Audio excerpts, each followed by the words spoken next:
Hello everybody, welcome to Barcelona for the final weekend of the 2024 Porsche Sprint Challenge Southern Europe. If you're watching online, welcome. If you are at the circuit listening to us, welcome to you as well. It's a pretty decent day weather-wise here in Barcelona. And as ever, we've got an action-packed day lined up for you. It's the fourth and final weekend of the season, rounds 7 and 8 for both the sport and club divisions. We've got qualifying coming up very shortly. Qualifying sessions for each of the two groups, and then this afternoon 2 races apiece for them. So welcome to what is going to be an action-packed weekend. The championships are all still absolutely wide open, both in terms of overall points and in the individual classes within each of the groups as well. So we've got to try and keep on top of the points. Qualifying is going to be absolutely critical as ever, although as they've proven time and time again so far this season, they are well able to overtake in this championship. So there you can see, if you're watching online, a track map. It's just over 4.6 kilometers long. These days 14 turns at Barcelona, because it had some revisions last year with the final chicane having been taken out and going back to its original layout. And the circuit is just about 30 years old. It was first used in Formula One action back in 1991. We're about 30 kilometres outside the city of Barcelona, only about a half-hour drive away.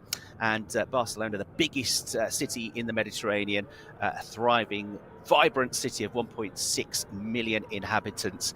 There you can see the weather looks set to be fair, around about 14-15 degrees. Just a very, very mild breeze, unlike we had in Valencia, where we had almost gale force winds. It looks almost certainly as if it's going to be dry. You can see we've got bright blue skies up ahead, and the drivers have already been busy having some test and practice sessions. So we're all set to go very shortly for our first qualifying session of the weekend.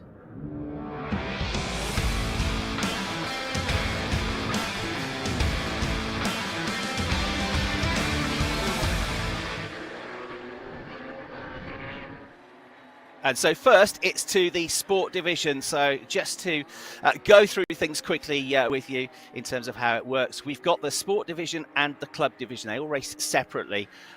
The majority of the cars are all Porsche 911 GT3 Cup cars. So these wonderful GT3 machines, which produce a whopping 510 brake horsepower, 4-litre naturally aspirated engines. Essentially, in the sport division, you've got the more experienced drivers, so the pro drivers, the professionals, and the pro-ams, the effectively semi-pros, race in this division. Later on, and we'll go in more detail when we get there, we've got the club division, which has the AM drivers, but it also has a number of GT4 cars, which are Porsche Caymans. So you score points depending on where you finish overall in the races. The top 15 score points, but you also score points for where you finish within your category, within your group. So for example, if you finish third overall, you would get 16 points, but you might win your class still by being third overall. You get another 25 points for doing that. So what it effectively means is that in terms of the overall championship, there are still 100 points up for grabs, a maximum of 50 in each of the races. And in the sport division, the championship leader, who's been going great guns up until really a bit of a faltering weekend last time out at Valencia for a number of reasons, which we'll go into shortly. Ariel Levy, the Israeli driver for Team GP Elites, he's got a 73-point lead. So Ariel Levy, the driver to beat. So I've worked out, this is all unofficial, but a third place finish in race 1 could be enough to seal the championship for him. But he's got to get through qualifying first. He's in the number 78 car. And then you've got Alex Ryman, who is in car number 47. Now, he's the leading pro-am driver. He runs for the Estonian racing team, the Est1 racing squad. And he's been going great guns within his category. And even though he won't necessarily be finishing right at the top of the overall order, because he's been scoring well within his class and getting decent points for overall finishes, he's second in the overall championship. He's got 130 points to Ariel Levy's 203, so 73 points behind. But he has to be within 50 points of the championship leader after race 1 to stay in the hunt going into the final race of the season. Sebastian Fremuth, the German driver, currently sits third in the championship standings. He's had a very consistent season all the way through this year. And Sebastian, you'll see in the number 31 car, one of several several drivers driving for the Proton Huber competition squad, a hugely experienced squad. And Sebastian Freimut is one of the drivers looking for his first win of the season this weekend. He had a couple of second place finishes in the second weekend at Estoril in Portugal, but still looking for his first win. And his teammates, Alex Tauscher, is in the number 13 car. He's only 2 points behind him and fourth in the championship on 118. He actually won the first round of the season at Portimao. We've had 6 races so far, 2 at Portimao, 2 at Estoril and 2 at Valencia, and 2 more to wrap up the championship this year. So in terms of wins, Ariel Levy's had 3 wins, 4 podiums, a win each for Alex Tauscher, Senna van Serlen, who is in 6th place in the championship and 103 points adrift. And therefore mathematically he's out of overall title contention. But he won the last round in rather interesting fashion at Valencia last time out. He actually crossed the line in 6th place. He was 9th midway through the race, crossed the line in 6th, but all 5 drivers ahead of him received various penalties, whether it's for overtaking by going outside of track limits or just exceeding track limits, or sometimes, in the case of a couple of drivers, it was that they were speeding under a code 60. So he got promoted up to get his first win at the young Dutch driver who's come up from the BMW M2 Cup last season. He's in the gold and black number 12 car. Well worth looking out for him in the Team Race Art car. So qualifying works like this. They have got a 15-minute session. This is Q1. This sets the grid for race 1. They come into the pits. The clock is reset. They only have a 5-minute break. Then they all go back out again for another 15-minute session. And that separately sets the grid for race 2. It'll be exactly the same procedure when we get to the club division later on. So just to quickly introduce the voices that you'll be hearing from today. My name's Chris Hartley. I'm standing in for Brian Oliver for this final weekend of the season. So great to be here with you all to enjoy what's going to be a thrilling weekend of action. And later on, we'll be hearing down in the pit lane and on the podiums from Piers Pryor. We'll be catching up with as many of the drivers as he can and bringing us all the news and stories. So that's the commentary team for you this weekend.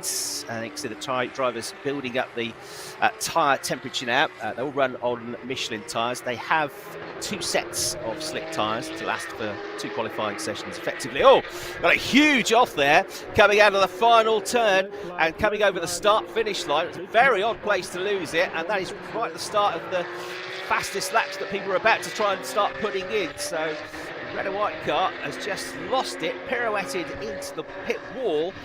Yellow flags out. 8.5 minutes remain in the session because time gets eaten up as soon as the green flags go out. I thought it's Robin Knudsen who has gone off and destroyed the front right of his car. Hopefully Robin is okay, but there are bits of bodywork and debris scattered all the way across the start-finish line on the grass. And the number 32 car, Robin Knudsen, West Coast Racing Porsche, has heavily hit the barrier. So the session, rather unsurprisingly, is going to be red flags because that car is not only in a precarious position, but we need to make sure that Robin is okay, get the medical team there to check things over, and the race officials just to make sure he's okay. But also there's a lot of debris on the circuit, and that could potentially cause punctures and problems for other drivers. And as I say, with only 8.5 minutes left on the session, they need the running here. Now this is something we saw in a sense last time out at Valencia, sessions being interrupted. In fact, it was the first qualifying session of the 2 in Valencia that caused all sorts of issues for some of the leading drivers because we had stoppages. And ironically, the driver that first went off in qualifying 1 last time out at Valencia was the driver that's just gone off, Robin Knudsen. He went off when he was on provisional pole. There was 7 minutes to go in that situation. And so the session was stopped. Nobody had really got going in terms of lap times. Of course, when you're released from the pit lane, although the clock stops now, it starts ticking over again as soon as you leave the pit lane. So you lose a couple of minutes there just getting around to start a lap.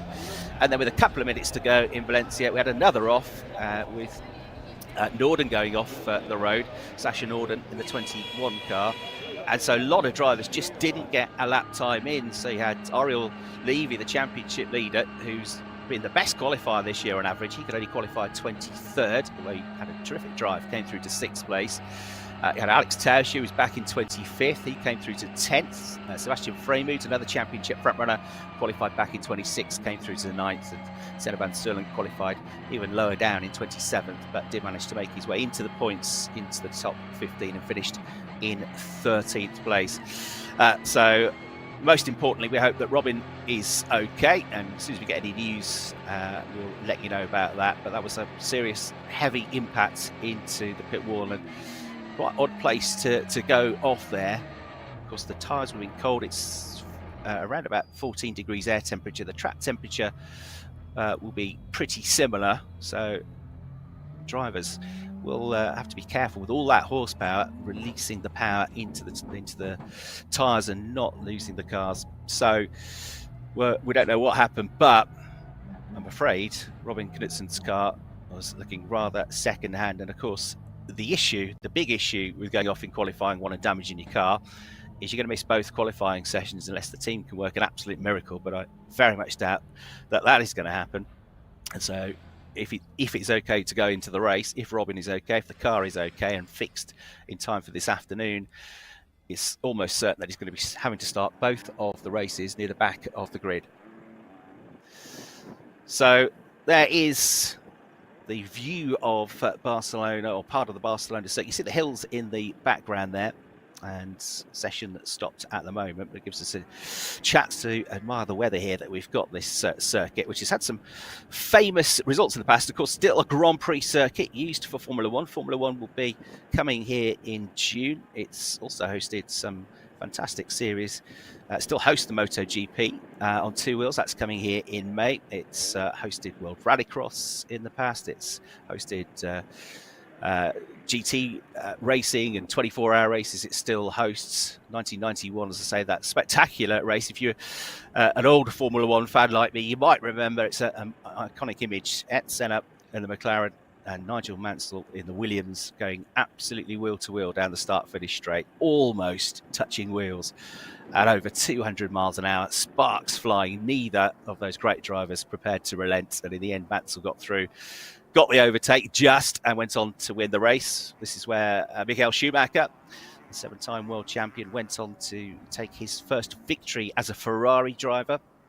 And we had Fernando Alonso, a home hero, getting a historic win here in Formula One as well, becoming the first Spanish driver to win his home Grand Prix. Incidentally, this is also where in Formula One, and the F1 season gets underway today, it's the place where a young Max Verstappen won his first ever Grand Prix. So it's a circuit which runs in a clockwise direction. As I say, it's had a couple of alterations. There was a chicane put in back in 2007, right at the end of the lap to slow cars down, but that was removed last year. So it kind of went back to its original layout, which means the last corner, you carry a lot more speed onto that start-finish straight than you would have done last year or in previous years. And it's a very long straight here as well, running past the huge grandstand, which you can just see to the left of your picture if you're watching online. You can hold 140,000 people here, which is pretty tremendous when it's full here, the atmosphere. So we've got drivers in the pits. Michelle Pierce will be down there as well to give us a heads up when it is looking likely we'll be able to get underway. But the clock stops. Everything remains under part firme conditions because we're still in qualifying, so they cannot work on the cars, cannot make any tweaks to the setup. Not that they'd really want to, because nobody's got any feedback yet. Nobody's been able to get going and put a proper lap time in. There you can see to the right of your picture Jeff Mahils in the 99 car, one of the Belgian racing drivers, who's had his best finish last time out at Valencia with a 10th place finish. GT background he's had. He also did some single-seater racing in Formula 4. Some drivers opting to get out of the cars because even though it's not a hugely hot day, it still gets very hot inside the cars. You can add about 30 degrees to the ambient temperature. So if it's 14 degrees outside the cockpit, once you're inside the car with all the heat from the engine, you are looking at over 40 degrees. And with no airflow, it's probably a good idea to get your helmet off, get out of the car and get a bit of fresh air, because it will take a a while or two. It won't be the work of a moment to get Robin Knutson's car retrieved and all of that debris swept up, which the marshalling team, I'm sure, will do an excellent job of here. So a disrupted session, what it means is that everybody, and hopefully they've learnt their lesson from Valencia, will want to get out there early. Just make sure they get some banker laps in, because it's going to be a curtailed session. It's going to be a shorter first qualifying session. And if you don't get a lap time in and somebody else goes off and there's another red flag or full course yellow or anything that's going to slow your lap times down, then you might well be in strife and in drama. So having got all our adrenaline up, the drivers now having to just calm things down, but try and remain focused, try and remain switched on, because they could be called into action at any moment. So Oriol Levy, the championship leader, as I say, has had 3 wins and a 3rd place finish, but they all came in the first 2 weekends at both of the Portuguese tracks at Portimao and Estoril. Then he had that difficult qualifying, as I mentioned, had to come from the back of the grid. Tremendous drive through into 6th place in the first race last time out. But the only time that he hasn't finished in the points was last time out, race 2 at Valencia. He had coming together because he was running up near the front of the field, but things did not work out for him. He was battling for the lead with Flint Schuring, who was a guest driver. He tried to get the lead back just after a red flag restart. There was contact about 10 minutes into the race. Schuring went into retirement. Levy carried on and got to the checkered flag as the first driver home, but there was another full course yellow, which meant the whole field was bunched up behind him. And it means that because everybody was bunched up behind him, he got a 20-second penalty, and although he crossed the line in first place, he tumbled all the way down to 17th, so didn't score any points. Right, I think we've got some news now down in the pit lane, and we can say a very good morning to Piers Pryor. Yeah, very unfortunate to see one of our drivers crash straight away. Robin Knutson, of course, you've seen the incident. I have actually seen him in the pit lane. He looked dejected, disappointed, but physically okay. So that's the main thing, of course. The drivers are now getting ready in the pit lane to go green once again, because it looks like the circuit is nearly clear. But interesting, actually, only 8.5 minutes to go in these short 2-part qualifying sessions, 15 minutes for each part. I was speaking to a couple of the drivers ahead of qualifying, and they've been talking about the fact that it takes a long while to get these Michelin tyres right in the window, especially the front tyres on these Porsche 911s. So only 8 minutes to go. The drivers are going to be jostling for position to try and get a good lap in. That's only just going to be enough time to get 1, maybe 2 quick laps with the tyre warming procedures. But looks like we're about to go green. So Chris, back up to you in the comms box.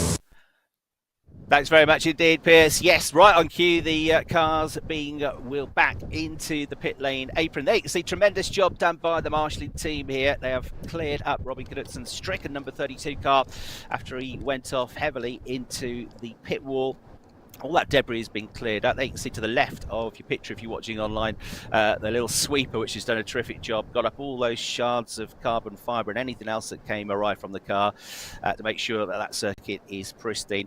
A good view there from turn 1, looking up that very long straight I talked about. We can see from that camera angle, it's a bit of a rise in the middle of the straight, so you come very quickly out of turn 14, but you've got to get a good run because it's actually slightly uphill for that first run up the first part of the straight. Then you go over a crest, and then it's a slightly downhill run into turn 1. So that means you carry a bit more speed than you might have thought. So the drivers come out ready to get going.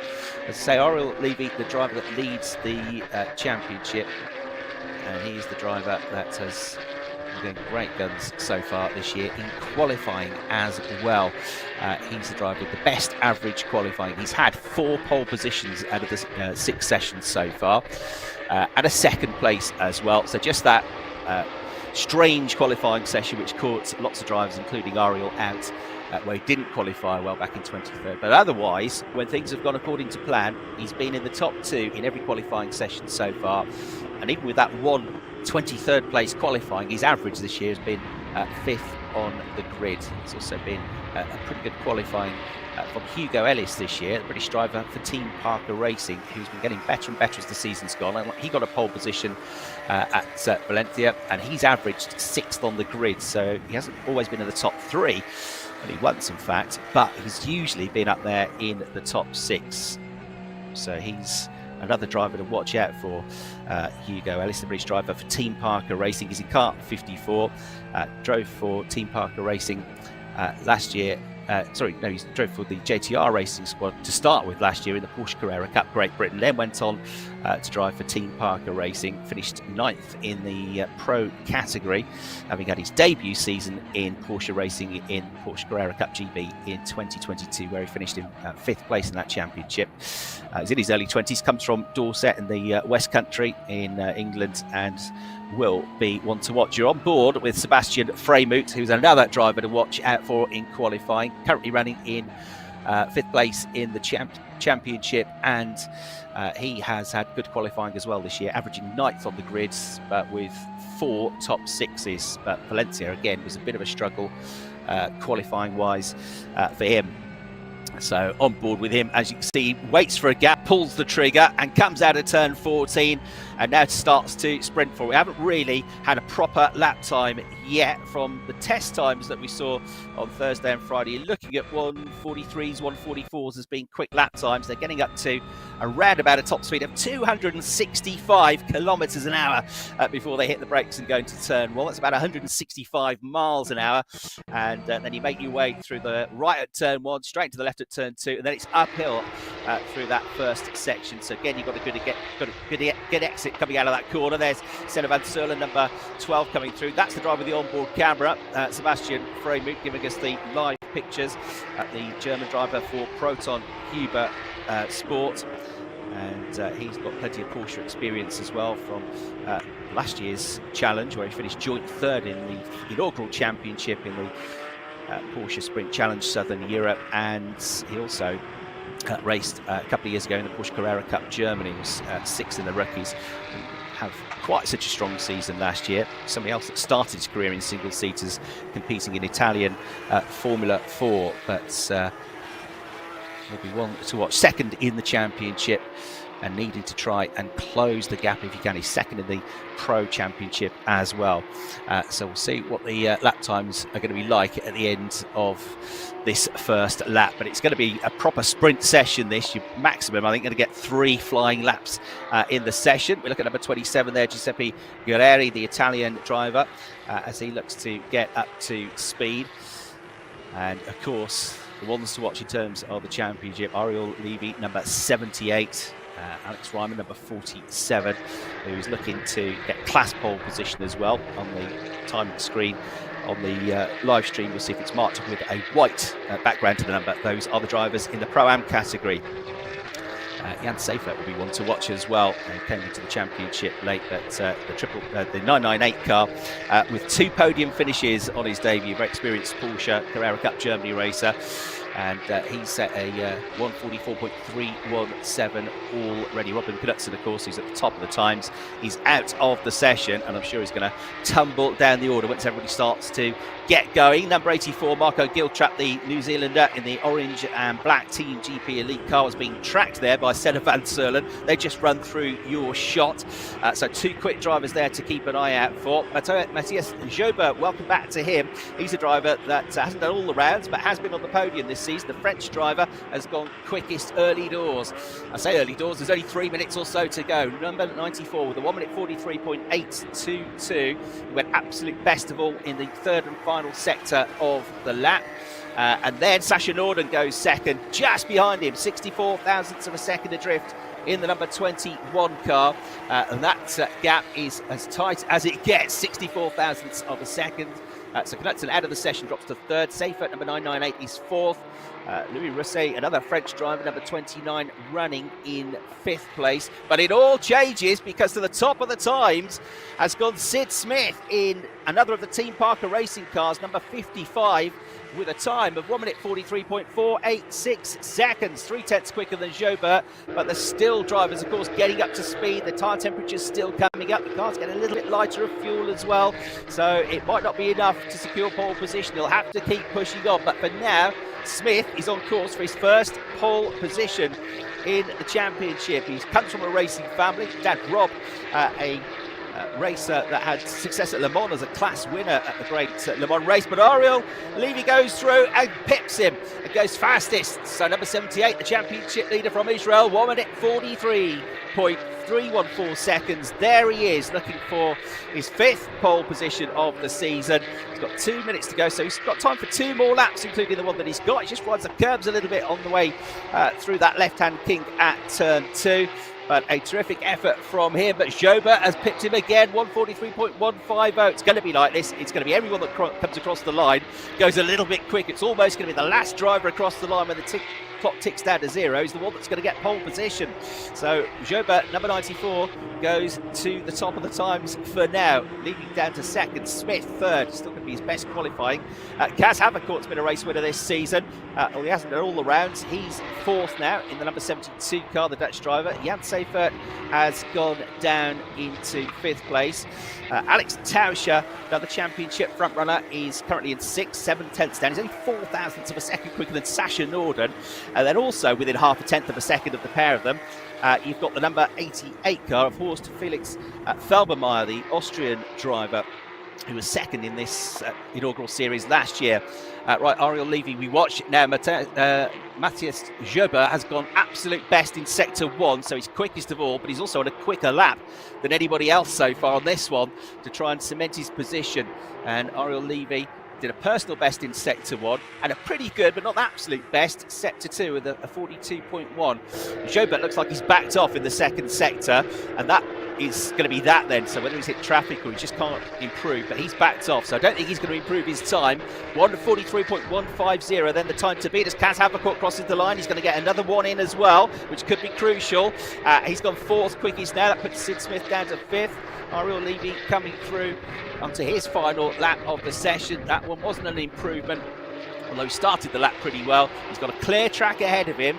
Can he get there? Because Matthias Joba, he's not a championship challenger. He only did the first weekend at Portimao. It was a very strong weekend. He finished 2nd and 6th, but he's not right up there in the points, so it would not be a disaster for Ariel Levy if he doesn't get pole position, because all of his contenders, all of his rivals are currently behind him. Although not far behind. The checkered flag is out, the session is up. You get to finish the lap you're on. Personal best in the 1st sector for Alex Tauscher, number 13. He's currently 3rd. Havercourt, personal best, was 2 thousandths slower than him through the 1st sector.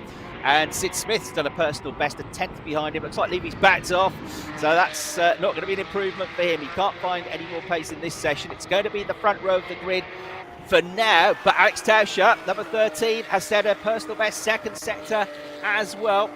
He's just trying to find 5 thousandths of a second, or 6 thousandths of a second, because he's 5 thousandths of a second adrift at the moment of Ariel Levy, so he could nick that front row position. He could even grab pole position, but Joba has got a bit of an advantage of just over 1.5 tenths. Into the pits has come Jan Seifert, so too Sasha Norden, so they're not going to improve. Felbermayer's improved on his last lap to go up into 9th place. Alex Tauscher came through, didn't improve, stayed 3rd. Kaz Havercourt, he's on a good lap though. I said he was going to be almost the last one through. He's done personal best in the first 2 sectors, but he just loses out by a couple of tenths in the final sector, so he doesn't improve overall and therefore stays in 4th place. So on his return to the championship, Matthias Joba has got pole position for the first race of the weekend for round 7 of the championship in the sport division, and he's done it just ahead of the championship leader Ariel Levy. Well, in fact, a reasonably big gap of 0.164 seconds. In terms of the qualifying gaps this year, it's a pretty big one, but nothing then between the next 2 and 2 of our front runners in the championship. Levy and Tauscher split by just 5 thousandths of a second for 2nd and 3rd places. Kaz Havercourt ran them close. I thought he might just split them on that last lap. He just ran out of steam on the final sector, so he will sit behind them in 4th place. So they're then the provisional results of qualifying 1 here, a session that was interrupted by that red flag. Matthias Joba Martinez by Almaraz sets the pace 0.164 seconds ahead of the championship leader Ariel Levy for Team GP Elite. He was a fraction quicker than Alex Tauscher in number 13 for Proton Hoover competition. Kaz Havercourt will round out the second row of the grid. 5th and 6th, Sid Smith, the second best qualifying of the year. Jan Seifert in 6th place. Sebastian Freimut second in the championship, but back in 7th on the grid. He was just a bit quicker than Sasha Norden, who will start 8th. Horst Felbermeyer improved at the end to go 9th. Louis Rousset in 10th. Marco Giltrap there in 11th. He's a driver that's been coming through in the races. And then we saw the rest of the top 10 coming through. They will come into the pits very briefly, and then with a 5-minute gap between the end of one session and the start of the next, they'll go out for what's going to be another 15 minutes of qualifying. So that will set the grid for race 2. That we can go back down to Pierce Bryan now, who is back down in the pit lane.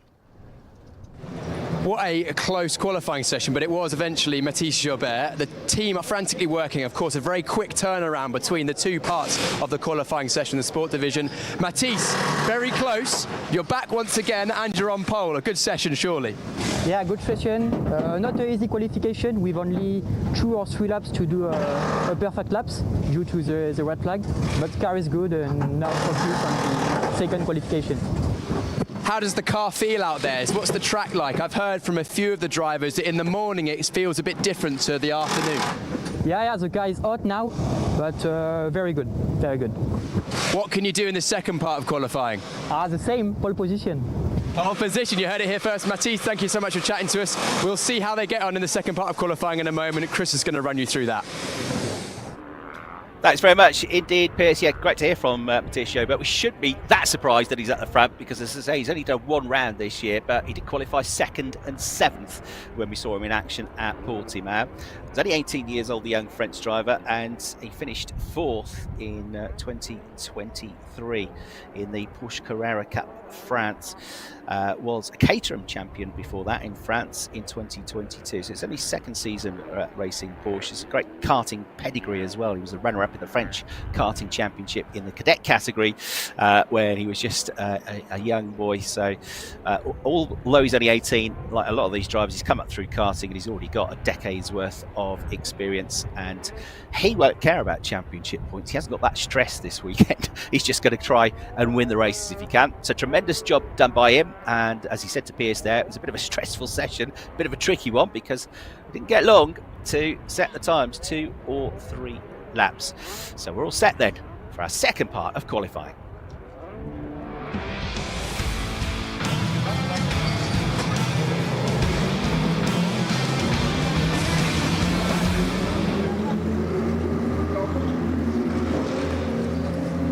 Qualifying 2 coming up. Engines start to be fired up. Drivers start to focus. They'll have had a bit of a chat with their engineers, get a bit of feedback. What can we do to improve? We've only had 2 or 3 laps of running, so don't be surprised if the lap times get even quicker in this second qualifying session. It's completely separate to the first session. It will set the grid separately for race 2. We've got 2 30-minute Class 1 lap races coming up.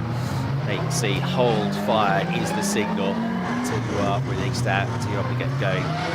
Here's your number 94 car, the driver to beat. But one thing they'll all do for sure is get out there as soon as they possibly can to get some lap times in.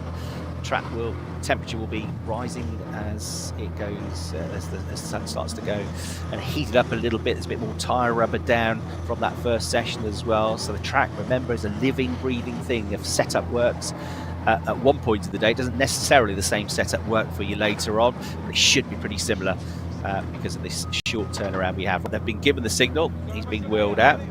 Fernando Monnier there, who actually was born in Barcelona, so very much a home race for the driver of the number 20 car with the Martinez by Almaraz team. He's going out there as well as a former European Touring Car Cup champion back in 2012, so lots of experience for Fernando Monnier as well. The Spanish driver in car number 20 is one of the first to get out there and head out onto the track. It's Cengiz Oguzhan that's going to be leading them out first, though, in that red and black number 8 car. Another of the Team GP elite cars, but not for long, because Matthias Schober says, no, I'm going to the front, mate.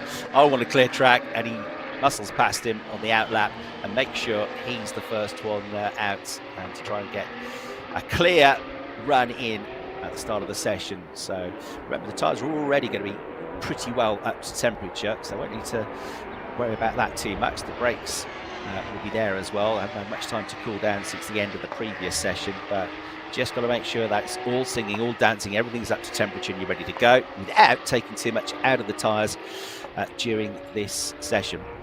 So Matthias Schober setting the time, setting the benchmark in that first part of qualifying. Second, Ariel Levy. That's the front row of the grid for race one.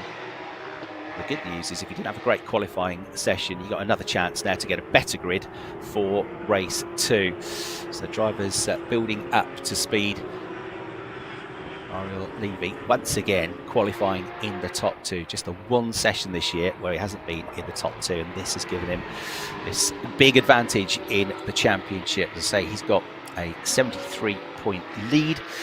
He's on currently a total score in the overall championships of 203 points. Alex Ryman, who's the leading Pro-Am driver, has got 130 points, 73 adrift. There's 50 points available in each race, so 100 up for grabs. But after race one, only 50 available, which means Alex Ryman's got to cut the gap down to, well, 49 points really, because if they were to tie on points, Ariel's got far more race wins. He's got more race wins, full stop. So he has to beat him. So he has to get within 50 points of him, has to close that gap. The most he can score is 230 points. He's got 130. Alex Ryman, if he were to get 2 outright wins and 2 class wins, which seems unlikely given that he's a Pro-Am driver, he'd get 230 points, which means Ariel Levy's only got to score 27 points today, and 27 points in round one would do it. So if he finishes third in race one, he'll get 16 points. That would automatically make him third in his class as well, so he'd get another 16. That'd give him 32 points. That, I reckon, would wrap up the championship provisionally for Ariel Levy, and he's in a great position to do so because he'd be on the front row of the grid. But he wants to make sure that if anything goes wrong, he'll have another chance at it in race two. So I want to get a good grid here as well. Who was 5th in the Porsche Benelux Championship last year, got a race win in that championship. Ariel Levy, the points leader in car number 78, raced in the Porsche Carrera Cup Deutschland, the German Porsche Carrera Cup, in these types of cars as well last year. Did that for a couple of seasons, in fact. So he's well versed. He's a race winner in these types of cars.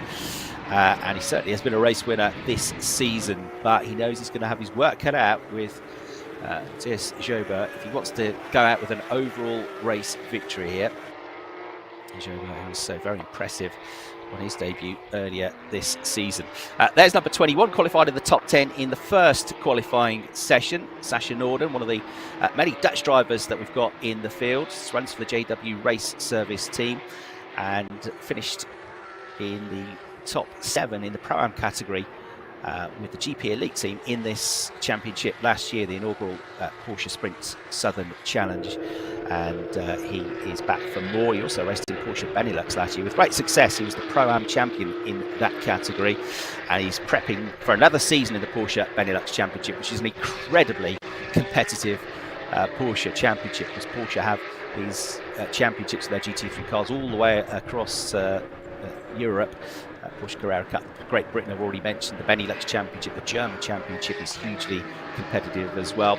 And then if you get to the very elite level, you can race in the Porsche Super Cup with many of their events supporting Formula One Grand Prix. And lots of the drivers do dovetail campaigns. They race in one national championship like the Porsche Benelux or Porsche Carrera Cup Deutschland, and also race in the Porsche Super Cup. Drivers like Harry King, for example, in the past. So, building up the speed, getting ready to pull the trigger. It's now in these next couple of minutes we'll start to see some very competitive lap times. For the time being, the fastest driver is number 7, Draker Janssen, who's been improving in terms of his performances as the season's gone on. Hasn't quite got the big results yet, but he was running in the top 10 in Valencia last time out, midway through one of the races, but just dropped down the order a bit. But he's learning all the time. So his time is a 1:44.826 seconds in car 17. That's not likely to be the time that gets you pole position in this session. but at least he started the session well. Jules Grau, we haven't mentioned him yet. He's running second in the Pro-Am division, and it's very tight in the Pro-Am standings as well between him and Alex Ryman. He's in car 77. He's second quickest at the moment. He's done an absolute best first sector. But Sasha Norden, who we saw earlier on in this lap, absolute best in sector 1, absolute best in sector 2. I think he's about to go into provisional pole position, but for how long? Because although he's 15th at the moment, Alex Tauscher's just done the absolute best first sector, quite a bit quicker as well, 30.3 seconds. He's 2 or 3 tenths of a second up on the fastest sector 1 time so far. Indeed, Sasha Norden does go to the top of the times with a 1:43.443. So number 21 Norden quickest, absolute best in sector 2, absolute best in sector 3 as well. Guerreri's gone second for now in car 27. Janssen down to third in car 17, and up into second place goes Pietro Armani and car number 10 with a 1:43.838 second. Here is Alex Tauscher. He's on a charging run as well, looking to go up the order. Guerreri third, Janssen fourth, and Smith goes into second place. He's going really well here so far today in the number 55 Team Parker car. The 17-year-old from Essex in Great Britain goes into the top 2, and Senna van Serlen has had a good start to the session. Qualifying, he struggled generally this year, Senna van Serlen, but the races he's been terrific, and Senna goes third quickest in his first season as a Porsche driver, and we finished 5th in the BMW M2 Cup Championship last year. Tauscher indeed does go to the top of the times with that lap. 1:42.851, so the quickest lap of the session, the quickest lap of the day so far for Alex Tauscher. Absolute best in sector 2, absolute best in sector 3 as well. There he is on his way through to start another lap. Still got just under 12 minutes to go in the session. Kaz Haverkort's gone second. Ariel Levy's just gone across the line and gone to the top of the times. 1:42.820 seconds. There he is in the blue and whites, number 78 car, just going into turn 1, and he's gone quickest by a huge amount, 31 thousandths of a second. Proper Porsche qualifying this. There's 48 thousandths of a second, 48 thousandths of a second between the top 3. Number 78 Levy, number 13 Tauscher, and number 94 Matthias Schauber, who was on pole position for race 1 provisionally. He has just gone third quickest. So there's nothing between those 3. You've got Kaz Haverkort improved as well. He's 4th, but he is 2 tenths, nearly 3 tenths down on that lead pace. So number 72 Haverkort in 4th place. 5th is Oliver Gray, coming back into the championship for his 2nd weekend. The ex-Formula 3 racer, another British driver. Number 9 in 5th, and Marcus Giltrap is there. Marco Giltrap there, number 84 in the top 6 as well. Smith, who was 2nd, is now just about in the top 10, or was. He's bumped down by Armani now, down to 11th place. Such is the improvement in terms of the pace. You've only got 8 tenths of a second between the top 11. Alex Tauscher, absolute best in sector 1, absolute best in sector 2, and goes across the line and goes quickest. Personal best in sector 3, improves the overall time, and it's down to a 1:42.512 now. You're watching Ariel Levy on the screens before that. He's had a decent start to the lap, the personal best in sector 1, but 2 tenths slower in sector 1 alone than Tauscher. Tauscher did a 30.05 and Levy did a 30.203, and 3 tenths down in the second sector as well. So he's not gonna, unless he has a miraculous third sector, he's not going to improve on this lap. Go on to provisional pole position. Jobert is 3rd, Haverkort is 4th, Oliver Gray has improved up to 5th place. Jobert has improved up to 2nd place as he comes through now. So Matthias Jobert, number 94, 1:42.781, but it's a quarter of a second slower than Alexander Tauscher. So Tauscher going great guns here as he attempts to get pole position for the final race of the season for round 8 of the championship. There is Alexander Tauscher in the number 13 car for Proton Huber, the German driver, who was actually the championship leader right at the start of the season because he won the first race in Portimao. He's not been on the podium since, did have a 4th place finish in the second weekend at Estoril, but he's been mighty consistent this year, almost always in the top 10. And another driver that's got experience of racing in the Porsche Carrera Cup Deutschland as well. So Tauscher the fastest, Jobert 2nd. Levy's gone into the pits, so the championship leader peels off into the pits now, and that might be the end of his run. So he might not be looking to get there. We've only got 3 or 4 minutes left on the clock now. In fact, it is coming down, and we've got a yellow flag, and it is a spin running backwards for Jan Seifert there in the HF Racing car. A rare mistake from Jan, so he's just lost the back end of the car. So easily done when you got 510 brake horsepower. You're trying to deliver through those rear wheels. Notoriously tricky cars to drive, with the balance of the weight being on the back of the car as well. The front of the cars are very light, and they are always on a tightrope, these cars. But he gathers it up. That ruins the lap, of course, but he might get time to come back round and have another one. Alex Tausch has come into the pit, so that looks like the end of his session as well. We're over 11.5 minutes into the session, so 3.5 minutes to go. In fact, all of the top 7 have pitted now. Tauscher, Jobert, Levy, Havercourt, Gray and Giltrap, and also Felbermeyer in 7th place. They've all gone into the pits. Of course, part of you is thinking, I've got to look after the tyres as well, because 2 sets of tyres are going to last me for 2 races this afternoon as well. And if you're going round and you just can't get any quicker, then there's no point. Save the tyres. And they've all qualified pretty well.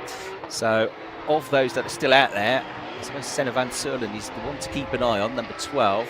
Although he hasn't had a great start to this lap. He's somewhere in the final sector at the moment, number 12. But he only needs to find 0.004 of a second to go ahead of Felbermeyer and into 7th place. So number 12, Senna van Serlen, currently just outside of that position. There's Josh Stanton, number 95, has done every round of the championship. He's had some bad luck, I think it's fair to say, this year. He's caught out in quite a few incidents in the races this year, Josh Stanton, but he's a very capable driver, Josh Stanton, and he's another British driver with Porsche Carrera Cup Great Britain experience. In fact, he was the AM Class champion of the Porsche Carrera Cup Great Britain in 2022 with a brilliant season. 13 class wins he took that season, including 9 on the bounce, 9 consecutively. Freimuth is still out there, number 31, and the driver second in the championship is back in 12th place at the moment, so he needs to stay out there as we watch Josh Stanton go through in the 95 car to try and improve his pace as well. He's with the Proton Huber squad. His best result of the season last time out at Valencia with a 5th place finish. So Josh Stanton looking to improve himself up the order if he possibly can, although not too many are finding pace out there. Ryman has gone into the pits as well, second in the overall championship, but he is the leading Pro-Am driver. He's 17th, but he's well clear of Jules Grau, who's 22nd in the number 77 car, his nearest rival in the Pro-Ams. Third in the Pro-Ams in this qualifying session is Henry Tuamala, number 1, 2, 3. He's back in 23rd as we go back on board with number 31, Sebastian Freimuth. He's done a 30.3 through the first sector, and now he's got around a full spin. Oh, clips the wall as well. Oh dear, trying a bit too hard. I think the car will generally be okay. Knocked most of the speed off before he got into the pit wall. But that front right corner, taking a hit, taking some damage. The end of his session, of course. Yellow's out. Nobody's going to be able to improve now with the yellow flags out. And yeah, thankfully used the brakes to knock a lot of the speed off. It's not much of a gravel strip there, but it did knock a bit more speed off as well. So he still hit the wall, but it wasn't too heavy. So it looks like that's going to be that in terms of improvements, with Alexander Tauscher on pole position provisionally for the final round of the season. Great job done by him. Absolutely fantastic lap time from Alex Tauscher. 1 minute 42.512 to put him, what was he, 0.269 seconds clear of anybody else. That is the second biggest gap we've had in qualifying so far this year. Second round at Portimao, Ariel Levy had a 0.373 second advantage, but that is a big advantage for Alexander Tauscher. He gets his second pole position of the year to the one he got in Estoril. Matthias Jobert, great qualifying for him. Fastest in Q1, second in Q2. Another good qualifying for Ariel Levy, the championship leader, third. Kaz Havercourt, fourth. Oliver Gray, fifth. Marco Giltrap, sixth. Forced Felix Felbermeyer, pretty good day so far as well. He's seventh. There's 2 top 10s for him. Senna van Serlen, Louis Rousset, and the spinning Jan Seifert round out the top 10. Sasha Norden just behind in 11th. Sebastian Freimuth spinning out right at the end of the session. And back in 12th place, the driver second in the championship, just ahead of Pietro Armani and Sid Smith, who has been pretty impressive in his first season of Porsche racing so far. 15th, Juran de Back. Angus Whiteside, not seen too much of him today, but back in 16th. Alex Ryman with a effectively pole position within his class in the Pro-Ams, number 47, 17th place overall, with Josh Danton, Giuseppe Gireri and Gianluca Tokarolu rounding out the top 20. So that is the results from qualifying 2 in the sport division. Alex Tauscher, the driver on pole position. We can hear from him now down in the pit lane. Yeah, we're here with Alex. Alex, a great lap, pole position. You must have been pretty happy with that. Well, to be honest, it was nearly the best I could do, so quite happy with the lap. Q1 was a bit strange, to be honest. I don't know why we didn't find the pace we found now, but I guess that just makes the race more exciting. Seemed like in the second part of qualifying, the car was really dialed. You went purple, purple, purple, and then I think 2 laps in a row you improved. Must have, the car must have been coming towards you towards the end of the session. Yeah, it was really like the first lap I thought, okay, this is much better than in Q1, and then the second lap was, it just feels so nice, so smooth, and then in the third lap I knew basically I can't do much better, and so I backed off, and well, it was enough. Did the team make any changes between the first part of the session, the second part of the session, or did you just find the lap time in yourself and getting in the groove? To be honest, I think the first run just got a bit compromised by the red flag, so I was missing the peak a bit on the tire, but now everything went, as usual. Brilliant. Alex, congratulations. We'll see you on pole for race 2 later on. I'll leave you to go and celebrate with your team. We're now going to have a look at club division qualifying, which is coming up in just a few moments.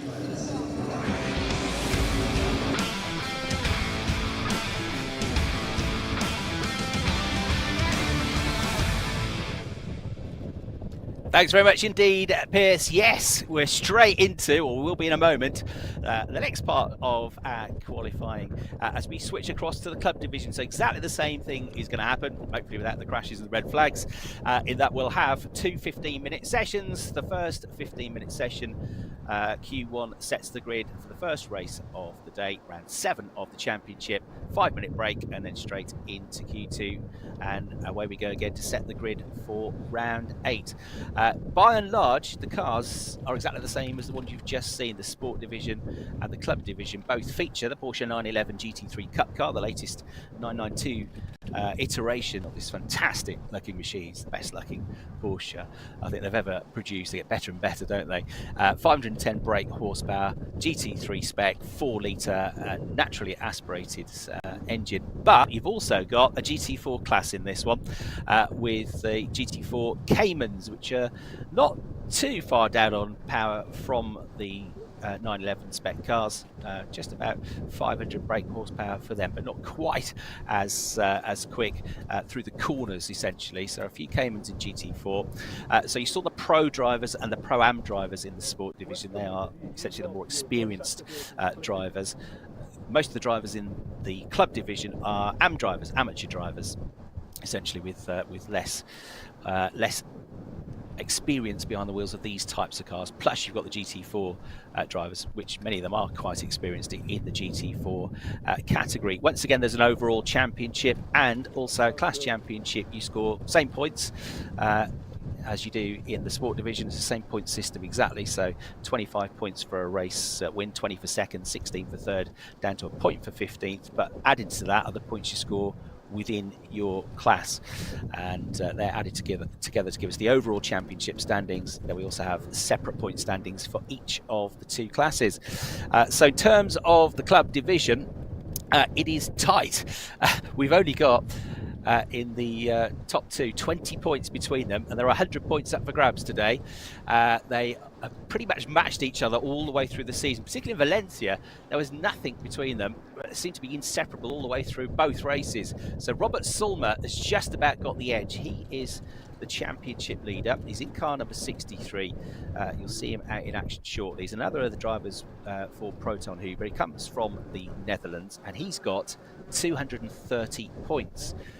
210 points, 20 behind him, is Philippe Wills, who has also been a race winner this season. And Philippe is in car number 50, runs for the Speed Lover team, and comes from Belgium.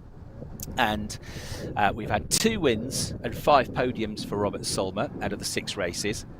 The only time he wasn't on the podium was the first race of the season, where he finished 4th. So you know it's going well when 4th place is your worst result of the season. And 1 win and 4 podiums for Philippe Wills. So they are the top 2 in the championship. Mathematically, just about still in the hunt. In 3rd place is Javier Ripoll Jr., the driver for the S1 racing team. He comes from Spain. He's in the number 191 car, and he hasn't had a podium yet, but he's had lots of top 6 finishes and 2 4th place finishes. He's 96 points adrift though, and there's only 100 up for grabs, so he kind of needs a perfect day and for the 2 ahead of him to have a disaster for him to have a chance at the championship. And unless he gets to less than 50 points adrift at the end of the first race, he'll be out of the running. So that's the overall championship situation. There is Robert Solmer in car number 63, a red and white machine, the green wing mirrors. That is your championship leader. As I say, he's had some great battles all the way through the season, really. He's been joined at the hip with Philippe Wills, and Philippe Wills last time out, round 6 of the championship, Valencia, led early on, but actually dropped down to 5th place. That was his worst result of the season. So that is why he's a little bit adrift, but not much, only 20 points behind this man, Robert Solmer, who competed in the inaugural Porsche Sprint Challenge Southern Europe last year, finished in 4th place in the AM category. He's also competed in the Porsche Carrera Cup Benelux and raced in the Middle East in Porsches before as well, so he's accumulated lots of experience over the course of the season. The 2nd season of the championship. More rounds. We had 6 last year, we've got 8 this year. We've got bigger grids, we've got nearly 60 cars across the categories lined up on the grid this weekend. It's the biggest grid of the season so far. As I said, every championship is completely up for grabs. We've got some hugely talented drivers out there. Some of the very best Porsche drivers from around Europe have been competing in this championship. And the championship getting bigger and better. We're streaming the race coverage for the first time, so great build-up year. It ended the season last year at this circuit, Barcelona, but we, as I say, had the extra rounds, extra big grids this year, and hugely competitive racing. All of the races have had lots of close battles all the way through the field, so it's been fantastic to watch, and there's no reason to think that this weekend is going to be any different. In terms of the GT4 category, well, GT4 drivers are actually 4th, 5th and 6th in the championship, even though they are drivers that will just about probably be able to get into the top 10 overall, because you get points added on for however well you go in your category as well. They're up there. Now, Seb Hopkins is the driver that's 4th in the points, but he only did the first 2 rounds, or first 2 weekends. 4 rounds, 4 wins for Seb Hopkins. Quite good.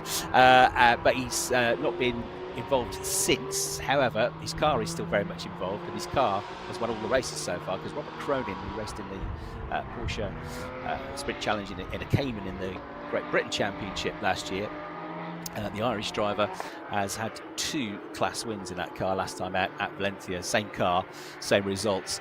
But Seb Hopkins, 4th overall, so he won't be here, won't be scoring any points. But the driver who's 5th overall and also leading the GT4 standings is Graham King. So he's another one to keep an eye out for this weekend. Graham King leading the GT4 standings in the number 11 car for the WDP Racing Squad.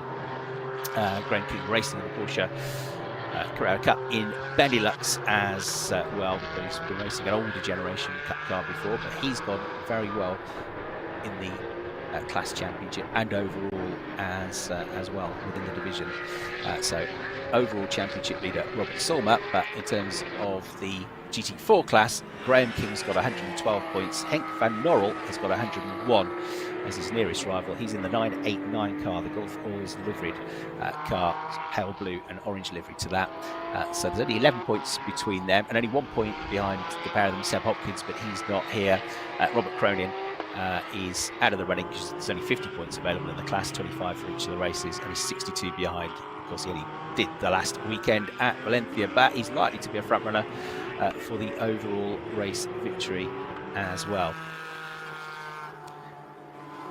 So building up the speed, getting their heads into their approach, just running through in their minds what they're going to be doing at each corner, where they're going to be braking, where they're going to be turning in, just trying to get a feel for the track and how it might have changed since they were last out in practice. Qualifying key, getting a lap time in early key, and with only 20 points between the top two of the championship, trying to get your nose in front of your rival is going to be absolutely key as well. You won't be too surprised to hear that Robert Solmer has been the best qualifier this year in the club division. He's averaged third on the grid, his worst qualifying, sixth at Valencia last time out. He's had 1 pole, 1 second and 2 thirds. The driver that's had the most poles actually did the first weekend, Nicholas Salins, but he's not here for this final weekend. Lee Mole, experienced GT driver, has also had a pole position, but he only did the first 2 weekends of the season. Philippe Wills got pole position in the last qualifying session we had, qualifying 2 in Valencia, and that was his best weekend qualifying wise. He had a first and a second. He'll be looking to continue that form if he possibly can. Qualifying gap on average has been just 0.240 seconds, and the closest qualifying that we had was in Valencia Q2 last time out, just 86 thousandths of a second between the top two. So the early benchmark time has been set. It is immediately beaten. So to the top of the times goes the number 37 car of Georgie, who's come across into the AM class this weekend, and 1 minute 46.106 for him. The driver that was quicker than him was number 69, Lorenzo von Matterhorn, is making his debut for the season with the lap time performance team, and he's just done the absolute best first sector time in car number 69 with a 30.922, but Georgie goes quicker still. So Gianluca Georgie, number 37, absolute best first sector, is already fastest in the session. Third quickest currently is the number 3 car of Thomas Winkler with a 146.810, 7 tenths of a second adrift. And then fourth quickest in the early stages is Andrea Baratti, the Italian's going well, another Italian driver up there with a 147.209, but you've got more than a second splitting the top 4 at the moment. Somebody going well lower down the order is driver I talked about, Graham King. Graham King goes 11th quickest overall. He's quickest in GT4. Critical for him, absolute best in the second sector of the lap as well. But you are looking at the driver, he's about to improve upon his own time here. Absolute best in sector 1, the lap divided into 3 sections. Sector 2 was an absolute best as well, and he's about to come through the penultimate turn at turn 13 here in the purple number 37 car. Gianluca Georgie is going to go, I reckon, well into the 1 minute 45s here. His all looks neat and tidy as he comes and exits through that fast final right-hander at turn 14, goes across the curves but not too much, and then goes over the crest, goes through, and the lap time is very good, a 1 minute 45.417. So he finds another, 6 tenths of a second to improve his provisional pole position time. Well, Matterhorn is still second, Winkler third, but now we've got up to 4th place. Another driver that's gone well this season, Javier Ripoll Jr. in number 191 car does his best lap of the session so far. 1 minute 46.147 seconds, 7 tenths adrift still. Up to the top 5 as well. We've got number 80, Alex Fontana for Est1 Racing, and number 80 goes 5th place, but 9 tenths of a second down on the best time. Incidentally, Georgie has just gone even a bit quicker in sector 1. He goes through in the purple number 37 car, 30.656 seconds through that first sector now.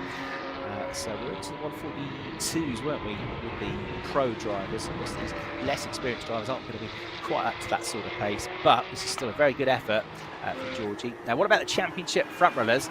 Well, Philippe Wills is going okay. He's in 6th place at the moment. Where is Robert Solmer? He's not yet put a proper lap time in, so he's not in as it stands. Oh no, he's gone through in 6th place. So 6th place at the moment. He's gone ahead of Wills. So 6th for him. Wills goes down to 8th. Championship leader ahead of his nearest rival just at the moment, but only by 2 places. An absolute best final sector it was for Robert Solmer. So he pulled it out of the bag there, really. He was half a tenth up on the previous best third sector time, and that was enough to put him into the top 6 for the first time. What was the sort of benchmark times in sort of times we've seen in practice were in the mid to low 1:45, so we're matching that now. Track looks like it's in good condition. Robert Cronin goes to the top of GT4 in 12th place, and he's on a better lap this time as well. Fontana goes 4th quickest, so Alex Fontana, number 8, goes into the 1:45, 1:45.948 to go 4th. Thomas Finkler 5th, Philippe Wills in 6th place, improving to skip back ahead of Robert Solmer. So 2nd in the championship, now ahead of the championship leader by 2 positions. We've got to try and keep the championship fight alive going into the final race of the season. Going to try and steal the championship if you can. As I say, there's been very little to choose between both drivers. So a really important final 4 minutes or so of the session to go for them. So cars making their way out of the final turn, coming up over the crest. Now up into 3rd place, you'll see that we've got the number 145 car of Marcello Tomasoni, who's making his debut for the season, and he's also done a personal best in Sector 1 and an absolute best in Sector 2. He's trying to find 3/10 of a second as we see Robert Solmer coming through to complete his lap as well, which is a better lap. He goes 4th, but Tomasoni just in front of him. Luck goes to the very top of the times because he did an absolute best 3rd sector as well. There he is coming through. He shot the white 145 car. Italian goes on to provisional pole with 3 minutes 42 seconds left to go. 1 minute 45.117. You might even sneak into the 144s here. The pace is hot. And Michael Cool goes 2nd quickest as well. He improves. Number 98 there, Michael Cool, going up to the front row of the grid, just over 1/10 of a second behind as we track now the driver that is quickest of all. The driver from Brazil for, guess who, Proton Huber competition. It's like they know how to set a car up in Porsches, isn't it? So he's quickest, but he's also still going well. Personal best through the 1st sector. He's the quickest man through the 1st sector as it stands. Michael Cool 2nd, and then the former pole sitter, Gianluca Giorgi 3rd, and he's gone into the pits. That's probably it for Gianluca now. So 3rd at best, I think it will be for him. Von Matterhorn has stayed up there, number 69 in 4th place. Fontana, number 80 in 5th. Yellow flag somewhere around the circuit, as you can see from the yellow strip on your screen. Oh dear, and it's because off the road has got one of the front runners, Von Matterhorn, who's 4th quickest, has buried it into the gravel trap, lost the car with 2.5 minutes to go. Yellow flag there, you've got to slow down. You have to slow down. If you don't, then the race director and the stewards will soon see that you didn't slow down. If you've got to slow down in one corner, you shouldn't be able to really improve your lap time. So that could be it in terms of improvements for the session, which will suit Tomasoni very well indeed. There's Robert Cronin making his way into the pits. He actually lives in Billericay in Essex, but he's got an Irish heritage and a very strong end to the Porsche Sprint Challenge Great Britain last year with a weekend at Brands Hatch during the Grand Prix circuit. He took 3 top 6 finishes, finished 8th overall in his first season in Porsche racing, Robert Cronin, and 2 wins out of 2 so far in this championship, both coming at Valencia last time out. So we had Robert Cronin then with the best lap of the GT4s, going 15th overall before he came into the pits, and red flag now. So that's basically going to be the end of the session with only 1.5 minutes left to go. So Tomasoni, tremendous debut qualifying session for him this season. The Brazilian by just over 1/10 of a second ahead of Michael Cool, front row of the grid for the first race of the afternoon in the club division. Giorgi in 3rd place. Solmer, the championship leader, 4th. Wills, 2nd in the championship. You can see there in 8th place. So very much favouring Robert Solmer, but a long way to go. Lots of chances to overtake in a 30-minute plus 1 lap race. And well done as well to Robert Cronin, fastest in GT4 ahead of Graham King, and 3rd in the GT4 category was number 19 Dino van der Geest. But there you can see the provisional results: Tomasoni, Cool and Giorgi the top 3, Solmer in 4th, the championship leader, Von Matterhorn 5th, Fontana 6th, Winkler in 7th with a good qualifying session, Mills in 8th place. He's not such a good qualifying session by his very high standards. Rippon Jr. in 9th and Peter Eglin in 10th place the second weekend competing this season. And then Krakishvili in 11th, Mialov in 12th, Boratti 13th and Dobic in 14th place.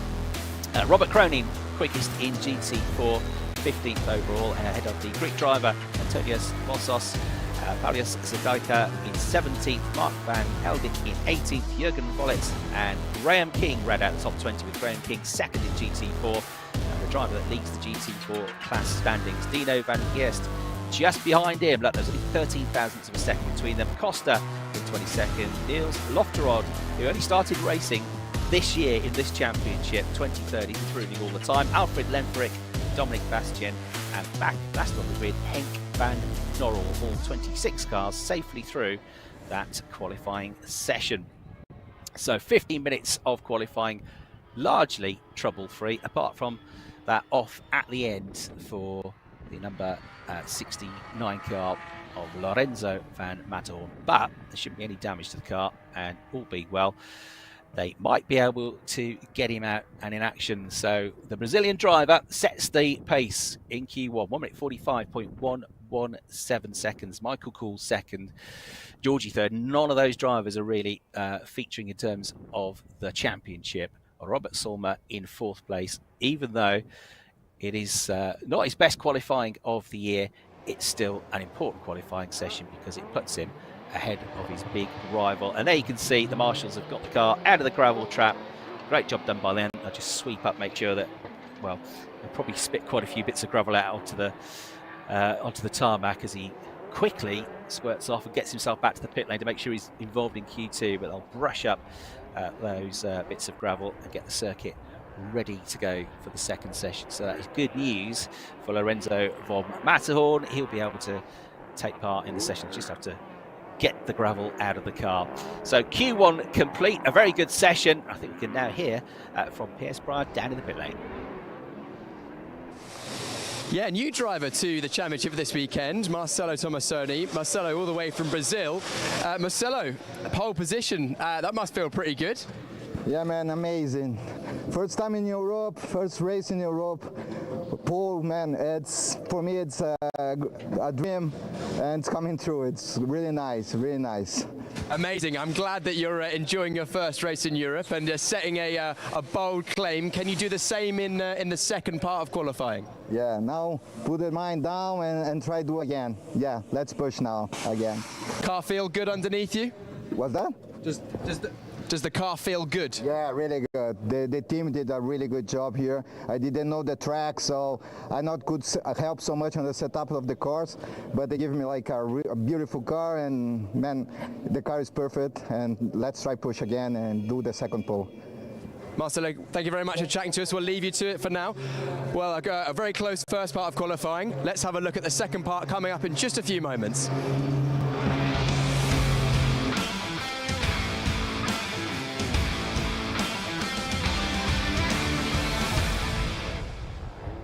Take a breath, and away we'll go again momentarily for another 15-minute session. So thanks, Pierce. Great to hear from our pole sitter from race one, Brazilian driver there, taking pole by just over a tenth of a second in the 145 car, Marcelo Tomassoni. But he's not done yet, because, as he said to Pierce there, the car is beautiful. Let's see if we can get another pole position. He should be full of confidence for that. And why not? But it was, as ever, pretty tight, pretty close session. Because the gap in terms of the top two of the championship seems to be so close, and seems to be that it's going to be like that right down to the wire, then this is also a very important qualifying session, because it's in all likelihood going to go right down to that last race of the season, with 20 points between Robert Solmer and Philippe Wills.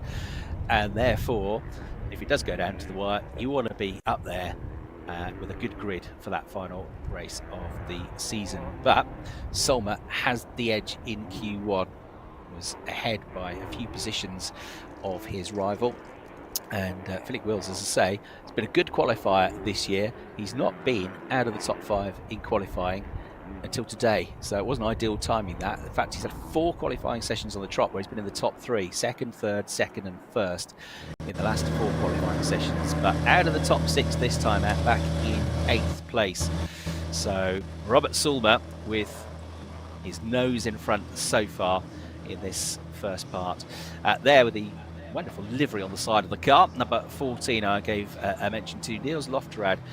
This is his first season racing anything. He's never raced any kind of car before, so his debut was at Portimao in this championship. He's had 6 races now, and he's been improving all the time.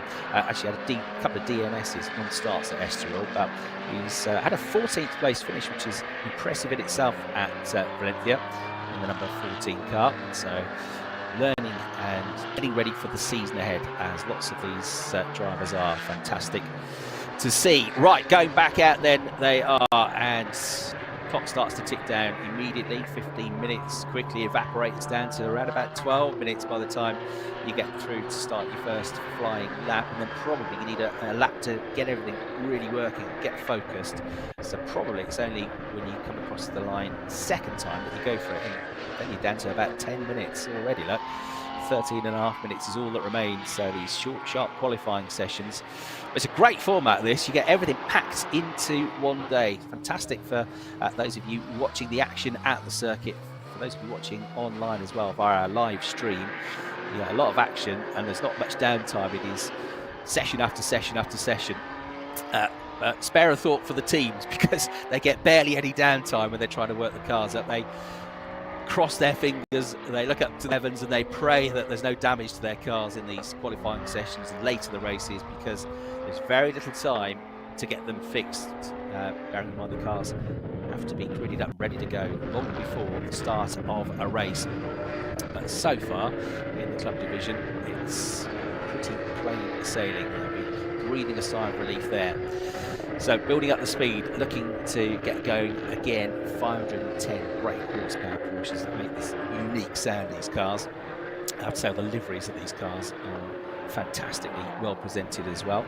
Just running through the shop there is Michal Meilov, who's been going pretty well this season and has had top 10 finishes in the last 4 races now. The American driver, the pale blue and dark blue number 70 car. And he was second in the Porsche Sprint Challenge North America last year, running in a Cayman. So he's coming across to Europe and learning the circuits and doing a good job as well. Michal has been impressive in races this year. He's been very good on lap ones, I've noticed this year as well. Off the start, through the first few corners, Michal Meilov has been, I reckon, one of the drivers able to pick up 3 or 4 positions better than anybody else. So he'll be one to watch, even if he doesn't get right up there in terms of qualifying, right up there on the grid.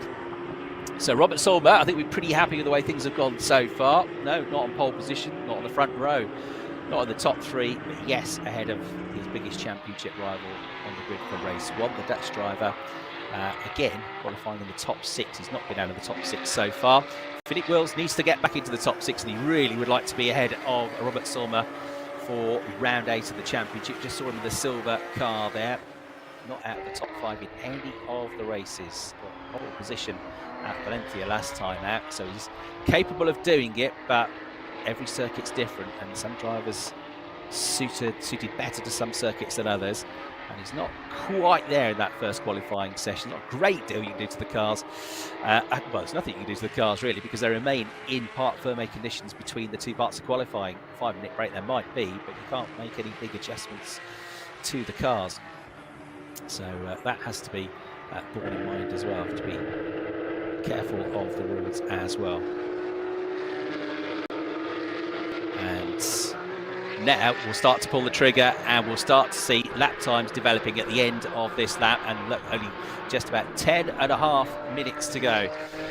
10.5 minutes to go in the session, and a big 10 minutes this for Philippe Wills, as he presses on and tries to find a bit more pace than he had in that first session. But bearing in mind, they might not get as many laps with the tyres this time around. They've already gone through one 15-minute session. We saw in the sport division, with about 5 minutes to go, 4 minutes to go, lots of drivers peeling off into the pits. They couldn't find any more pace, so that will be something to think of. In the background, another driver making his debut for the season, that multicoloured number 372 car, is Mark van Eldik, one of the Hans Weiss Motorsport team, Dutch drivers for them. So he's having his qualifying session here as well.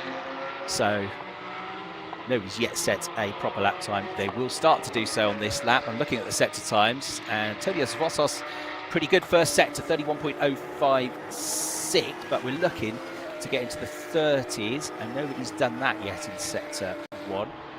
Mielov has gone into his 5th place. He's done the absolute best second sector so far, but I think still time to come. It's not going to be this lap where we see the really quick time with the one after, I think. Unless your name's Robert Solmer, well, he's gone top of the times. He still isn't that quick. 1 minute 49.164. Critically, though, is he's got a clear track ahead of him, so he can push on. Verratti goes a bit quicker for now, 147.235. But those graphics are going to change all the time now as drivers come through, get quicker and quicker and quicker. I think the next lap, not this one, is going to be the one to watch. GT4s will keep an eye on as well. Dino van der Geest is quickest in that category at the moment. Wills goes over the line, goes quickest with a 146.443. But remember, we're in the low 1 minute 45s in the first qualifying session, so we're not there yet. Georgie, who was quick off the mark in the first qualifying session, likewise in this one, number 37, that purple car going second quickest, 4 thousandths of a second behind Philippe Wills. Vossos down to 3rd, Barati 4th, make it 5th, because into 4th place, goes number 33, Alexander Dobik, the Ukrainian driver, getting past Robert Cronin there in the Cayman, is the silver 911 of driver second in the championship, Philippe Wills. So making sure he didn't get held up at all there, the Belgian. And there's his title rival in the red and white, number 63 machine, Robert Solmer. Philippe Wills quickest at the moment, but not for long, because Heglin goes quickest as he crosses the line in car number 5, 145.765. So first driver into the 145s in this session, but we should be going quicker than that.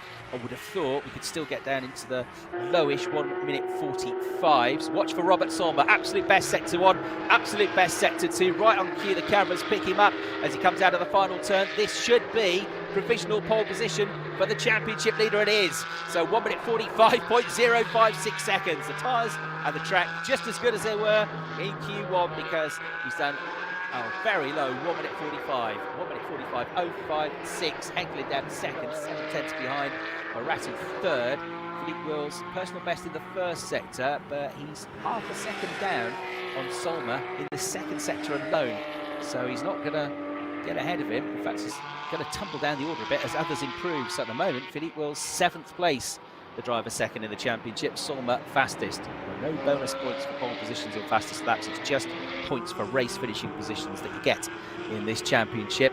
Robert Solmer wants to make sure he's done the absolute best first sector time as well, 30.610 seconds. Heglin is on a pretty good lap as well in the number 5 car. So Peter Heglin, personal best in sector 1, personal best in sector 2 in the fact Auto Tech car, the Swiss driver for the Swiss team, going well here as well. He only got involved in the championship in the most recent weekend at Valencia, but he did get 2 top 5 finishes and a podium, a second place finish. So continue to watch Robert Solmer pressing on through the middle sector. He's lost a bit of time though, it's not bad. It's still quicker than most people go through that second sector. Michael Kuhl's gone second. This is why Robert Solmer wants to stay on it, because others could steal that pole position away from him, and Michael Kuhl very nearly did, 0.031 seconds adrift. So 145.056 for number 63 Solmer, and 145.087 for Kuhl, number 98, in second. He's provisionally on the front row of the grid. We've got 3 tenths of a second back then to Peter Heglin, number 5 in third, number 37 Georgie in 4th place. Ripoll Jr. going well again, number 191 in 5th place. Just 6th goes number 3 Winkler, 7th number 372 Van Eldik on his debut weekend. Number 80 Fontana is 8th, number 22 Barati is 9th. Mielov, number 10, has just gone into the top 10, which means Philippe Wills down to 11th place. He really needs to get going in this session. It's a better lap so far, personal best in both of the first 2 sectors. He carries as much speed as he dares coming out of the final turn, right to the edge of the circuit.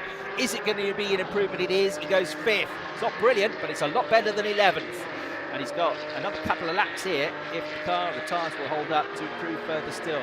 But that was a big lap, and he did it right at time lap, because we've got a yellow flag somewhere around the circuit, which is why you've got to make sure that when you've got the opportunity, you grasp it, because you never know what's around the corner in a qualifying session. So that keeps him in the hunt at least, but again, he's several places behind his title rival. Robert Solmer this time as well is on provisional pole position, what could well be the title decider this afternoon. Pierre Jr. His home race has dropped down to 9th. It was just at a personal best through the first sector. Whatever the yellow flag cause was quickly resolved itself. So we're back to green flag conditions now. 4 minutes 22 seconds left to go. Robert Solmer had a decent, not the absolute best, but a decent first sector, but he has gone quicker than anybody else through sector 2.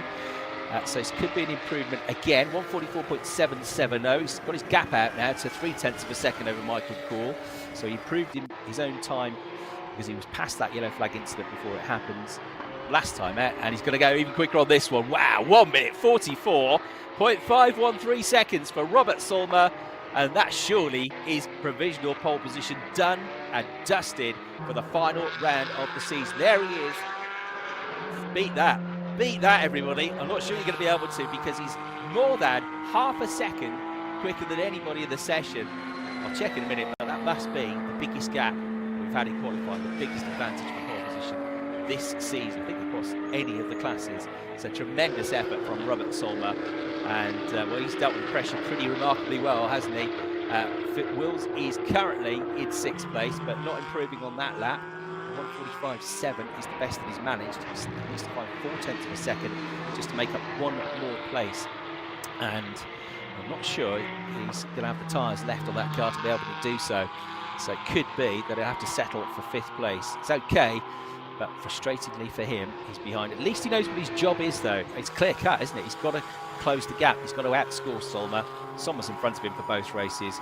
He's got to press on. He's got to come forwards. He's got to overtake. So for Solmer, he's got the advantage of qualifying ahead. He's got the advantage of pole position for round 8. But then he's also in a bit of a dilemma, because he doesn't need necessarily to press on absolutely, get through the first few laps, get your head in front. But he's also got to balance points and balance risk if he does drop back in the pack a bit off the start. He's got to balance those risks as the points leader. So it's a nice position to be in, but all the pressure is on the points leader, and it's a slender advantage he's got with 20-point lead and 100 points still up for grabs today.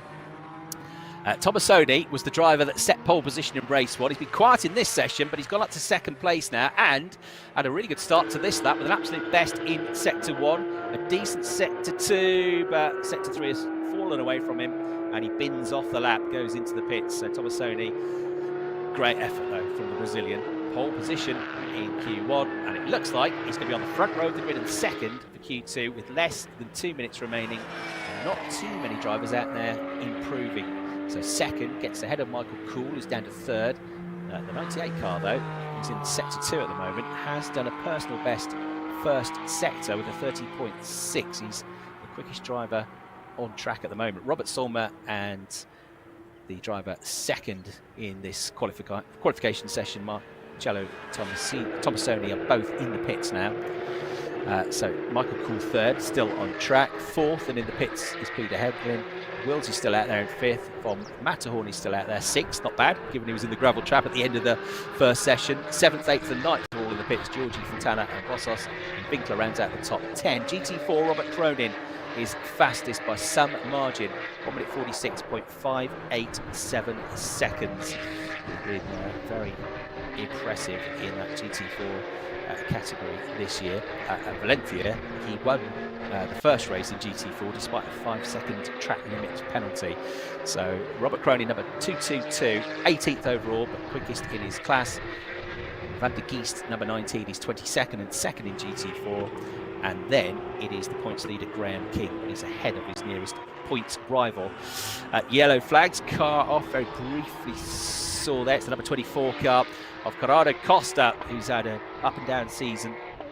So Corrado is going to end this session in the gravel trap by the looks of things, and will not be able to improve upon 20th position, which is where he is at the moment. So 20th position, but no damage to the car, gets it back going again, and we'll head back to the pits as the flag is about to be dropped with the time now out, down to 0 seconds, and that's it. So complete the lap you're on. Is anybody on a charge flying that's near the front of the field? Well, don't think so. I mean, there was a good start to the lap for Philippe Wills, but he dropped time in the 2nd sector. Personal best in the 1st sector, dropped time in the 2nd, dropped more time in the 3rd, and doesn't improve. So brave effort, kept going as well he might, but Philippe Wills will have to settle for 5th on the grid. It's better than Q1, but it's still not as good as his championship rival. Sulmer will start from pole position for this final race of the season, in fact, because the club drivers will round out the afternoon with their second race later on today. So 2 very good sessions, but we've seen quite big gaps between the top 2 in terms of time. That half a second gap that Sulmer had at one point did dwindle a bit down to 0.331 seconds when Tomassoni improved late on. They're coming through as one of the last to take the checkered flag was number 69 von Matterhorn. Got the car out of the gravel, dusted it down, and he's had another good qualifying. 2 top 6 qualifyings for von Matterhorn, so I'll be pretty pleased with that. You don't explore the limits and sometimes go over them. You never know where they are, do you? So best to do it now in qualifying, and he got away with it. So excellent effort by Robert Sulmer to take pole position, and with his teammate, the Q1 pole sitter, for company on the front row of the grid. Number 63, Robert Sulmer. Number 145, Marcello Tomassoni on the front row of the grid. Michael Kuhl and Peter Hegland provisionally 3rd and 4th. Lorenzo von Matterhorn and Philippe Wills, the driver 2nd in the championship, will be on row 3. Thomas Winkler, excellent qualifying for him. He's 7th, with Gianluca Giorgi in 8th. Angela Fontana and Antonius Bossos round out the top 10. Javier Rippon Jr. I think will come forwards from 11th on the grid. Mark Van Eldik with an impressive debut as well, 12th. Narabi Bakishvili and Andrea Baratti 13th and 14th. Provisionally be on the 7th row of the grid. And then we had Mihail Mielov in 15th, Alexander Dobik 16th, Paulius Zedaika in 17th, Robert Cronin, the GT4 pole sitter, in 18th, Jürgen Bollet in 19th, and Corrado Costa, despite the spin at the end, 20th place. Niels Lofterod in 21st, Dino van der Kies 22nd, Dominic Bastian 23rd, Graham King, the GT4 points leader in 24th, Henk van Norrel, his closest rival, only about a 10th slower than him though, he's 25th, and 26th, Alfred Lenfrey, with 26 cars set to line up for 2 30-minute plus 1 lap races this afternoon in the Porsche Club division. So a successful morning. I've actually had 1 or 2 incidents in the very first qualifying session for the sport division earlier on, but since then it's been plain sailing. Just that big crash that we had into the pit wall early on, right at the start of Q1 in the sport division for Robin Knutson. Hopefully he is okay. I'm not sure that car is going to be able to be repaired in time for the racing though. So we have a break from track activity now, but not for long. Quick lunch break, time for the marshals and the officials to gather their thoughts, time for the teams critically to get prepared for what's going to be a busy afternoon of racing. Local time, we're due to get underway with our first race of the weekend at 1 o'clock, 1 p.m. local time, and the first 30-minute plus 1 lap race for the sport division, race 1 at 1 o'clock.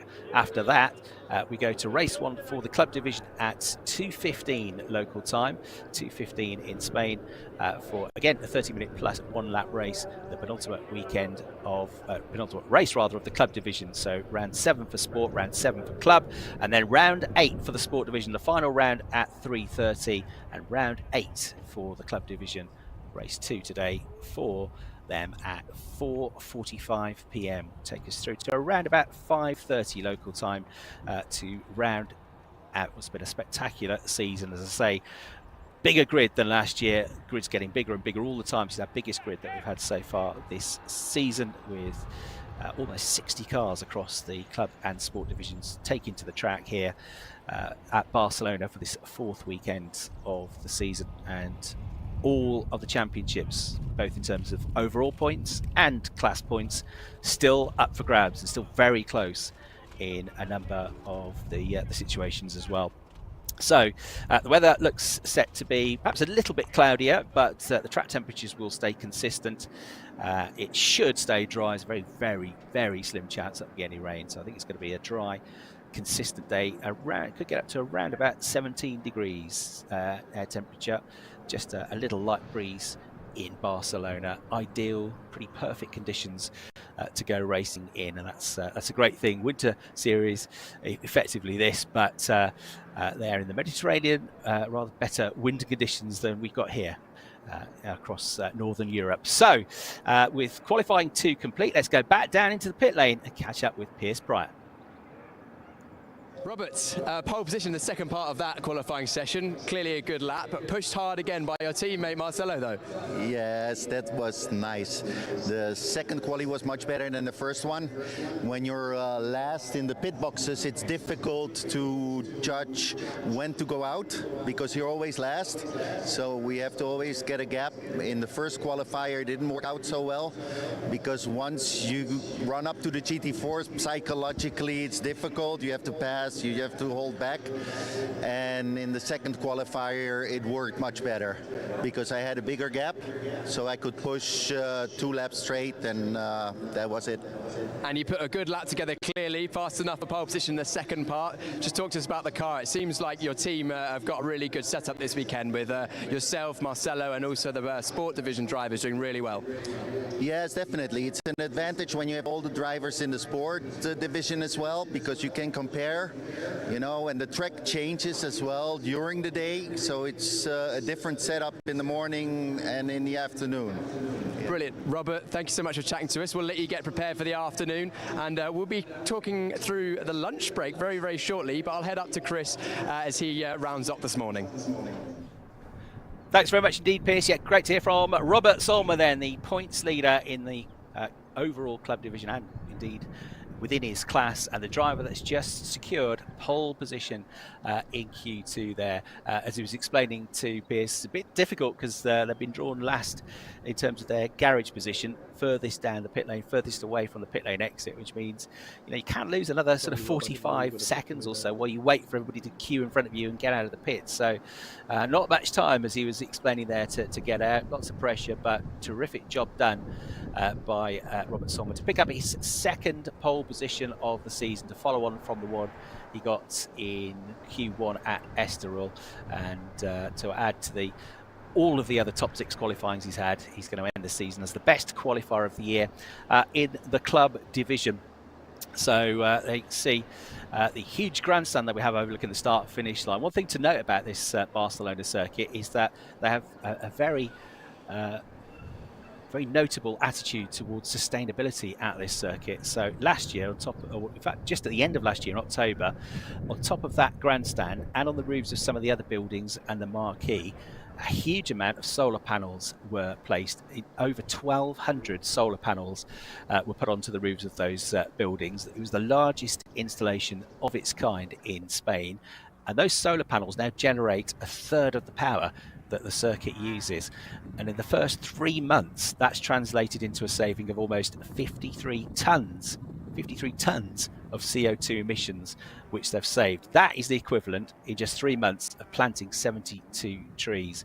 It's part of the ongoing process to remain environmentally friendly as they can here at the Circuit de Catalunya, Barcelona. In 2021, the circuit was ranked the second most sustainable racing circuit in the world. So huge plaudits to them. It's a great attitude to have. Great work being done. Lots of investments in the circuit, this great Grand Prix venue, which has a long history of hosting, of course, Formula One races. So we're about 30 kilometres from the wonderful city of Barcelona, an Olympic city as well. Back in 1992, it hosted the Olympics. In fact, it's a city which is on the coast, but didn't actually have any beaches until some artificial beaches were built for the Olympics. It's a wonderful city, Barcelona, one of my favourites. It's got tremendous nightlife. It's got wonderful architecture as well, big art scene as well, and a wonderful nightlife. A very vibrant city is Barcelona. So it's a great venue, a great place to come for our season finale. It's hugely busy as well in Barcelona. Would you believe nearly 3 million cruise ships pass through the huge port in Barcelona? It's got 7 terminals. It's the 6th busiest port in the world and the busiest port in Europe. Of course, football is at the beating heart of Barcelona as a city as well. The Camp Nou, the 2nd biggest football stadium in the world, which has a capacity of nearly 100,000 people. So it is just a wonderful place to visit if you ever get the chance. 50 museums in total in the city, and over 20 Michelin-starred restaurants. The food is rather good as well. I can guarantee that. So Barcelona, our venue for this final weekend of the Porsche Sprint Challenge Southern Europe. Qualifying complete. We've got the lunch break now. Very shortly, we'll have Piers down in the pit lane with a pit lane walkabout. He's going to catch up with as many of the drivers and team members as he can. So he'll be getting ready for that, to talk you through that. And then we'll be getting ready to go racing at 1 o'clock local time. The action will get underway for the first race for the sport division, the championship up for grabs, but a championship which could be potentially wrapped up by Ariel Levy, who went well in both of the qualifying sessions, if he gets a top 3 finish in race 1, no matter what his closest rivals do. But one thing we all know about motorsport is that you never try and predict it, because just when you think you know what the script is going to deliver, it brings you something completely different. No doubt there'll be 1 or 2 twists in the tail as we get set for this final weekend of the season after our wonderful first 3 weekends of racing this bigger extended championship. We started the season back at the end of January at Portimao in Portugal, then to Estoril on the 2nd and 3rd of February, and then from Portugal we moved to Spain and Valencia on the 23rd and 24th of February, and 1 week later we are here in Barcelona for rounds 7 and 8 of the championship. So the Porsche pyramid continues to deliver these great drivers. You've got these AM drivers coming through, young drivers coming through in things like the GT4 category as well. Great opportunity to get some race experience in early, to get practice in early ahead of whichever main championships the drivers are getting involved in this season.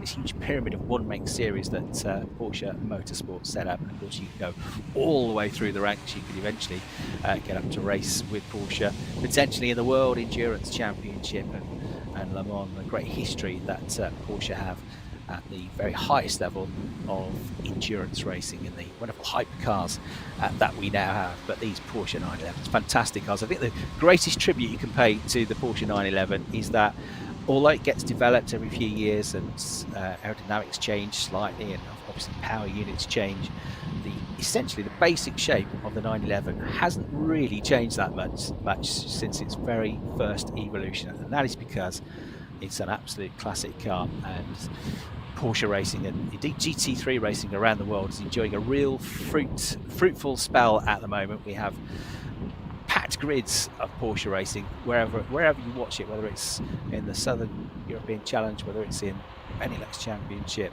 the German Championship, the British Championship, the Porsche Super Cup. And if you can drive a Porsche, as many racing drivers said to me, if you can drive one of these well, you can drive anything well. It is a beast. It is a difficult car to get the very last few tenths of a second out of, but it could deliver some fantastic close racing. So the marshals, you can see around the circuit, just making the final preparations, sweeping up any little bits of debris or loose stones or loose bits of gravel that have been picked up by the cars at the end of that qualifying session, because they all were running pretty much to the edge of the circuit. Track limits warnings, though, very much down on the amount of warnings that we have been having. Valencia was a high point. Was it 15 cars, I think it was, that had track limits penalties in one of the races at Valencia, so more than half the grid. But they perhaps have learnt from that, something that you have to be very careful of. You get a warning, then you get another warning, and then you start getting penalties in the races, 5 seconds, and then each subsequent time you run over the track limits, 5 seconds again. And just to explain what track limits are, we talk about it a lot. We have done the last few years, but the circuit has white lines around the edge of it. That defines the edge of the circuit. Racing drivers like to try and straight line corners, like to try and get on the power early, and they'll do what they can to get away with that. And sometimes they'll go beyond the white lines to get on the power early or to try and straight line corners. They're not allowed to do it anymore because of all these track limits penalties which are imposed. That could play a part this afternoon. Lots to look forward to, but we can now catch up with some of the drivers and team members down in the pit lane, and it's back to Piers Pryor. Back once again, no, not for the Renegade Master, but for the Porsche Sprint Challenge in Southern Europe. Lunchtime pit walk again. You just caught me admiring the Porsche Cayman GT4 safety car as it drove past there. But anyway, we're here at Barcelona, Circuit to Catalunya once again, and it's great to be here, a regular feature on the Formula One calendar. This lunchtime pit walk is all about chatting to some of the personalities, the drivers up and down the pit lane. And why don't we start at the pit exit end with a driver, Jan Seifert, who's been going very, very quickly this weekend. Jan, come on out the pit lane, get in the sun, enjoy it. Jan, talk to us about your weekend so far. You know, you seem like you've got some really good pace this weekend. The car feels good underneath you. Yeah, feeling good. I had two very good test days yesterday and on Thursday. Unfortunately, feeling more under the weather by the minute. So I'm hoping that I can finish the weekend as good as possible, because unfortunately I couldn't maximize my potential in quality just because my body is letting me down a little. But we're in Spain, the sun is shining, showtime. So just let's go and have two good races and then full focus on Carrera Cup. Yeah, of course, showtime, of course, this afternoon. You mentioned Carrera Cup. Just tell us about what you're going to be racing this season, who you're racing with, and what your hopes for the season are. Well, I'm going to be doing Carrera Cup Germany with my team HP Racing. Actually, it's now HP Racing Team A-Works. Got a little cooperation going, which is working very fine up to now. So we're really looking forward to it. Yeah, basically just doing the German version of the One Make series, which is on par with Super Cup, from my opinion. I'm just looking forward to placing myself in the top 10. Yeah, just finishing constantly every race in the top 10, and then just take it from there and see what we can do. Absolutely, in the Porsche Sprint Challenge Southern Europe, a great opportunity to get in the groove ahead of the season. Jan, thank you so much for chatting to us. Oh, the best option. The best, there you go, you heard it here. Jan, thank you so much for chatting to us. Good luck this afternoon. We'll see how you get on in the sport division. Jan, of course, one of our newer drivers, hasn't done the whole season in the Porsche Sprint Challenge Southern Europe, but joining in. And we've also, in the second garage, we've got Draker Janssen. Draker, for Red Ant Racing, just talk to us about your weekend so far. It's good to have you on the grid again. Yeah, we're training. It's my first couple of weekends in the car, so just training to try to be fast and learning a lot. So great place to learn, of course. I don't believe you've got the many years of experience in car racing at all. You've done mostly karting, correct? Oh yeah, I did a couple of years of karting. This is my first year in cars, so I picked a difficult car. So. But it's nice. It's a nice challenge. And you're enjoying driving the Porsche 911 GT3? Yeah, it's really fun. Really fast. Really tricky, but really fun. Brilliant. What do you reckon this afternoon can bring for you? Yeah, qualifying wasn't great, so try to go to the front, and I'm going to have fun. Last race today, so I'm just going to do. Trying to do a lot of overtakes, have as much fun as possible, so I'm excited. I'm excited for you. We'll look forward to seeing that on the stream. Draker, thank you so much for taking time out of your lunch schedule to come and have a chat to us. We're, of course, at the top end of the pit lane, a long way down to the other end. So we're going to skip past some of the teams, because otherwise we won't have time to get to all the way to the other end. We spoke to some of the drivers from Enrico Fulgenzi last time out at Valencia. And we moved down to the pit lane again, all the way from the start to finish. I think 48 pit garages in total. But it's been really interesting. This chatting to some of the drivers, they're saying that this weekend the cars are feeling quite different to how they did at the previous weekend at Valencia. There's tarmac being quite different. It's a lot more open here, a bit more undulation as well. And even the drivers finding that there's a bit of change in how the cars feel from the morning to the afternoon, with the track temperature, the way the tyres are coming in. And it's made it interesting in qualifying, especially in that first part of the sport division where it was interrupted, unfortunately, by Robin Knutson, who hit the pit wall right behind us here and had to sit out the part of the session. But that session was effectively cut to a half length, and it didn't give all the drivers time to get the tyres into the perfect operating window. Moving down past Garage 38, we have the Speed Lover team. We've got Philip Wills, of course, he's a championship contender in the club division. And I'm hoping I can grab a quick word with Jurien de Back from Hans Weiss Motorsport. Jurien, yes. We're back at Portimao. It's the sun's out. I'm actually getting quite hot now. I learned from last weekend, it was very cold. I've put lots of layers on and now I'm sweating. But anyway, how is it in the car? Talk to us about your weekend. Yeah, I think we made great steps this weekend. Yesterday was a bit less, but this qualifying we made a great step. So now more in the midfield, so that's pretty good. Pretty good in the midfield. We saw in Valencia was crazy. There was fighting backwards and forwards, a few incidents, great racing to and fro. But you know, how are you going to change your outlook maybe this weekend, having seen how well it went on last weekend? Yeah, last weekend for me was terrible with 2 DNFs. So I just want to finish the race. I think that's the most important. And yeah, let's see what we can do. Brilliant. Jurien, thank you so much for chatting to us. Really, always good to catch up with you. Jurien, of course, again, one of our younger drivers in the grid in the sport division. We're moving past the other drivers. We've got a couple of newer drivers in the club division for Hans Weiss Motorsport. And we're now at one of the British teams, which is Team Parker Racing. And I can see in the back of the garage, we've got our Robert Cronin, who was a double winner, I think, last time out in Valencia in the GT4 group as part of the club division. The GT4 cars here, you can see are slightly different in shape to the 911 GT3s, but only about a couple of seconds off in pace, and it's interesting to have the different cars. Robert, good to have you back. Thanks for chatting to us once again. I know that the team say that, you know, you're not the most comfortable for interviews, but it's always good to catch up with you. Talk to us about this weekend. Very different track to Valencia, a lot more open, but you're getting more and more comfortable in the car with every lap, I imagine. Yeah, same as kind of Valencia, just learning every session. There's a lot more tyre degradation here, so it's a lot tougher. Like, to do a time, you kind of need to be on new tyre, and so you just kind of don't know where you are then if you're not. The 911s, I've been hearing that they're struggling to get the tyres in, and then the front tyres especially. Obviously, it's a different car. You're racing the GT4. Is it a bit of a different balance? Is it a bit more even the way the tyres come in and go off? Similar to Valencia, you do have to work hard to get the tyres in, but it's nothing worse than Valencia, I think, for us. Yeah, Valencia was tough, wasn't it, on tyres? High grip surface there. The track temperature definitely rising. I'm getting a bit sweaty here. Do you reckon that's going to help the GT4s this afternoon, maybe in pace-wise? Could you get in the mix with the midfield? I saw you were at one point right up there in qualifying.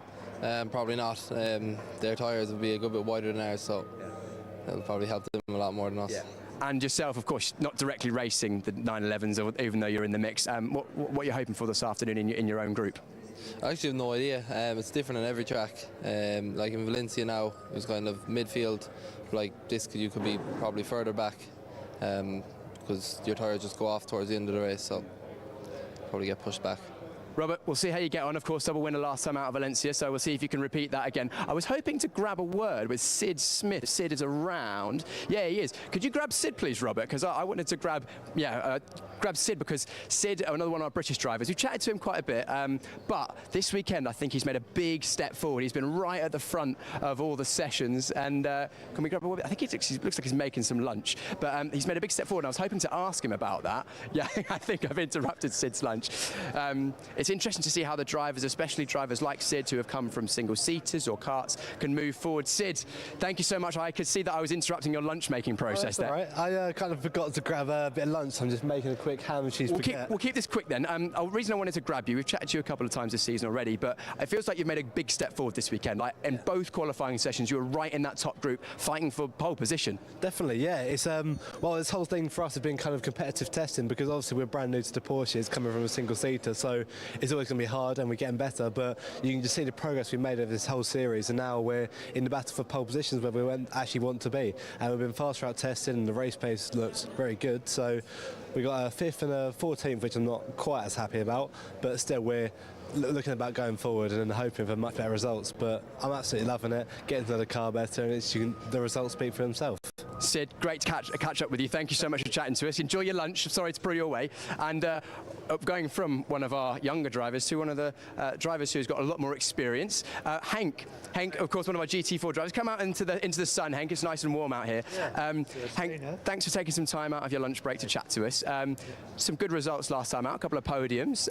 What are you hoping for this weekend? Yeah, of course I hope the podium, but you know, there are a couple of good young drivers, and it is also very difficult to follow them. But I do my best. You do your best, and you do a very good job. Always, and it goes better and better. Yeah. It's the final round here at Barcelona. Are you enjoying the circuit, and what does the season have in store for you after the Porsche Sprint Challenge Southern Europe? Oh, I go to the Benelux, and I do a couple of other races, so I have to be in condition, and otherwise you forgot the skills. Of course, you need to keep yourself sharp. And will that be in the GT4 or the GT3? I take this car. Yes, I bought this car to do races this year with it. Brilliant. I like the car. Yeah. Glad you're enjoying it. Hank, thank you so much for chatting to us. Hopefully we'll see you on the podium this afternoon. I hope you're so to see you again.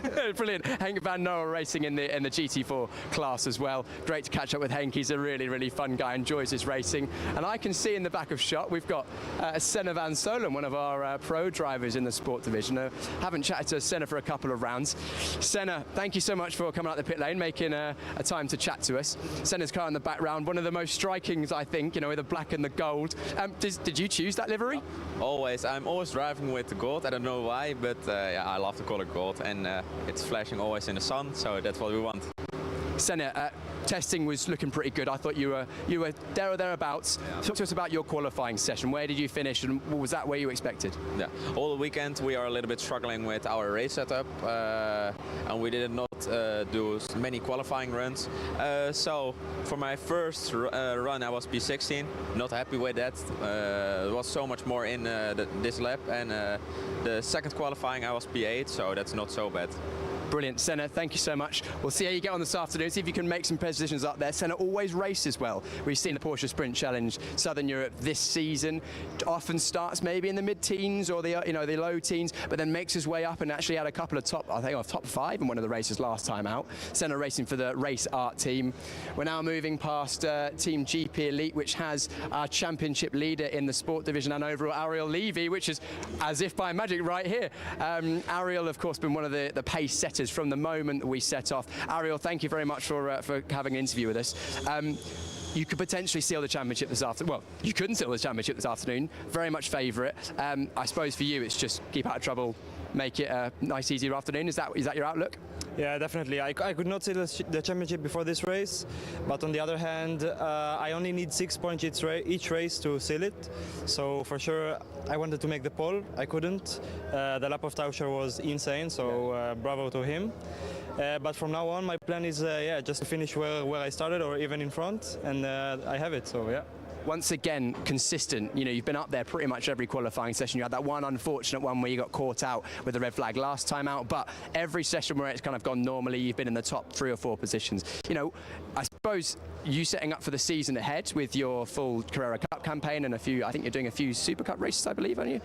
I will do Carrera Cup Deutschland full season, and I will be a rookie in Super Cup full season as well. Yeah, so the consistency from this is surely giving you some good confidence going into the year. Yeah, I think I would say that for me this year the most important thing would be is not just being fast, but being fast in a relatively short time, because in Super Cup this is what you have to have. Yeah, of course, not a lot of track time at the Formula 1 race weekends, but you're looking very tuned in with the car, so hopefully it goes well for you this afternoon. What do you hope? What do you think you can get this afternoon positions-wise? Well, one lap wise, maybe I was not the fastest, but race distance, I have to see what I can do, I guess. We'll be looking on. Thank you so much for chatting to us, Ariel. Of course, our championship favourite in both the sport division overall and the pro subdivision of the sport category. Interesting, actually. We are in the first half of the pit lane. Then there's a massive gap here, but that's because there's some pretty serious works going on the pit building here at the Circuit de Catalunya. If Laura bands up our camera operator, you can see above the pit lane there's a lot of work going on, also a lot around the back, and that's why we're going to have to take a quick scamper through these blank garages. That's right, there's no one hiding in there as far as I'm aware. But it's interesting, I've been chatting to a few of the drivers throughout today, before qualifying, after qualifying, and they've been saying that the tyre preparation, warming the tyre, tyres has been really, really critical for getting good lap time. It's been quite difficult around here compared to last weekend at Valencia. The circuit of Valencia, very grippy tarmac, they could get the tyre temperatures in, and then here it's a bit more slippery, and even offline there's a lot of dirt, so getting the front tyre temperatures up especially has been very important, and a lot of drivers complaining of front tyre graining, which is where the tyre isn't quite heating up well enough to let it grip properly. I'm hoping I'm going to be able to grab a word with Mathis Gilbert. No, I think he's getting chatting with his engineer. Maybe I can grab a word with Fernando Monge. Fernando, thank you so much for having a quick word with us. Fernando, talk to us about your day so far and what you're looking ahead to in the races. Well, actually, I'm starting at the end on race 1. We had an incident with Robin, unfortunately. We're really sorry about it. So, we're just going to focus on going forward, trying to overtake as many drivers as possible. And then race 2, I'll be a bit ahead at the start of the race. So, yeah, really looking forward to it. Fernando, you're a very experienced driver, so overtaking, I'm sure, is not strange to you. How many places do you reckon you can get up? Well, we'll see. I mean, let's in Valencia started 21. We got recovered on the first 5-6 laps, like 10, 11 positions. So same again. Well, hopefully yes. So we'll see. Fernando, your bright green car looking great on circuit, of course, with your Bardebels hotels as well. So thank you very much, Fernando. Have a good afternoon this afternoon. I think I was hoping to grab a word with Mathis Gilbert, but he's getting his helmet on, so very much deep in concentration there. We're now towards the start of the pit lane. I'm nearly losing my pit sheet, because that would have been bad. But anyway, we've got the Fach Auto Tech here. They've got a lot of drivers in, most of those in the club division. Maybe I can grab a word with Alex Tauscher, our pole sitter for race number 2. We did chat to him briefly. Actually, no, let's grab Horst Felix Felbermeier. Horst, of course, could we grab a quick word? Horst, are we okay to have a quick word? Just 1 minute? Quick moment. Yeah, quick moment. Horst, talk to us about your afternoon. Pace has been good all season. What can you do this afternoon? Yeah, I think we will see. Starting from P9 in race 1 and in race 2 from P7, so there's still room to improve, and we will see. We will definitely see, and from Valencia there was a lot of jostling and a few incidents, so are you just going to get stuck in or maybe wait for things to happen a bit? What's your outlook? Yeah, for sure I will wait a little bit in the first few laps and let everything settle, and then we will attack. Horst, thank you so much for taking some time to chat to us. We're now getting very, very close to the start of the sport division. You can see all the drivers in the sport division getting themselves ready. Let's see if we can grab a word with some final drivers. I'm going to run in and grab Josh Stanton if he's ready. Can I grab Josh? Just 1 minute? Yeah, I'll give him 1 minute. He's just chatting to his engineer once again. Josh actually was one of the drivers I was chatting to and was giving me some insight earlier on, and he was also talking about the fact that offline round here at the Barcelona circuit, so much dust, so much, so many marbles, they're finding it really tricky, and that's going to be a big factor in the races. Once the race starts, if you get forced offline, so much dirt goes on the tyres and you're really, really hampered for the next couple of laps, especially on the first lap, maybe going 2 or 3 wide through some of the corners. That could then hinder some of the drivers, so I think there's going to be a rush to stay on the racing line, especially amongst the front group. Again, this is now the time where the drivers are getting in the zone.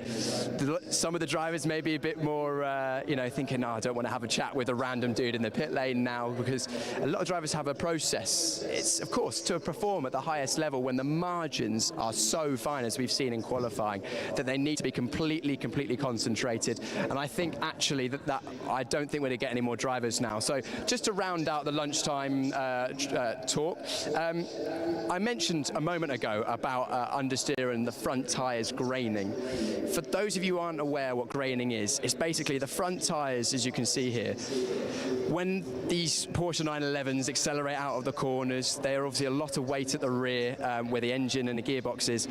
The front tyres, if they're not loaded correctly, they're not heated throughout, by the time you then need to push on them, the tyre isn't warm enough and it almost rips the surface of the tyre and the bits bead off. Like when you rub out a pencil on a piece of paper, those bits of rubber can basically roll across the rubber, and you even get more understeer than you had before. So that would be something to watch out for if there are drivers struggling, especially with the front left through turn 3. 3, which is a long corner. But I'm looking forward to this afternoon of racing. We've got 4 races to come. The sport division is up first, followed by the club division, and round 7 and round 8 coming up later on. But to start with, it's round 7 of the sport division. So let's look forward to that. Chris Hartley is going to run you through all of the action this afternoon. I'll be here in the pit lane giving you any extra bits of information that you might want to know. So Chris, up to you.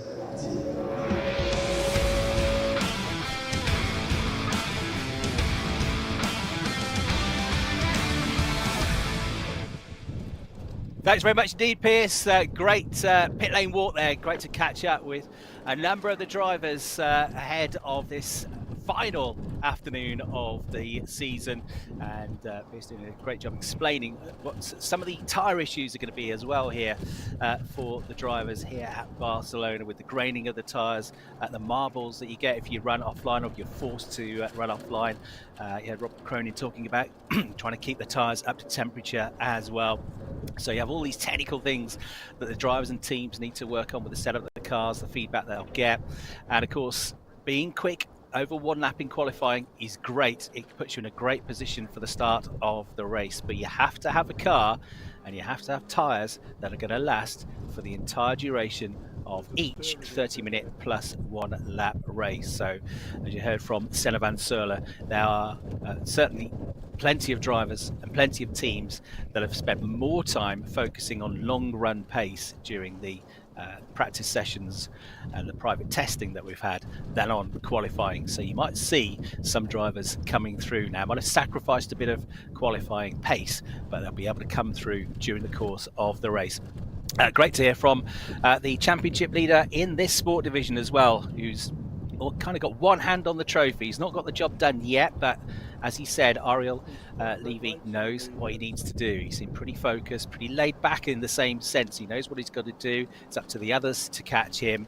And if he can get on the podium in this race, it will be job done from him. So Pierce catching up with championship leader Ariel Levy, who also confirmed that he's going to be racing in the Porsche Carrera Cup Deutschland, but also, fantastically, going to be making his debut in the Porsche Super Cup, the very top of the Porsche Carrera Cup racing pyramid. So racing at some of the Grand Prix weekends alongside Formula One, competing with the very best drivers in Porsches from around the world. But before he focuses on that, he wants to wrap up the championship in this. Ariel Levy, the driver of car number 78 from the very experienced GP Elite squad, is going to be starting on the front row of the grid for this race, starting on pole later on as well.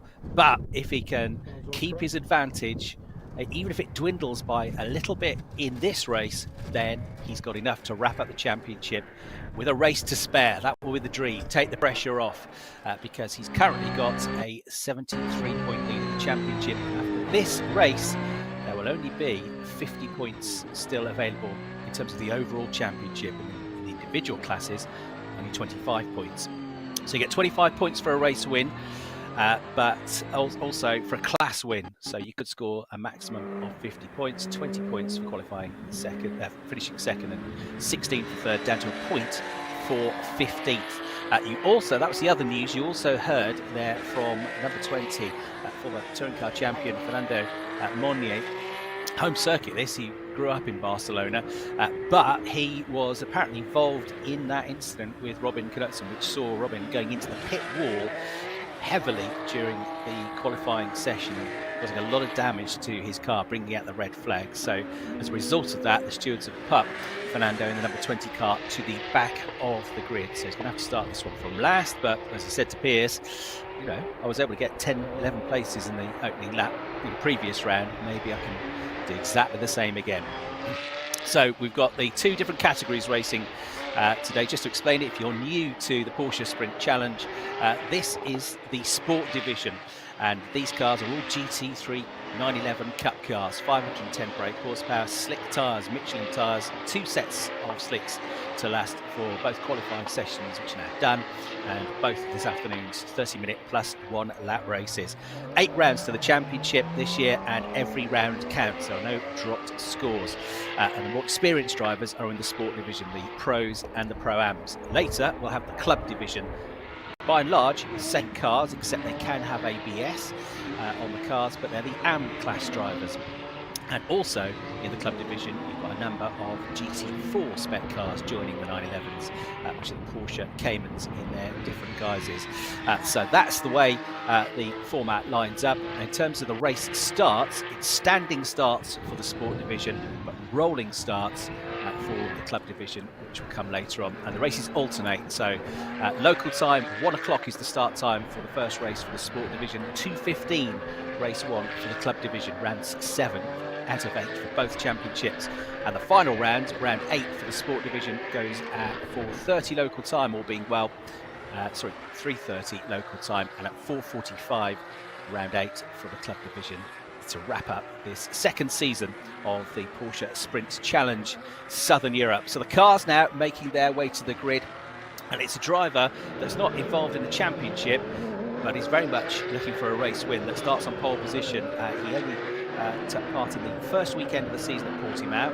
He missed Estoril and Valencia, but he's back, and he's back with a bang, because Matthias Joubert, the French driver, a teenager in car number 94, was the driver that was quickest in qualifying 1 this morning, and the driver that was 4th in last year's Porsche Carrera Cup France Championship. Is in his second season as a Porsche driver, the driver that will start this race from pole position. So the drivers, the team personnel are all down on the grid, and down there to give us all of the colour and catch up perhaps with some of the drivers, it's a very good afternoon to Piers Breyer. As you can see, the cars lining up on the grid behind us, getting ready for round 7 of the sport division of the Porsche Sprint Challenge Southern Europe. Now, I actually headed out onto the grid, and if you take a look around, on the right-hand side, which is the dirty side of the grid, from that incident qualifying with Robin Knutson, there's still quite a lot of dirt and rubber and marbles that were kicked onto the road. So those on the inside, starting on the even side of the grid, so Ariel Levy in 2nd, Cas Havercourt 4th, Jan Seifert 6th, they might struggle to get some traction towards turn 1. We'll have a look and see how that plays out. But I'm hoping to grab a word once again with our pulses for this race, Mathis Joubert. So I'll wait until he's had a moment with his engineer. Oh, can I grab a word with Mathis? Oh, I'll let him do his bits in his ears, or is he doing the wall? Don't want to interrupt any of the pre-race procedures. Thank you so much, guys.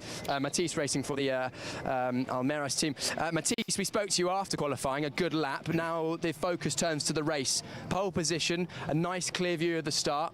What's the plan? Of course, to do a very good start. The plan for us is to recover a lot of data because we have a race here in Carrera Cup France in 1 or 2 months. So to recover a lot of data, not do a lot of mistakes, and do a clean race. Brilliant, Mathis. I'll leave you to your preparations. Thank you so much. Interesting to hear that a lot of the drivers using this as not only preparation for their Carrera Cups, for getting used to the car, but also direct preparation for the seasons ahead. Mathis racing in the Porsche Carrera Cup France, and they're trying to make the most of this by making sure that they get everything right, so that when they come here in a few months' time for the actual races of their main season, that they are fully prepared. And he mentioned the data.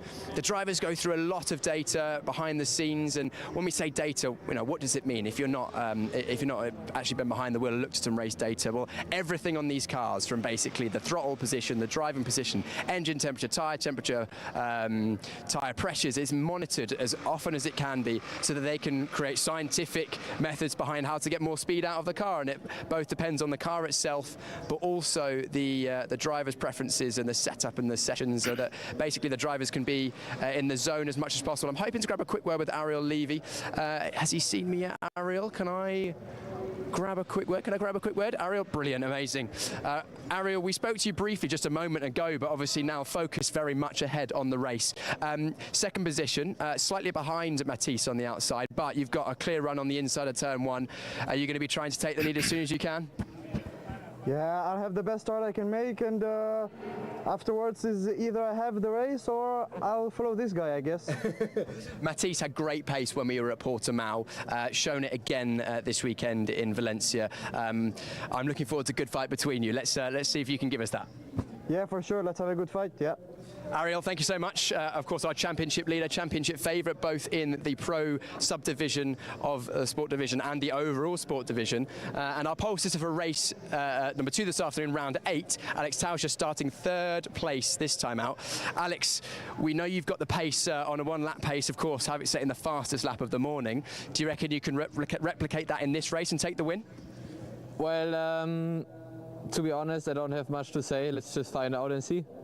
Let's find out and see. And we saw that the races at Valencia a week ago were chaotic, frenetic. There was a lot going on. Do you think it's going to be a bit calmer today, or is it the last couple of rounds so the gloves are off? Man, I hope so. It's gonna be a bit calmer, but to be honest, I can't really imagine because it's the final round and probably everyone thinks like last chance to show what they got, and I think it's gonna be a wild one again. I'm looking forward to it. I'm sure that you'll enjoy it in the car as much as we will at home, but he hopes for a calm one. I hope for a nice, good race from up and down the field. Cas Havercourt, again, a newer driver to the Porsche Sprint Challenge, joined us last time out in Valencia. Can I grab a word with Cas? Is he available? Cas, again, great pace again, top 4. Speaking to the drivers at the front of the grid, you guys have got great pace. They reckon that it's going to be a good fight, very close between all of you in terms of pace, and we saw how close the racing was at Valencia. What can you do? What's your hope for this race? Well, I mean, I'm going to try to get a good start, of course. Have a bit more experience than in Valencia. So, I mean, we're going to be sending it. I mean, we got enough time, half an hour, so we're going to push. We are going to push indeed. And what about the drivers behind you, or is it eyes only forwards? Yeah, I'm not going to look behind, so only go forward. You don't need those mirrors then. Cas, good luck in the race. Time for maybe 1 or 2 more interviews. We just chatted to Sid, so I might skip out Sid. He's also chatting to his driver coach as well, getting some final tips about how to get the tyres in the window. Of course, they're going to have to push from lap 1, which might not be ideal. We also chatted to Jan Seifert, Sebastian Freimut. Why don't we grab a word with Sebastian if he's available? He's got a couple of words in there. Sebastian, can we grab a quick chat? Yep, brilliant. Thank you very much, guys. Sebastian, still great pace in qualifying. A few cars to pass. What's your hope in this race? Is it just keep your nose clean, or are we pushing for the front? Yeah, I don't know. I just see what happens at the start, and then I do my best to go to the front. Yeah. Sebastian, good luck in the race. Remind us where you're starting in race 2, and do you reckon it will be a different outlook being the last race of the season? Yeah, race 2 is from P12 because I messed up qualifying. So I don't know. I just see what happens and then. Sebastian, good luck in the race. Thank you very much for chatting to us. I think we've got time for one more interview. Let's grab a quick word with Sasha Norden, because Sasha's always good to talk to, and he's has shown some great pace this weekend as well. Sasha, very, very close in qualifying. I'm looking forward to a good race. What do you think is going to happen? I think it's going to be really exciting here. The pace is really close. Everybody's driving really fast, so I think it's going to be a really, really exciting race here in Barcelona. Me too, but what about yourself? What can you do in this race? Of course, try to keep it consistent, try to keep it clean. That's the most important part. We've seen some chaos on the track before, so yeah, try to keep it safe, try to keep it within the racing pace, and then we'll see where we can get from there. Brilliant. And final question, I've heard that there's been quite a lot of tyre degradation. Is that going to make a difference in the race? Maybe, we'll see. We'll have to manage it and we'll have to do our best. It is what it is. Everybody has the tyre degradation, so we'll just have to go for it. Sasha, thank you so much. Good luck in the race. We'll see how Sasha gets on. That's all we've got time for on the grid here. I'm looking forward to round 7 of the Porsche Sprint Challenge Southern Europe in the sport classification. Let's see what happens. Thanks very much indeed, Piers. Great job down there on the grid, which, as you can see, is now being cleared of personnel. Drivers, focus on the job in hand. Just their one race engineer allowed to remain with them now. Otherwise, all personnel have left the grid. And the grid, of course, based on that first qualification session of 15 minutes, which we had this morning, interrupted by that big crash that we had for Robin Knutson, and best wishes to him. As a result of that, to the back of the grid has gone Fernando Monnier, who's involved in that incident as well, in the number 20 car. So the drivers lined up, ready to go. The championship up for grabs. Ariel Levy, the points leader, by 73 points. But his nearest rival overall is Alexander Ryman, who's a Pro-Am driver. And he's relying, Alex Ryman, on, he's got to win his class to start with to have any chance of going for the championship title. But he's not a driver that's likely to be up there at the front, the very front of the field, because he's a Pro-Am driver. So in a sense, probably the real rival to Ariel Levy is the driver in third place in the championship. You just heard from Sebastian Fremuth, who's behind him on the grid, back in 7th place. Now he's 83 points behind. After this race, there are only 50 available, so he's got to get the gap down to less than 50 points. His maximum score, if everything went perfectly for him today, for Sebastian Fremuth, would be 220 points. Well, Ariel Levy's already on 203, so he just needs 17 points effectively, and he can do that by getting a couple of 9th place finishes, or a 9th place finish plus the points for 9th in the class that he gets. So, sorry, 7th place finish would be enough for him. But he's just got to focus on the job ahead. The grid then is going to shape up like this. Matthias Joubert on pole position. Great job with a 1 minute 43.150. He's done 2 races so far in the championship. 2nd in one, 6th in the other.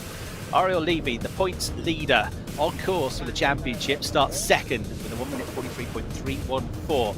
Alexander Tauscher, great job by him as well. He starts 3rd. He's still mathematically in with a shout, 4th in the championship. Kaz Havercourt coming into Porsches off the back of a single-seater career so far. 20-year-old who raced in the Formula Regional European Championship last year. Impressive in 4th. He's already been a race winner this year in this championship.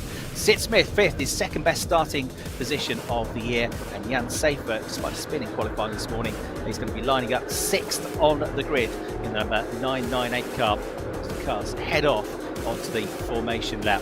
Sid Smith will be hoping for a better start to the race than he had when he was 4th on the grid at Valencia and got a tap early on and sent him into a spin. So that is your top 6 on the grid for this race. We move then on to row 4. Sebastian Fremuth, the championship contender, 2nd in the Pro Division, 3rd overall. Sasha Norden, who's been a capable driver so far this season as well, number 21. He lines up next. He had a podium finish with 2nd place at Valencia last time out. Then on row 5, we got Horst Felix Falbermeier. He was running 4th in one of the races at Valencia, but then had an off on a restart last weekend. Louis Rousset is a very capable driver as well. He starts 10th, Frenchman. Marco Giltrap tends to race better than he qualifies this year. Watch him coming through. He's got a better grid for race 2, but he's 11th, the New Zealander, for this one, with Oliver Gray, ex-star of British Formula 3, next up. He starts in car number 9. Then on row 7, we've got Pietro Armani, number 10, and Robin Knudsen, if he's there, if the car has been fixed, starting 14th. Let's see if that's the case. Angus Whiteside and Senna Van Serlen start next up on row 8. Senna is one that tends to come through in the races and has already been a race winner this season in his first season as a Porsche driver. Giuseppe Guerrieri and Josh Stanton next up to complete the 9th row of the grid. They start 17th and 18th. Then we've got Jurien de Back, who you heard from in the pit lane walkabout, and Jeff Meeels. They start 19th and 20th. The 10th row, the 11th row, is the driver that is 2nd in the overall points and leads the Pro-Am Championship. Alex Ryman, number 47, with Dreke Jansen for company on the 11th row. The 12th row, Henry Tuamala and Gianluca Toccaroli, who is on the grid for the first time this season. The penultimate row of the grid is Jules Grau, who is 2nd in the points in terms of the Pro-Am category, Thomas Kangaroo. And then on the final row of the grid is Cengiz Oguzhan and Fernando Monnier, put to the back of the grid after his part in that incident with Robin Knudsen, which put Robin into the pit wall out of both qualifying sessions. I think probably out of the race. I don't think I've seen him on track as yet. So I've told you the overall points situation with then in the classes. The Pro Division, obviously Ariel Levy leads that one as well. 102 points there. You only score 25 points. There are no doubling up of points in the classes. So he's 39 points clear of Fremuth, but only 25 points available after this race. And still just about in the hunt, 43 adrift, Alex Tauscher. And then in the Pro-Am division, Alex Reimer for S1 Racing, 124 points, only 14 clear of Jules Grau, who's ahead of him on the grid. And then still just about mathematically in with a shout is Cengiz Oguzhan, who's 35 points adrift.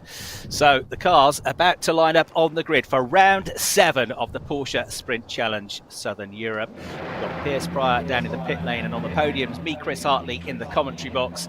And we've got a full grid of cars ready to go in action for a 30-minute plus 1 lap race. A standing start for Sport Division. These GT3 cars all lined up, raring to go. and the teams have done all they can now to prep the cars. Now it's down to the drivers to see if they can make it happen during this race. The start critical. The driver second on the grid, the driver that leads the standings, number 78, the blue and white and red Ariel Levy car, the driver from Israel. He's got a big season ahead in the Porsche Super Cup and the Porsche Carrera Cup Deutschland. But it's the Frenchman with Mattia Jober on pole position that will lead them away as they drop the lights. They go green, we get going, and they come over the crest, and here we go. They're a long run into turn one. Jober in the green and white 94 car's got a great start. Tauscher was off the line well, but he's not going to be able to mix it with the top two. Levy there in second, Tauscher running in third place and coming under far from Kaz Havercourt as they went through turn one. It's all clean through turn two. Uphill climb now through effectively an S-bend section. 1 2 running wide. We've got one off in the background, I'm afraid, that's had a coming together and a spin, and it is the number 4 car of Juren de Back. We had 2 DNFs last time out at Valencia, and this weekend hasn't started well either. There's the blue 88 car of Horst Felix Fabermeyer, who's generally been a pretty good starter, trying to come through the order, and then a look at the inside for the lead of the race, but not quite doing. So Matthias Jober just about closes the door in time to fend off the championship leader, Ariel Levy. Of course, has the knowledge that he doesn't need to win the race. Top 7 could easily be enough, and depending on where others finish, that he might not even need to do that. But there's damage for Draker Janssen. The 17 car has got big damage to the front of the car, steam coming from it. The radiators are exposed in these cars. You get a hit at the front, it tends to leak fluid and leak water, so it looks like he's out as the top 3. Tauscher third in that run come through. 4th place, Kaz Havercourt had a good start but couldn't quite find his way through, but we are now under code 60 conditions because of that incident for Draker Janssen, which means they all have to slow down to 60 kilometres an hour. They can't stand on the brakes, they have to gradually ease off the throttle so as to avoid any concertina effect. And everybody, of course, has to remain in position with no overtaking. They can't go above that 60 kilometres an hour speed limit, or as we saw in Valencia, you will get penalised. And in addition, you can't be seen to gain an advantage either. So we had that incident for the 17 car of Draker Janssen, the Dutch driver, but also earlier, Juren de Back, another Dutch driver, on the exit to the first corner. I think 2 separate incidents, I think, but both cars are stranded on the circuit, and that means the safety car is going to be released out onto the track and everybody backs off. But for the front runners, there was no big drama there. It was all okay at the start of the race, certainly. Or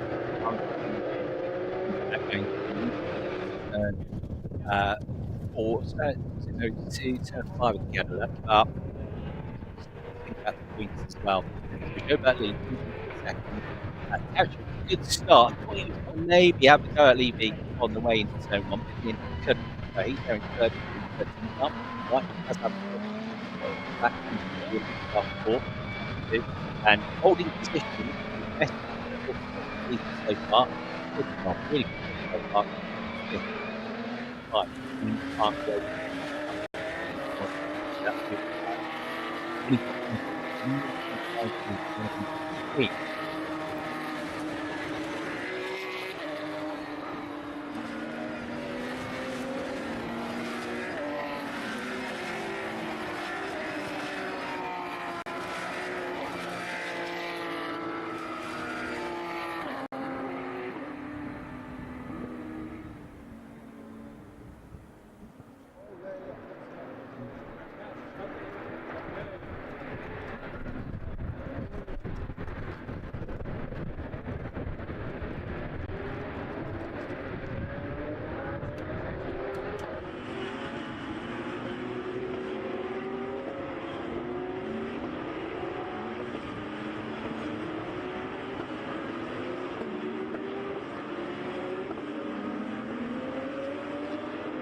Okay, so we are under safety car conditions. Apologies, we just lost sound there for a few seconds, but we are back now, up and running. We haven't missed anything because we've been under cautionary conditions due to incidents, 2 of them at the start of the race. One for the very unlucky Jurien de Back, number 4, who went off in the exit to turn 1, and big damage to the front of Drekke Janssen's number 17 car as well. So at the front of the field, it is the driver that started on pole position, looking for his first win in only his 3rd race of the season. Matthias Schober, he is leading in car number 94 from number 78, the championship leader, Ariel Levy. 2nd place will be more than good enough, I reckon, to wrap up the championship standings, because at the moment he is on course to score 20 points for the overall 2nd place, but also 20 points for being 2nd in class. That'll give him 40 points. Sebastian Freymut, who's his nearest rival in the pro category, is currently running in this race. We started 7th on the grid. He's made 1 up, so he's running in 6th place as it stands, both overall and in class, which would give him 10 points.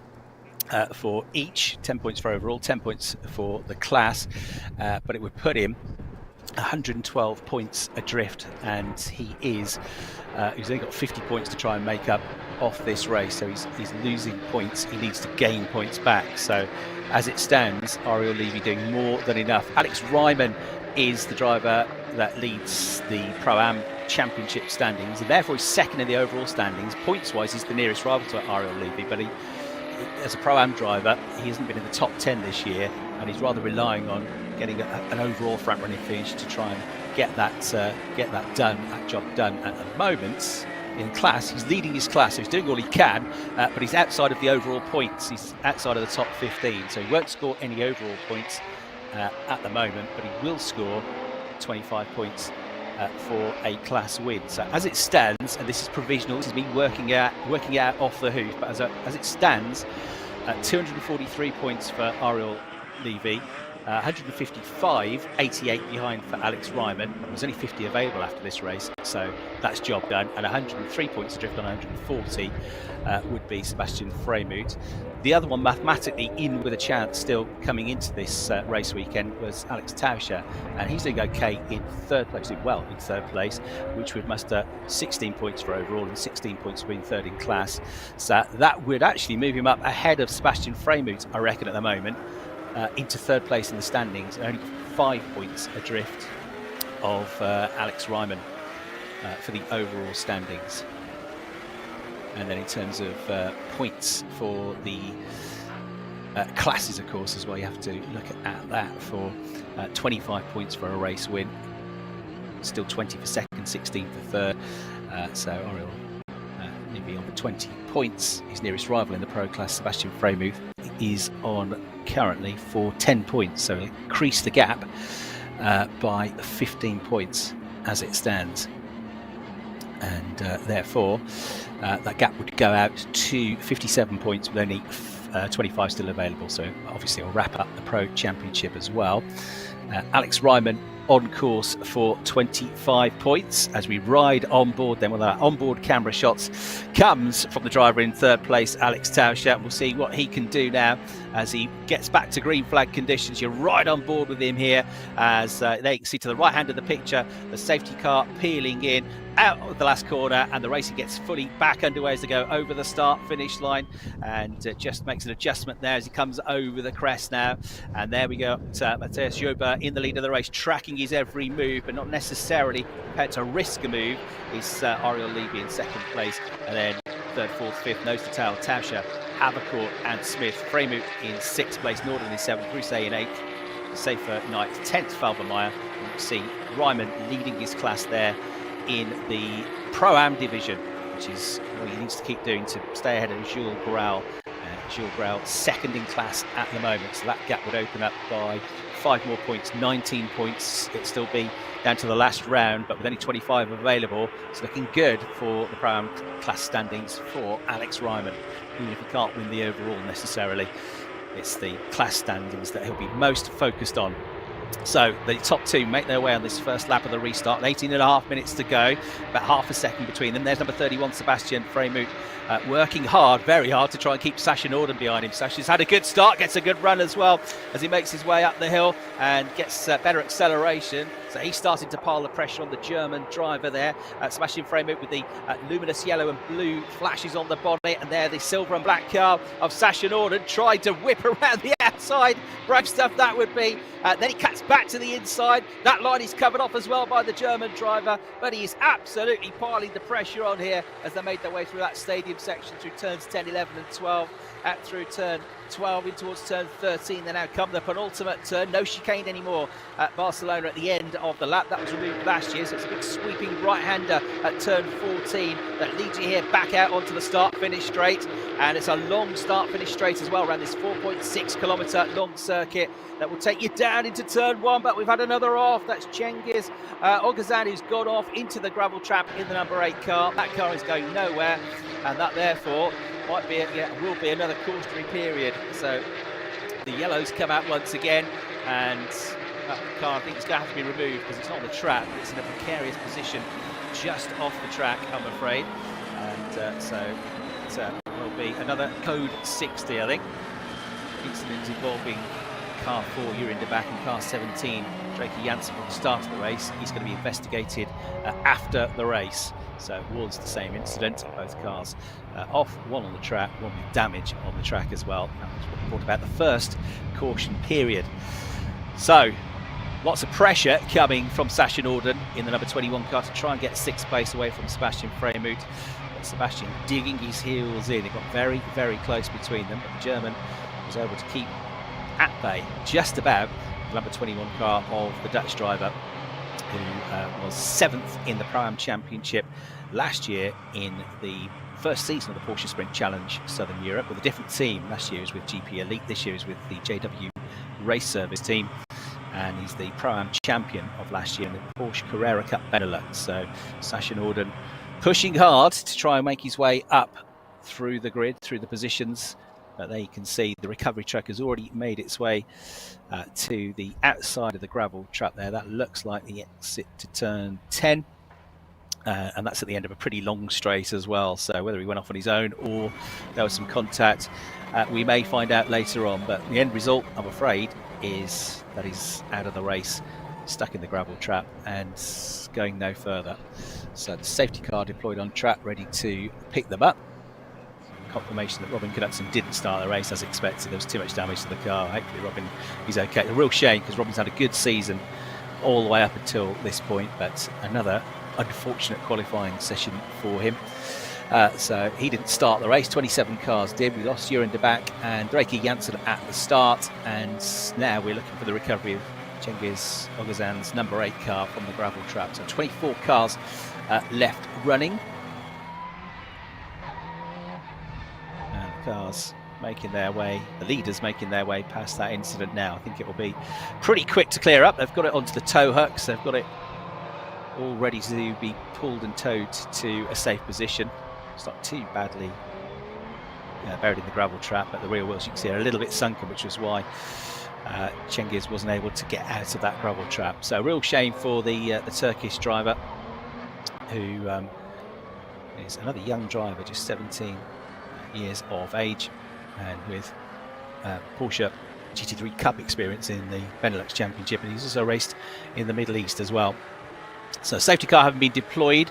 An interrupted qualifying one session. They've had an interrupted race so far, but this will be of no worry to Matthias Jobert. It's fine. This is less time, less laps to have to defend from Ariel Levy. And likewise, Ariel Levy, I think he's going to be more than happy with second place, because provisionally, by my maths, unofficially, it'll be enough to wrap up the overall and class championship titles. More than enough. Alex Tauscher, though, looks a bit of a threat in third, although he's left a big gap. Of course, he's got to try and make up under these conditions. He's also got to try and fend off Kaz Haverkorst, who's been very impressive so far. Went on his debut in race 1 at Valencia, and then was running in 6th place early on. They had a collision with Horst Felix Felbermayr, which put him into retirement in the second race. But he's back here again. He's running in 4th place. For the regional championship last year, 4th place, a couple of wins in that championship in single seats. It's a very competitive championship. It's a former Spanish Formula 4 champion as well, so we'll know the Barcelona circuit from that. Very, very different beast that he's now driving. But the young Dutch driver going well. There's lots of good young Dutch talents coming up through GT racing at the moment, which is great to see. Pretty good one in Formula 1 these days as well. Right, on board with Alex Tauscher once more. You can see they're weaving to try and retain heat in the tyres, and ahead of him is the championship leader Ariel Levy, the blue and white number 78 car, then Matthias Jobert, and then the pace car ahead, leading them around. So nobody's had an opportunity really to put a full, proper, fast lap in yet. So the best lap we've had so far is a 1:44.6, but we're down in the low 1:43s for the majority of the top running times in qualifying. Pro-Ams, 47, Alex Ryman, 18th place overall, leads the category. Then it's Jules Grau, his nearest rival, 21st overall, so he's got a couple of cars in between himself and his nearest rival. And then third in the category, number 1, 2, 3, 24th place overall, a couple of 3 positions behind Grau, is Duhamala. So as it stands, 25 points, 5 more than his rival, coming the way of Alex Ryman. That will mean he'll be able to grow his gap in the class standings. Coming into this race, it was 14 points, but at the moment he's going to score 25. His nearest rival, Jules Grau, the French driver, is only going to score 20, and that gap provisionally going to go out to 19 points. And third in the Pro-Am Championship, the driver that's just gone out of the race, Cengiz Oguzhan. So that will pay to his chances of, in fact, he was already out of the running anyway. Or more or less out of the running, but he's definitely out of the running now. So we go green again as the incident has been cleared. Well done to the marshals, and Jobert looked like he had a perfect restart there. Ariel Levy is going to do well to hang on to him on that run down towards the first corner. Here they come over the crest, 11.5 minutes plus, 1 lap to go. Still weaving to try and get some heat up into those tyres, even though we're back up to race speed now as Matthias Jobert in the 94 car. Keep an eye there on Sid Smith, who's showing his nose in that green and white car to try and unnerve Kaz Haverkorst. Doesn't work so far. 2 teenagers in their first few weekends of being Porsche drivers, those two, 4th and 5th positions. Sebastian Freimuth, who's 3rd overall and 2nd in the Pro Championship, is just behind them in the 31 car, the silver car with the luminous yellow and blue flashes on it. For now, he's fended off the close attentions of Sasha Norden in 7th, who was all over him just before we went into that caution period. So they can see the top 10 cars making their way through, coming up through this first section through turns 1, 2 and 3. It is a steady climb there, which means you've got to get a good exit from turn 1 as you go into this second sector. Now there's Alex Tauscher in the 13 car, and this is what it looks like to be on board a GT3 911 Cup car with 510 brake horsepower at your disposal. You can see there they're very smooth on the input into the steering wheel. Is Alex, the German driver. There's Sid Smith again. I don't know if he's showing his nose to try and get past Kazavacourt or just to try and cover off what looks like a rapidly improving Sebastian Freimut, because Freimut is going on the attack here. Look, he shows his nose, so definitely looking behind rather than in front now is the green and white car of Sid Smith. He's been having to be a bit more defensive as they make their way out through the final 2 turns to complete another lap of this 4.6 kilometre long Barcelona circuit, the circuit of Barcelona, Catalunya, here for round 7 of 8 for the Sport Division in this Porsche Sprint Challenge Southern Europe. Over the crest they come, just under half a second between the top 2. Levy, I think, is probably playing the smart game here and just doing what he needs to do to wrap up the championship, and he's doing it in buckets and spades at the moment. He's well on top, and then of course he can just relax and enjoy himself from pole in race 2 later on. So they make their way up through turns 2, 3 and 4, continuing to climb up now into the right-hander at turn 4 after that little link straight. This almost sweeps back on itself. It's almost like a big sweeping but very wide hairpin as you exit out of there. A little link straight then down into the next left-hander at turn 5, and then it gradually the circuit begins to go back downhill now. No massive undulations here, but there's definitely, it's not a flat circuit at this track. This is the battle then for 5th place that we continue to watch. Sid Smith running well, looking for his best result of the season so far. And he's way down in the point standings. He's had some bad luck this year as well, but Sid did get his best result of the season last time out at Valencia with an 8th place finish. He's been in the points in a couple of other races as well. He's getting better and better. And of course, he's getting used to these types of cars. Last season, he was racing single-seaters in the GB4 Championship for older style Formula 4 cars. Finished 8th in that championship with a podium finish. Prior to that, as I said, started on a very different type of racing in mini stocks on the short ovals. One thing's for sure, he'll know how to overtake. If you come from mini stocks racing, you do a lot of overtaking and a lot of defending as well. So his racecraft will be exceptional, I'm sure. And he looks like he's been able to pull away on that lap, doesn't he, from Sebastian Freimut, who was all over him about 2 minutes ago. But now there's a gap has been created, and Freimut in the 31 car has fallen back into the path of Sacha Norden. The green and black number 29 car of the French driver Louis Rosset is next up. Then the 998 car of Jan Seifert, another very experienced Porsche racer, who's raced for the last 2 seasons of the Porsche Carrera Cup at Deutschland. So raced touring cars in the German TCR Championship for a number of years as well.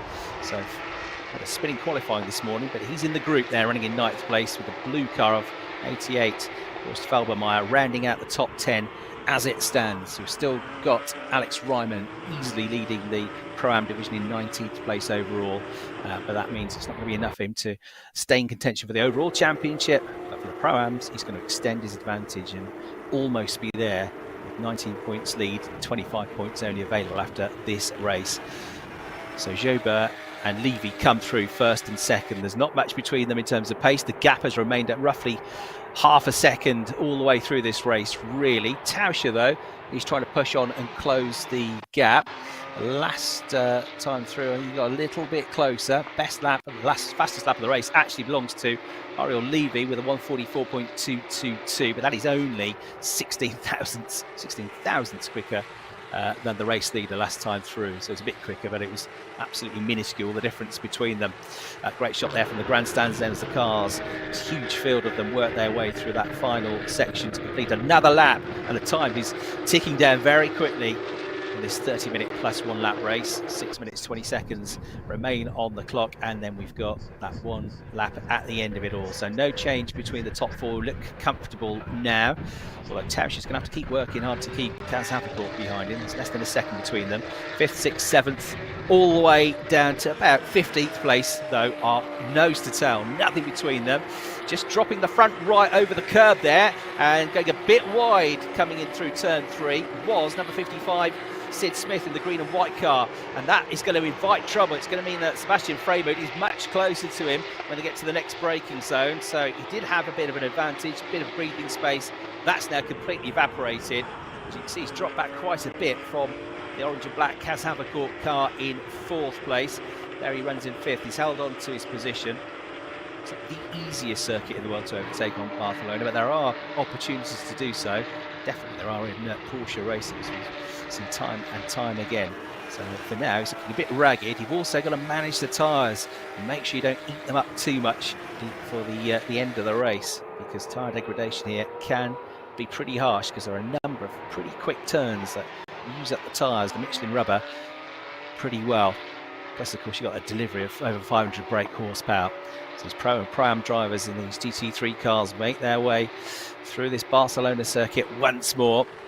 And fastest lap of the race now belongs to the race leader, Jobert, with a 1:44.109. So he was 62 thousandths of a second quicker than the race leader, than the championship leader last time through. But again, the gap has grown only very slightly. It's grown a bit more on this lap though, so I think Levy, either he hasn't quite got enough to match the pace of Jobert, or he's just thinking, you know, there's no point risking everything just for a win. Who cares how many races you win at the end of the day? They just look at whether or not you were the champion, and that is his priority in this race. Do enough to wrap up the championship. There's Oliver Gray, the blue and white number 9 car with the yellow wing mirrors, trying to make his way through. He's just in the points at the moment, the last one in the points. Angus Whiteside, a fellow Brit there, just coming through in the purple number 52 car. And then just behind him is the 47 car of the Pro-Am leader, both in terms of the race and the championship, Alex Ryman. He's got the fastest lap in the class as well.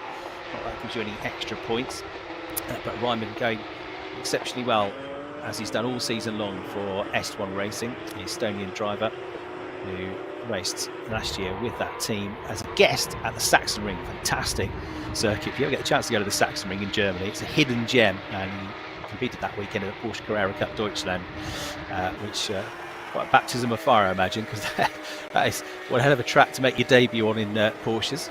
But he's been brilliant in this season so far, and one hand on that trophy now in terms of the Pro-Am Championship, Alex Ryman.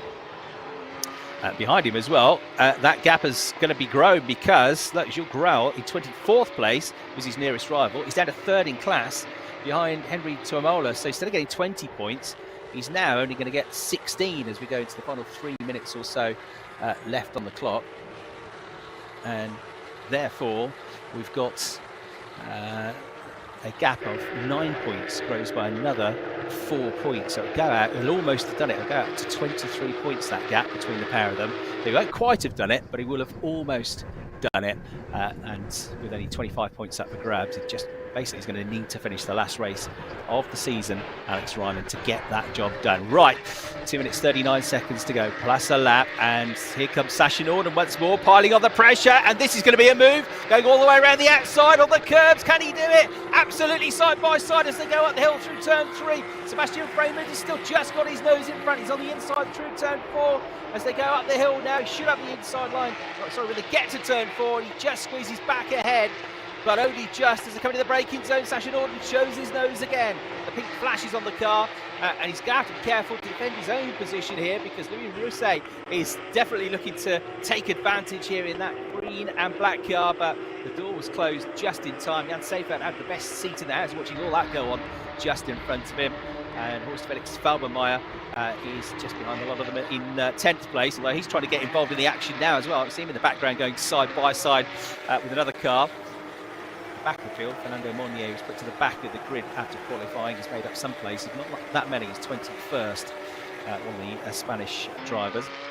Nearly a second advantage now for Mathias Jobert, who's just got enough over Ariel Levy here. Looking like he's going to get his first win of the season, but only his 3rd race of the season. And there, number 84, the orange and black car of the driver from New Zealand, Marco Giltrap, having a big old battle here with the blue car of Horst Felix Falbermeier, number 88. So those two battling away side by side. They've been together for a couple of races this year as well, so they're familiar with one another, but it's the New Zealander that's come out on top for the time being. They're battling just outside the top 10 in 11th and 12th positions, those two. A minute to go, plus 1 lap then, so the clock will tick down on this lap, then we'll have the one more. So 2 laps to go for Mathias Jobert, whose gap has decreased down to 0.6 of a second on that lap. Even though he's got the fastest lap of the race, he wasn't fastest on that lap, so that gap reduced a little bit by Ariel Levy. There you can see Louis Rousset, number 29, coming under more pressure from Jan Seifert for 8th place. The 2 green and black cars. Bit of a gap then to Pietro Armani, who's coming to the top 10 now in the number 10 car, ahead of that battle between Giltrap and Falbermeier, who's the one who's been dropping back several positions over the last lap or so of the race. So through the first sector, 0.002 quicker was Joba than Levy in that first sector. So again, showing there's nothing between them. But quicker than both of them by a few hundredths was Tauscher. He's 2 seconds behind though, but he is as quick as them. But I don't think he's going to be able to close that gap unless they start to fight each other and hold each other up. That does look unlikely though, because they've been very clean, very fair so far, and not, even though they've been close, not really got involved in a battle since the beginning of the race really. So they make their way through. Ryman still the leader of the Pro-Am category. There's about a second and a half between Tormala in the 1-2-3 car and Grohl in the 77 car for second in class. So 25 points coming the way of Ryman, 16 coming the way of Grohl, and that gap going to grow to 23 points with only 25 available after this race, which is good news for Alex Ryman. Not such good news for his title rival. Right, back on board with Alex Tauscher. He's as quick as the leaders at the moment, but you can see he's got this 2-second gap to try and make up, and only a lap to go now in the race. So the time is up. The 1 lap added on is this final lap of the race that we get. He's only about 0.4 of a second ahead of Kaz Havercourt, though. There you can see Kaz in the orange and black car right in his mirrors. Looking really good in 5th place now is Sid Smith. He's pulled away in the last couple of laps quite considerably from Vreemoed, who's now having to work hard again to defend that 6th position from Sasha Norden. Here comes Oliver Gray, Josh Stanton, 2 British drivers together. A huge lock up there, smoking the front right. He's gone through, but he's got to run wide here. Josh Stanton's going to try and get back alongside with better traction out of the corner. Still out wide, still over the white lines is Oliver Gray. He's going to lose another place as a result of that, I think, to Jeff Mahils as well. So he'll drop out of the points and into 16th place. He's going for 14th. It's cost him a championship point. Not that he's really looking at the championship, because he's not done every round, Oliver Gray. He's learning his way in these types of cars as well. A really big change from the single-seaters he's been used to. Right, this is the battle for the final spot on the podium. Alex Tauscher, who's looking for his first podium since the very first race of the season, which he won at Portimao. He's been really on the money so far today, Alex Tauscher. Excellent qualifying, excellent in the race, but young Kaz Havercourt flashing the headlights now, the old touring car trick, just to try and distract the driver ahead. But I think he'll have his work cut out, because Alex Tauscher, for my money, has not put a wheel wrong in this race so far. He's looked very smooth indeed as the race leaders make their way through the final couple of corners then.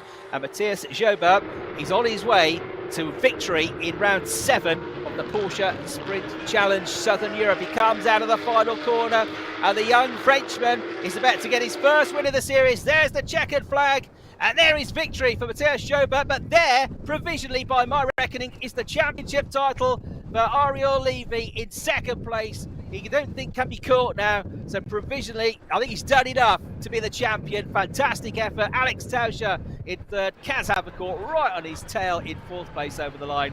Well done, Sid Smith. Brilliant drive, your best result so far in the early stages of your Porsche career. 5th place for him. Sebastian Vreemoed will have to, it looks like, settle for at best 2nd in the championship in terms of overall and pros, because he's too far adrift now to be able to do anything about Ariel Levy. 6th place for Sebastian. He worked hard to keep Sasha Norden behind him for much of that race. Sasha coming home in 7th, Louis Rousset, Jan Seifert and Pietro Armani rounding out the top 10. And well done as he crossed the line to Alex Ryman, who gets another win in his class as well, to extend his advantage in the GC4 division. So well done to him. There then are the provisional results for this race, with Matthias Joba the winner, Ariel Levy and Alex Tauscher join him on the podium. Kaz Havercourt 4th, Sid Smith 5th, Sebastian Vreemoed in 6th place, Sasha Norden 7th, Louis Rousset 8th, Jan Seifert 9th, Pietro Armani in 10th place, then Marco Giltrap 11th, Horst Felix Falbermeyer dropped back in the last couple of laps to 12th place, Senna Van Sola made some progress in 13th, Oliver Gray got back into the points in the end in 14th. The last point scorer was Angus Whiteside in 15th place with a point for him. 16th place, Jeff Mahils, who dropped back on that last lap. The win in the Pro-Am category goes to Alex Ryman, who's almost there now for the championship title, I reckon. So another win for Alex, well done to him, in 17th place overall, the leading Pro-Am. 18th, Giuseppe Guerrieri. 19th, back of the grid, Fernando Monnier. And 20th, Gianluca Toccarolo. And then 21st and 2nd in the Pro-Ams, Henry Tuamala. And 3rd place in the middle of the race, and finishing 3rd in the class, but on the podium again, Jules Grau, who will be 2nd in that championship, the Pro-Ams. Josh Stanton dropping all the way back right at the end of the race, down to 23rd position. Thomas Frango turning 4th, and then we lost early on in the race Cengiz Oguzhan into the gravel trap, so he's classified 25th, but was 10 laps down in the race. So they're the provisional results. The first race of the day and round 7 of 8 of the championship for the sport division. And tremendous drive as it's been all day long in qualifying and in that first race by your first time winner, Matthias Schober. So he becomes the 5th different winner of the season. That's how competitive it's been in the championship. 5 winners from the first 7 races in the sport division this year. 3 wins for Ariel Livy. He's the only driver that's won more than 1 race this year. We've had wins for Alex Tauscher, Senna van Sola, Kaz Havercourt, and now joining them, deservedly so, Matthias Schober. But probably the happiest man is going to be the man that finished in 2nd place, because 20 points for 2nd overall, another 20 for 2nd in class, 40 points for him, only 20 points for his closest rival, Sebastian Fremuth, in terms of his category. Means that the gap is now unassailable, subject, of course, to all the post-race checks and so forth. But we'll see the reaction from Ariel Livy when he gets out of the car very shortly. But there is your race winner. Tremendous job, perfect job, really. He had to also deal with the stresses of having a couple of restarts in that race, which is never the easiest thing in the world to do. But a deserving winner. That's a win and a podium from his first 3 races now in the championship. Well done. There he is, being congratulated by the team. He's got his helmet on still, but you can see the glint in his eyes.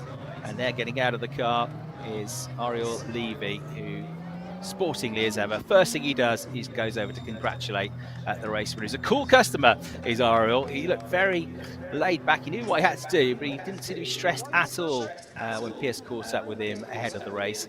And he's remained calm, remained on top of it, and he's continued to be the man to beat in this championship. So well done to him. And Alex Tauscher wasn't really sure what to expect. Let's just see how it pans out, he said to Pierce on the grid, where it worked out beautifully. 3rd place finish, good pace as well, certainly matching the race leaders for pace for much of that race, and also having to work hard to keep behind him Kaz Havercourt to make sure he got his 2nd podium finish of the year, and that first since victory in round 1 at Portimao. So we'll have the podiums coming up in a few minutes time, podiums for each class, of course, with Alex Ryman, Henry Tuamala and Jules Grauel, the top 3 in the Pro-Am category as well.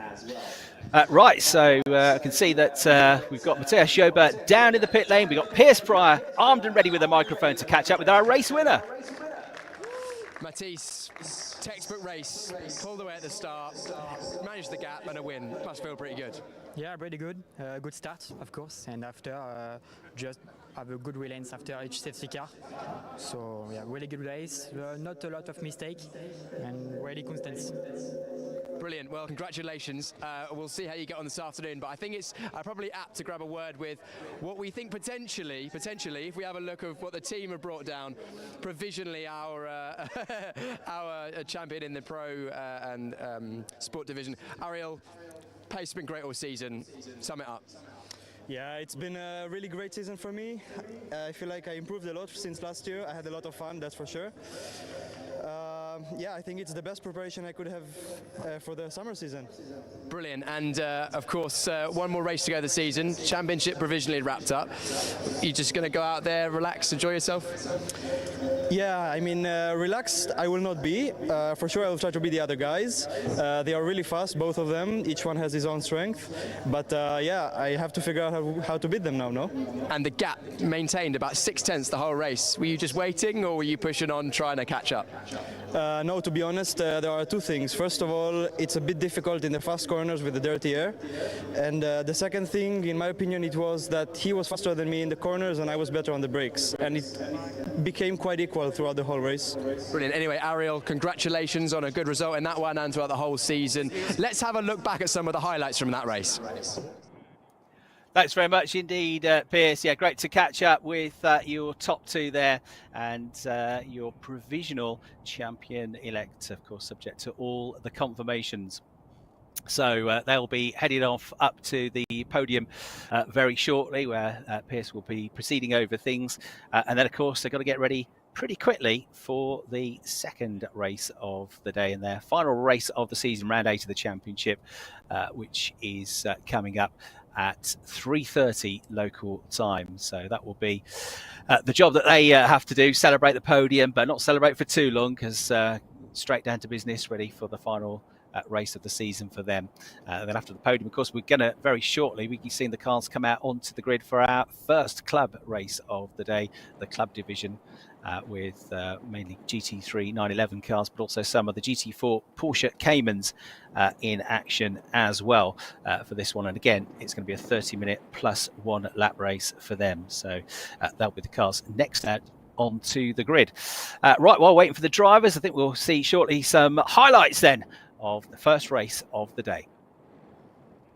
And they come over the crest. And so off the start from pole position, Matthias Jobert and the number 94 car did things beautifully. Covered the inside line. Ariel Levy went with him, couldn't find a way through. It was a good start from Alex Tauscher, but he was having to fend off Kaz Havercourt. But we were in trouble early on. Contact coming out of the first corner, put out number 4 Julien de Back, and damage to the number 17 car of Draker Janssen, both stranded on the circuit. And then we had our first caution period of the race before things quickly got back underway, but with no changes at the front of the field. There was this great battle that we had for half a lap or so, though, for 6th place between Sebastian Freymut, number 31, and Sasha Norder, number 21. Sasha couldn't quite find a way through. Meanwhile, at the head of the field, there was barely anything between the pace of the top two. Alex Tauscher going well, and also going well in 5th place was Sid Smith. He had to fend off Sebastian Freymut for a number of laps, but then he pulled clear, and so Freymut was pulled back into that battle for 6th place with Sasha Norden, who almost pulled off a beautiful move here. Brave stuff all the way around the outside of turn 1. On the curbs he went, inches apart, but good clean driving from both of them, and they managed to survive. And surviving in 6th place was Sebastian Freymut. Behind them, Louis Rousset and Jan Seifert were working hard as well in their battle, also running inside the top 10. Further back, Alex Ryman was leading his category. We had this battle then between Oliver Gray and Josh Stanton going on to the start of the last lap of the race. Gray went through, but went wide, and Josh Stanton tumbled down the order after that to drop, I'm afraid, out of the points. Then celebrations for our top 2, as we saw just a few minutes ago. So a really good race, even though we had a couple of interruptions. Very tight battle that.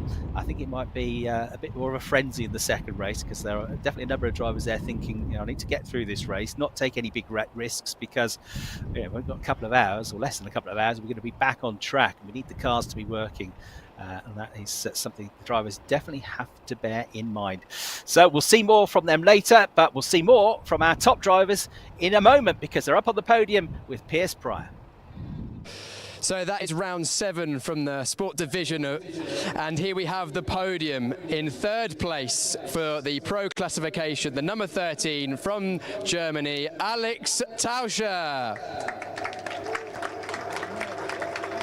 Alex races for the Proton Huber team. 2nd, the number 78 from Israel, Ariel Levy, our provisional champion in the Sport Division.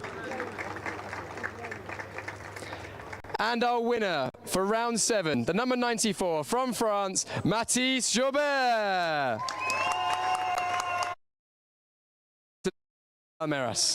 We'll now pause for the French national anthem.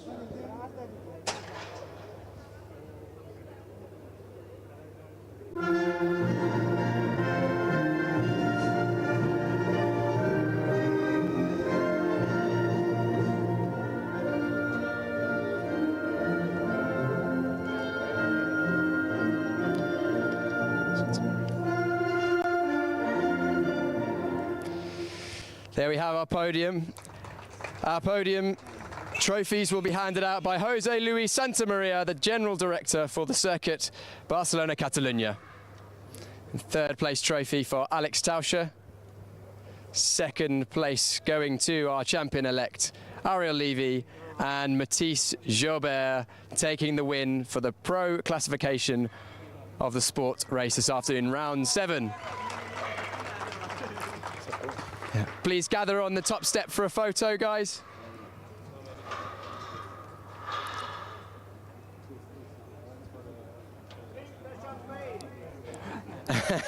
And that is round 7 complete for the Pro classification. Up next in just a moment, the Pro-Am classification. In the second race. Today it was not me. Today it was not me.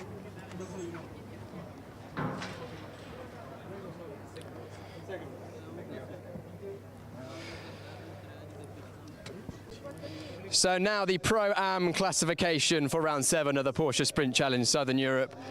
In third place, the number 77 from the Netherlands, Jules Graus. Jules racing for Team Race Art. In second place, the number 123 from Finland, Henri Tuomala. Henri racing for Porsche Estonia. And in first, from Estonia, it is Alex Ryman. Alex racing for the S1 team. We'll now have the national anthem.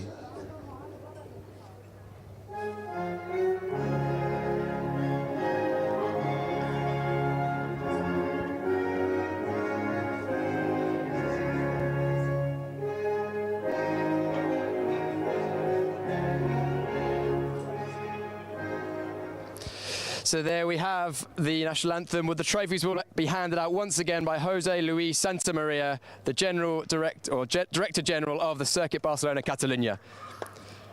Third place, Jules Graus. Second, Henri Tuomala. And our winner in the Pro-Am classification, Alex Ryman.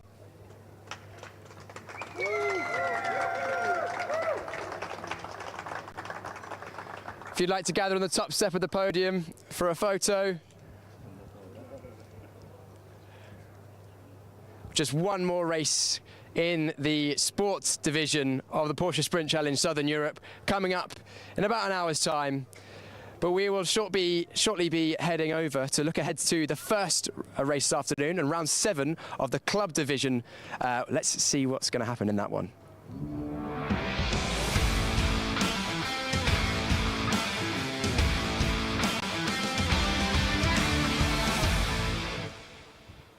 Thanks, Pierce. So the drivers quickly scuttle down the stairs, get back to the garages, ready to chat to the engineers and get set for their final race of the season. Meanwhile, we've already got in the cars and ready to head out onto the grid the drivers for the club division. So just to reiterate, for the majority of the field, same cars you've just seen, 911 GT3 Cup cars, 510 brake horsepower, except they can have, or do have ABS on the cars for the club division, because the club drivers are AM drivers, amateur drivers, whereas the drivers you saw in the sport division were more experienced pros and pro-ams. So the AMs in this class, but there are also a number of GT4 spec cars, slightly less horsepower for them, 500 brake horsepower. They're Porsche Caymans rather than Porsche 911s. You can tell the difference in the slight shape difference in the body. The rear wing is a little bit lower set on the Cayman cars. They run on Michelin slick tyres still, but have narrower wheels and not quite as quick in the corners. So they have a separate category as well. Some quick drivers in that. Right, in terms of the championship then, this one is wide open. Robert Sulmer is the championship leader. He's in car number 63, comes from the Netherlands, and this season he's had podiums in every single race so far except one. That was the first race of the season, and he still finished 4th in that one. So he's had 2 wins, a 2nd, 2 thirds and a 4th. He's got 230 points. That is a 20-point lead over his big rival for this season, Philip Wills, in number 50, the Belgian driver, who has also almost entirely been on the podium this year. He's had a win, 2 seconds, a 3rd, a 4th, and he had a 5th, which was his worst result of the season last time out at Valencia. So the gap between them is 20 points. But again, it's 25 points for a race win. You get points for your class position as well. So you can get 50 points if you win the race. They are 50 points available in race 2 as well. So there's 100 points still up for grabs, 20 between them. Just about mathematically still in the championship is Javier Ripoll Jr., one of the Spanish drivers in his home weekend here. No, sorry, he's a Venezuelan driver. In his home Barcelona race, he is for the S1 racing team, the Estonian team. He's 96 points behind, only 100 available. So he needs basically to win everything and hope that the other two have a nightmare. So he's likely out of it, but he should be good for 3rd in the championship, because 4th in the championship is the driver that has had 4 wins out of 4 races in the GT4 category, but hasn't been here for the last 2 weekends. That's Seb Hopkins, so he's not going to score points. So he's 4th overall. Graham King is 5th overall and is the GT4 main driver to watch out for this year. He's on 122 points, so he can't win the overall either. And Hank von Norrell is also a GT4 driver that runs in the top 6 in the championship. So really, it's a 2-horse race between Robert Solmer and Philip Wells, the Dutch and Belgian drivers respectively. In terms of the classes, well, 25 points up for grabs in each race, and in class points in the AMS, Robert Solmer's got 115 points, Philip Wells has got 85, so 30 between them, only 25 available after this race. Javier Ripoll in 3rd. And we should say as well, Jukka Irola is 4th in the championship coming into this weekend in the the AM category. But he had a crash in testing yesterday, quite a bit of damage to the car. He was taken away for medical checks, but I'm happy to report that Jukka is okay. He's got some a bit of spraining to his back and neck, but nothing serious. So he's a bit sore, a bit swollen, but Jukka Irola, he's okay. But unfortunately, he's having to miss race day today, so there'll be no number 18. Our best wishes to Jukka, who's been one of the top drivers in the championship so far this season. A speedy recovery, Jukka, from everybody here, and hopefully we'll see you back on the grid in the not too distant future. So Jukka is missing from the grid, 4th in the championship. In terms of the AM class, then the GT4 category, Graham King leads that one. He hasn't actually won a race yet in his category, because we had 4 out of 4 for Seb Hopkins in Portimao and Estoril, and then the same car, but then driven by Robert Cronin last time out at Valencia, won both races there as well.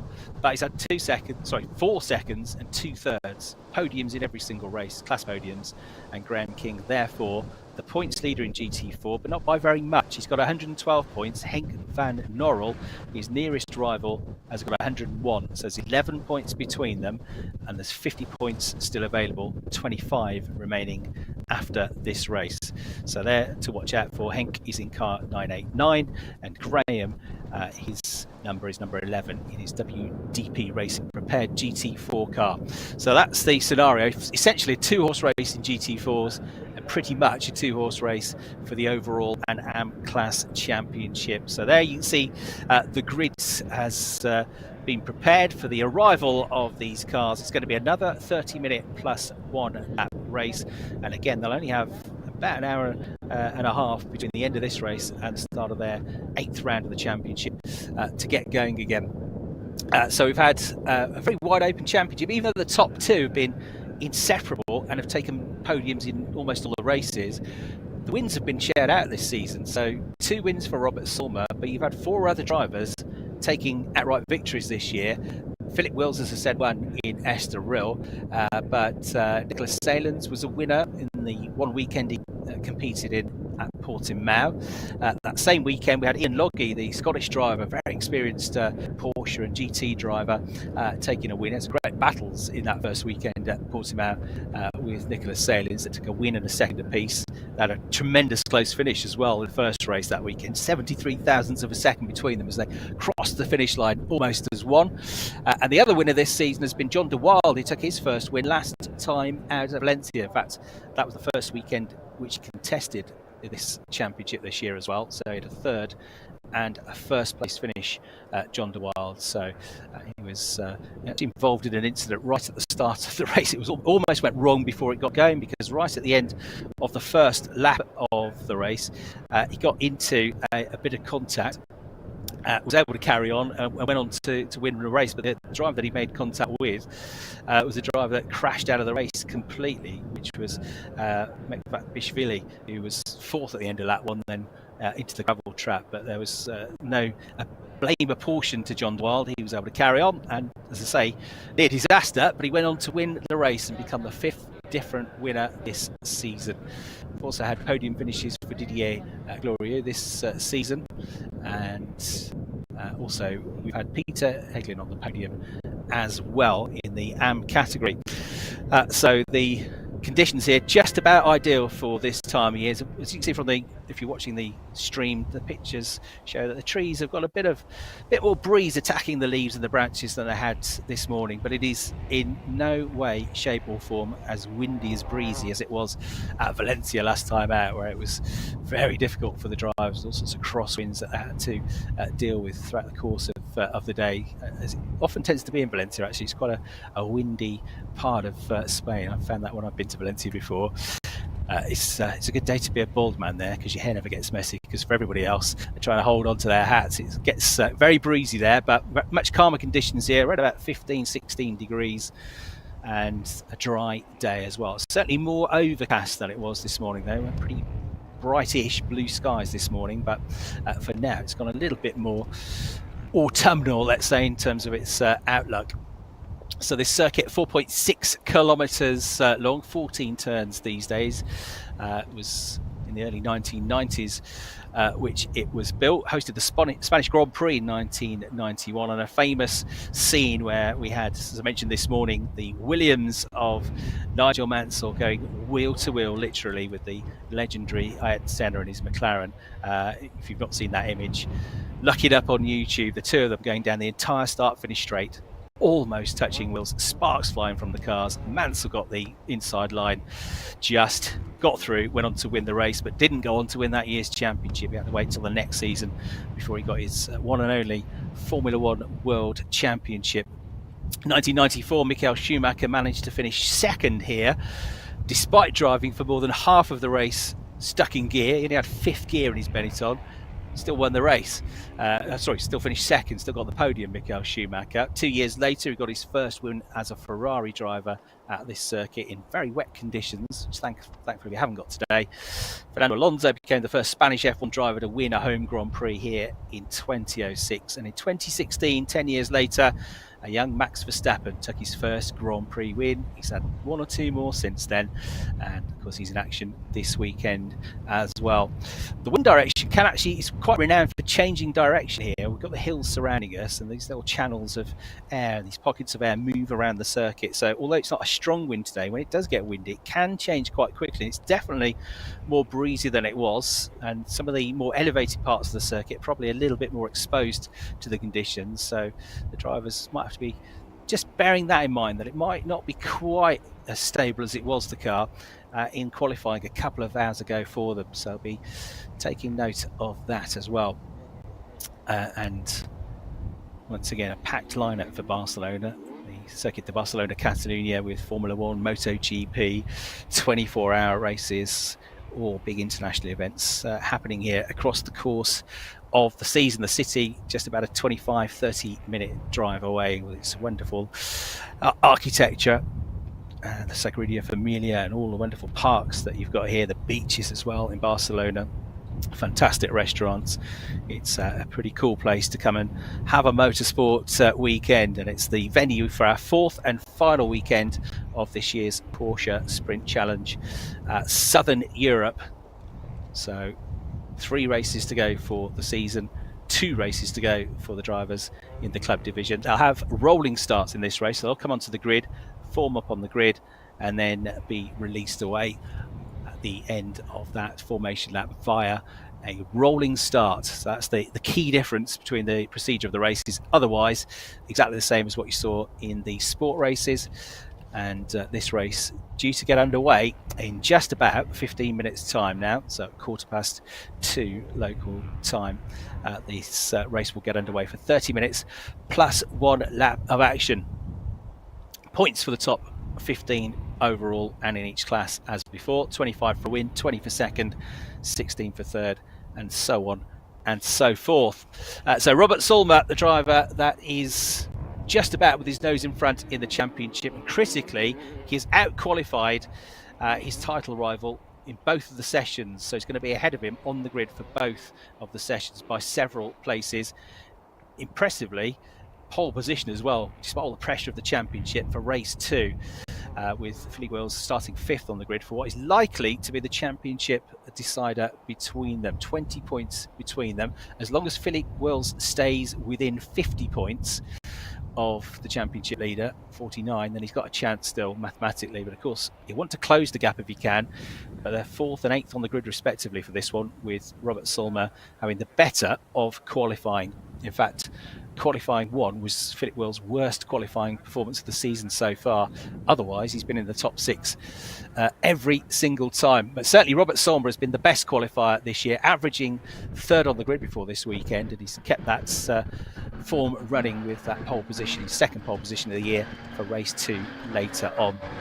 So Robert Solmer, the championship leader in the number 63 car, red and white, the big number 63 on the bonnet, the multicoloured wind mirrors that he's got. You see him coming out of the pit lane pretty shortly as the cars start to head towards that grid now. He's had 2 wins already this season, and last year he competed in the first ever Porsche Sprint Challenge Southern European Championship. 6 rounds it was last year, extended to 8 this year, and he was 4th in the AM Championship last year. He's a very experienced AM driver. He's also raced in the Porsche Sprint Challenge in Benelux and also in the Middle East as well. His title rival from Belgium, number 50, the silver car of Philippe Wills for the Speed Lover team, also a race winner this year, with a victory coming in the 3rd race of the season, round 3 at Estoril. There he is, next one out of the pit lane, the silver number 50 car. He too has got plenty of experience in the last couple of seasons. Raced in this championship last year, also raced in the Porsche Carrera Cup Benelux in 2023. He's competed in the 24-hour GT series for a couple of seasons prior to that as well. So he's going to be the one to watch out for there. So they're the key drivers for the AM and overall class championship. Graham King is the driver, just about with his nose in front in the standings in GT4. He is in car number 11 for the WDP Racing Squad, and although he hasn't had a win, as I said, he's had podiums in every race so far in terms of his class, and he's getting ready for a season of the Porsche Benelux Championship this year. He's actually new to Porsches last year, driving an older generation GT4 car last year, so still learning things, but progressing well, it seems. He's Graham King, and his rival for the GT4 Championship. Graham's in the white, green and yellow number 11 car, in the Gulf Wars liveried powder blue and orange 989 numbered car. His nearest rival is Henk van Norrel, number 989 from the Netherlands for the Snell Motorsport team, and he actually lives in Spain, so he's from Holland, but he lives in Spain, so we kind of count this as a home weekend. He's raced in the Supercar Challenge, he's raced in the Porsche Historic Challenge in years gone by as well. So those are your key championship contenders to keep an eye on in this next race. The driver that really impressed in qualifying though, and set a brilliant time to get pole position for this race on his first set of qualifying runs this year, because he hasn't been involved in the championship so far. The Brazilian driver in the white 145 car is the driver that starts on pole, Marcello Tomassoni for Proton Huber competition. Tremendous job by him, and he was a little bit quiet at the start of Q2 after getting pole for this first race, but then he cracked on and got himself 2nd as well, so he's on the front row of the grid for both races. There's Robert Cronin coming out of the pits now in the 222 car, the Irish driver. If you watched Pierce's pit lane walkabout, which we streamed live during the lunch break, Robert was one of the drivers he caught up with, the Irish driver. Got his first season in Porsches last year. He was racing karts up until last year, but came into the Porsche Sprint Challenge GB last year, did a really good job actually, finished in 8th place overall, almost got on the podium at Croft up in North Yorkshire, finished 4th there, supporting the British Touring Car Championship weekend, and got better and better as the season went on, and actually ended up with his best weekend in the last weekend of the season, with 3 top 6 finishes, 5th and 2 fifths and a 6th place finish for him, so that will stand him in good stead for his 2024 campaign. So Robert Cronin, the Irish driver for the very experienced Team Parker Racing, is the driver that might not be involved in the championship, but certainly could be up for a potential race win here. You have a confirmation that the wind has definitely picked up. Yeah, you can see it from the flags fluttering in the pit lane as well.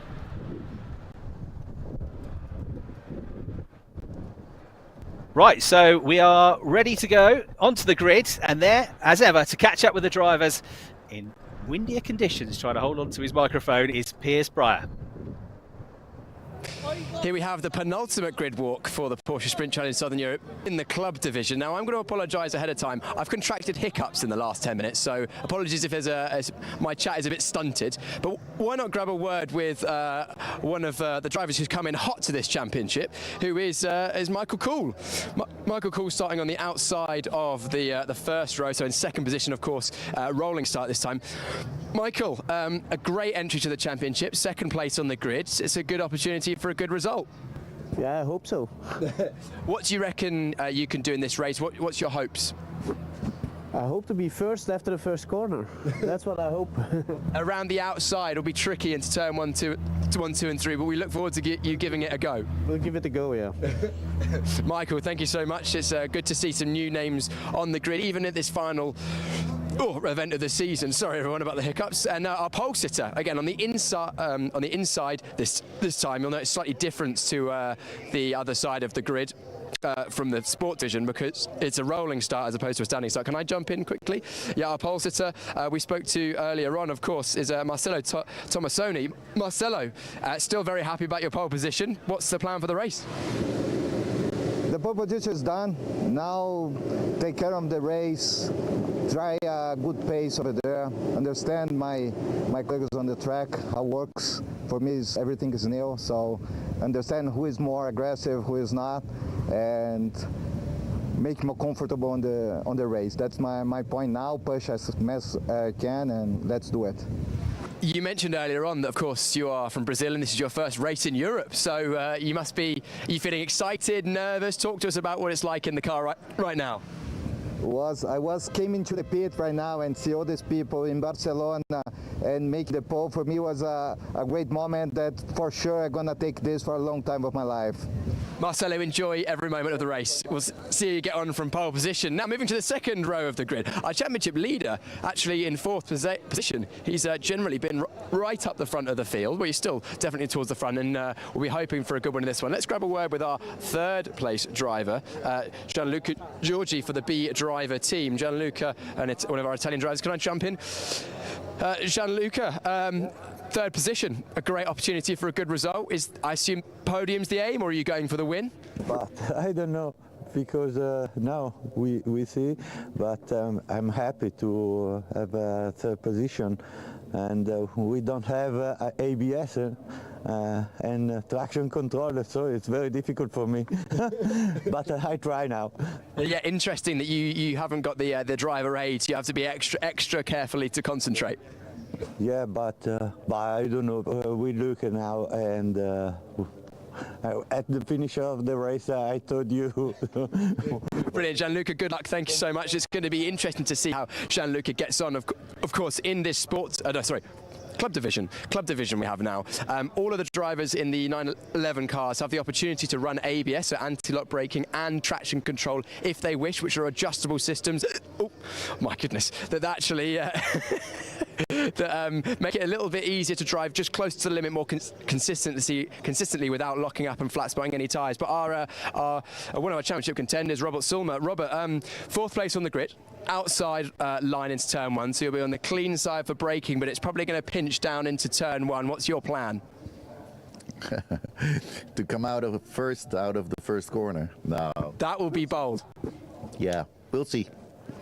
We will see. You're very, very close between the top 5 or 6 drivers, less than a second, so I'm looking forward to a good race. Do you think it's going to be close? It's going to be a great race. Confident. Robert, we'll see how you go on in this one. Robert will be hoping for a good, clean race for his championship campaign. Well, I'm being told to leave the grid, and my track record with marshals in Spain is not very good, so I don't get told off. I'll hand back to Chris up in the commentary box for round 7 of the club division. Thanks very much indeed, Piers. rest assured, honestly, everybody, he's not got the hiccups because he went to the bar after the podium. It's all completely natural, and he soldiered on. Honestly, it's nothing worse than the hiccups, and he's done a good job there to get through the grid walk.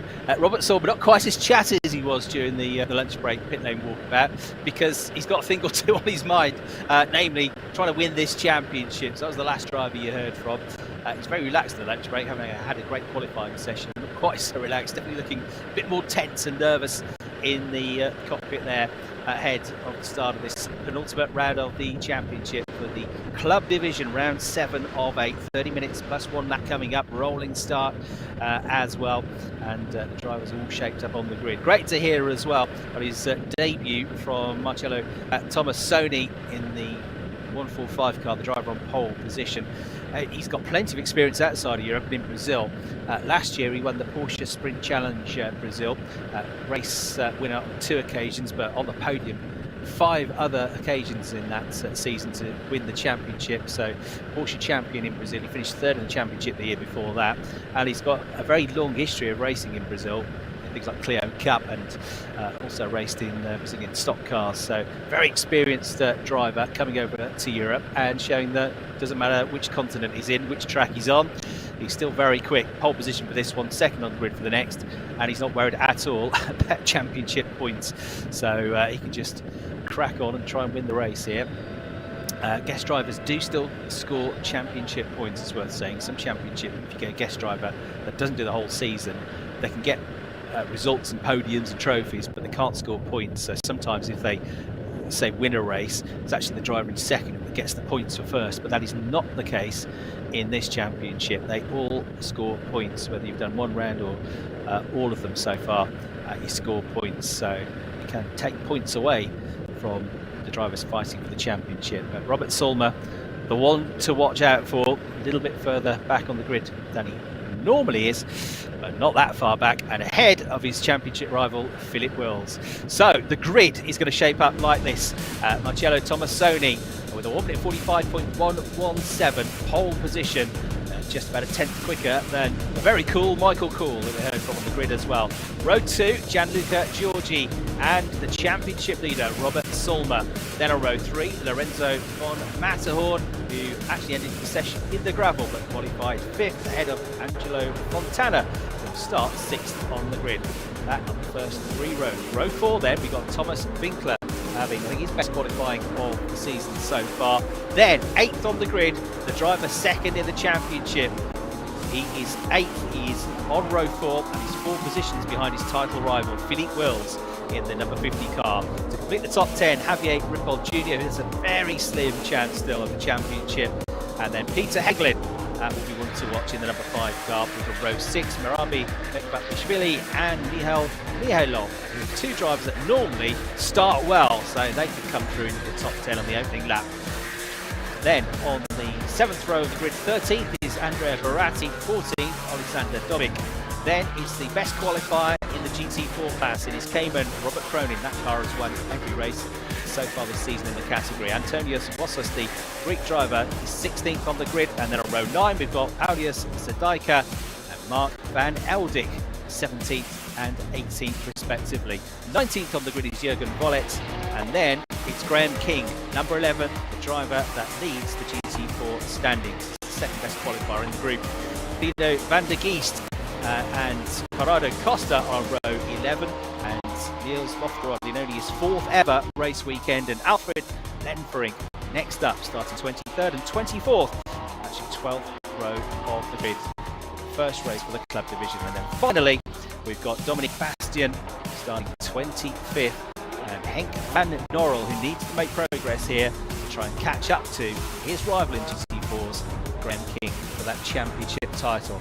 So that is the way they shape up, and the car's now heading off onto the formation lap around this 4.6 kilometre long clockwise circuit here at Barcelona, ready for what's going to be a rolling start. And as Piers said, worth noting that pole position is on the opposite side of the grid for the club division and the rolling starts than it was for the sport division and for the standing starts that we have in that category. So the cars, most of them AM-class drivers, most of them 911 GT3 Cup cars, 500 brake horsepower Caymans. There is the green, white and yellow number 11 car coming through your shot. That's the class leader, Graham King, number 11, who we need to keep an eye on his progress in this race as well. So I'll try and keep on top of the points if I can as we go through. It is likely that it's going to go down to the very last race of the season with only 20 points between Sulmer and Wills. But Sulmer, ahead of the grid, can extend that advantage, and he's got pole position for the last race of the season later on today. So that will be in his mind as well. It doesn't need to do everything here. It just needs to keep Wills behind him. Or if not behind him, not that far in front of him. Let's see how it pays out then as we're about to go racing here in Barcelona for the second time today, the first time today for the club division. It's round 7 of the Porsche Sprint Challenge Southern Europe, the club division, the rolling start. To the left of the picture there, the pole sitter about to lead them away as the lights go out, the race gets underway, and over the crest they come as they thunder up through the gears and charge towards turn 1. It's been not a great start for the pole sitter. He's going to get sucked up into the pack down about 4th place, and into the lead of the race is going to come Michael Cool, and into 2nd place is Robert Sulmer. Down about 5th or 6th place, still being squeezed, is the pole sitter in the white number 145 car, Marcello Tomasini. So just didn't get it together. Was a car being tagged into a spin there right in the middle of the pack. They'll do well to avoid him. That one was being sent around, so we've got a bit of drama there already. If that tight squeeze runs through turns 2, 3 and 4 up to turn 4 now they go. And not been a great start either for the red and white car of Lorenzo von Matterhorn. He started in the top 6 but has lost 4 or 5 places by the looks of things off that run through the first couple of corners. So he's dropped back as well. So Michael Cool leads, Sulmer 2nd, Thomas Winkler looking for his first podium, going well in 3rd place. Wills has made a good start though. Look, there he's down 4th place. It's from 8th on the grid, so he's come forward, still behind his rival, but not as far behind as he was. And we're going to get a code 60 because of that car which we saw getting into, or the start of a spin that we saw from contact in the middle of the field. So number 98 slows the pack down. They all slow down to a maximum of 60 kilometers an hour. They're not allowed to overtake, and it's Michael Cool in the lead. Robert Sulmer, the points leader, in 2nd. Thomas Winkler going great guns there in 3rd place. So Winkler, his first weekend racing in the championship, looking good here. 4th place, Philippe Wills, the driver 2nd in the championship in the AM class and 2nd overall. Peter Heglin, number 5 in 5th. Javier Ripoll Jr., number 6 in 6th place. 7th place for the pole sitter, Tomasoni. So Tomasoni, number 145 from 1st to 7th. A rough start for him. Mielov, told you he was a good starter. He's come up to 8th place. Fontana 9th. And von Matterhorn, number 69, did indeed drop back from the start. From 3rd row of the grid, he's dropped back to 10th place. Robert Cronin held on to the lead of the GT4 category, the 222 car, the blue and black Team Parker car. He is 16th. Graham King, 2nd in the class, is 18th in the number 11 car. And Dino van der Geest, 2 places back, 20th. He's 3rd in GT4s. But the first lap of the race, as we had the sport division, being interrupted by an incident which has brought about first a code 60 and then it has brought about a safety car. Now Henk van Norrel's car shown to be coming through in last place and a rough start as well. Let's see if they all made it through. It might be that they've all got going again. It's going to be a very short safety car. No, into the pits has gone Jürgen Vollet. So Jürgen Vollet has gone into the pits and he's had drama, and Van Norrel hasn't come through. So that has implications for the GT4 standings, because Van Norrel 2nd in the points and only 11 behind Graham King, but at the moment Graham is on course for 20 points. Henk's not going to get any. The gap would go out to 31 points. In the classes, only a maximum of 25 points per race available, which means provisionally, on my maths, and I haven't done maths for a very, very long time at school, but I reckon if it stays like this, Graham King stays where he is, Van Norrel out of proceedings, King will provisionally have done enough to wrap up the GT4 Championship. Long way to go though, a lot still can happen. In terms of the front runners then, Robert Sulmer, the driver, having a very good start from 4th to 2nd. Philip Wills having actually a better start to go from 8th to 4th. They're 2nd and 4th then. and that means 20 points coming the way of Robert Solmer, plus 20 for being second in class, and 13 points for fourth place for Wills. So the gap grows by 7 points as it stands, and would be 34 points between them, but with 50 points still available. But big advantage to Robert Solmer. I think probably Wills knows he needs to take points away from Robert Solmer. He needs to close the gap in this one, particularly with Solmer on pole position for round 8 to come later on this afternoon. Incident at turn 3 noted, it says, but as yet nothing else coming through in terms of penalties. So they're going to look at it, they've noted it, but hopefully it won't be too long before we get back up to racing speed. So the cars coming through, we saw when we had in the sport division a couple of interruptions that they're keen to keep the heat in the tyres and the brakes, and look, they're weaving side to side to keep the lateral heat in the tyres. They'll also be going on and off the brakes to make sure the brakes and the brake pads and the discs are up to temperature. They want to know when they get to turn 1 on the restart that the thing is going to stick to the road. So just under 25 minutes plus 1 lap to go. Michael Kuhl leads by the race by 0.8 of a second. Robert Solmer second. Thomas Winkler in third place. Coming in this weekend, Philip Wills 4th, Peter Heglin 5th, and then Rippel Jr. in 6th place. He's made up some ground in this race. Tomasoni going backwards, lost 5 places. Bad start for Gianluca Giorgi as well. Lost 8 places to go down from 4th to 12th. He was on provisional pole for a little while in qualifying 1, but ended up 4th, now 12th in the race. Bad start for him. Best starter though was Peter Heglin with 6 places gained, up from 11th to 5th place for Peter, who made his debut last weekend in Valencia and finished 2nd and 5th in the 2 races there. So certainly a very capable driver. Raced in Porsches last year and raced to a very good 6th place finish in the Porsche Sports Cup Switzerland in his class. He's done some 24-hour GT racing in the past as well, so he's got plenty of experience, Peter Heglin. And number 5 with a great start to the race, the Swiss driver for the FAC Autotech team. Very experienced team as well, FAC Autotech, in the world of Porsche racing, and Peter Heglin making those gains to get himself into 5th place. So some winners, some losers. Biggest loser of all was Tomasoni, but we know he's got 1 lap pace.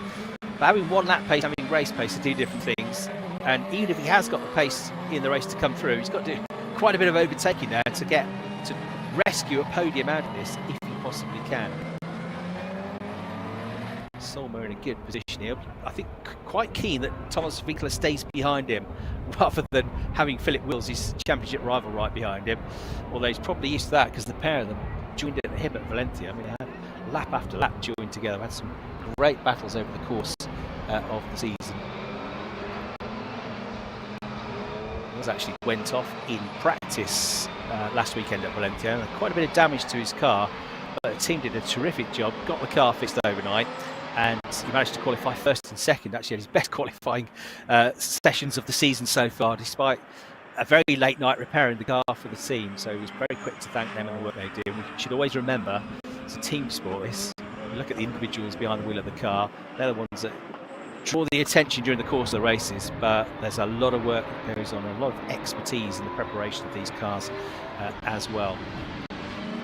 The start procedure is under investigation, is the message that comes through from Race Control. Doesn't give any more information, but that's worth keeping an eye on. The start procedure under investigation. Incident between Hank van Norrel and the other driver that went out on the first lap, Jürgen Vollet, will be investigated after the race. So that's the news from Race Control so far. Clock continues to tick down, and seeing the reason that it's taking a little while to get things back up to speed. We know that the one car, Vollet, got back to the pits. Norrell didn't, but we shall, as soon as we get news, let you know. But for now, there's no sign that we're as yet going to get fully back up to speed. Safety car still out. When it extinguishes the lights on the top of the car, that's a signal to us, to the drivers, that we can get back underway. There'll be contact via radio from Race Control as well, but for now the light's still on, so it's going to be at least 1 more lap behind the safety car. That means the clock will tick down slower lap times behind the safety car. We're going to have about 18 or so minutes left, even if we start on the next lap. So it's going to be a third of the race just pretty much having evaporated. Not that Michael Cool will care. In a great position. Terrific start to the race for him, and that run down to turn 1. There then is the number 2 car of Paulius Sadeka, the Lithuanian driver, another of the Team GP Elite squad. Got loads of cars here across the 2 divisions this weekend. And he's currently running just outside the points in 17th place. Just behind him was the GT4 class leader Graham King in the number 11 car, white, green and yellow, largely white but with bright yellow and bright green flashes on it. It's just coming over the crest now, the number 11 car. Robert Cronin, 2 cars ahead of him, the 222 car. That's the driver that leads the GT4 category, and that car unbeaten from Team Parker so far. Right, safety car is coming in on this lap. Here's the notification that comes through from race control, and they'll be able to pick up the pace a bit as well, so they know the incident is clear. Race control deliver that message from the marshals, deliver it via radio to the safety car team, the driver and the observer, and they're able to pick up the pace now to give us as much racing time as possible. So you might find that this is a quicker safety car lap than the one behind. There then is Graham King, still looking for his first class win of the season, but he's been on the podium every single time this year. 6 out of 6, 7 out of 7 if it stays like this. And if it stays like this, again, this is unofficial, it's provisional, but with his closest rival for the title, Hank von Norrell, out of proceedings, then that means, I reckon, if he stays second, don't enough to wrap up the GT4 title with a race to spare. But he's just got to focus on the job in hand now. Sometimes it can be too much if you start thinking about all the connotations and the points. You start thinking about things. Just keep doing what you've been doing, because you've been doing it very well this year, Graham. Continue on your way, get the job done, and then see where you are at the end of the race.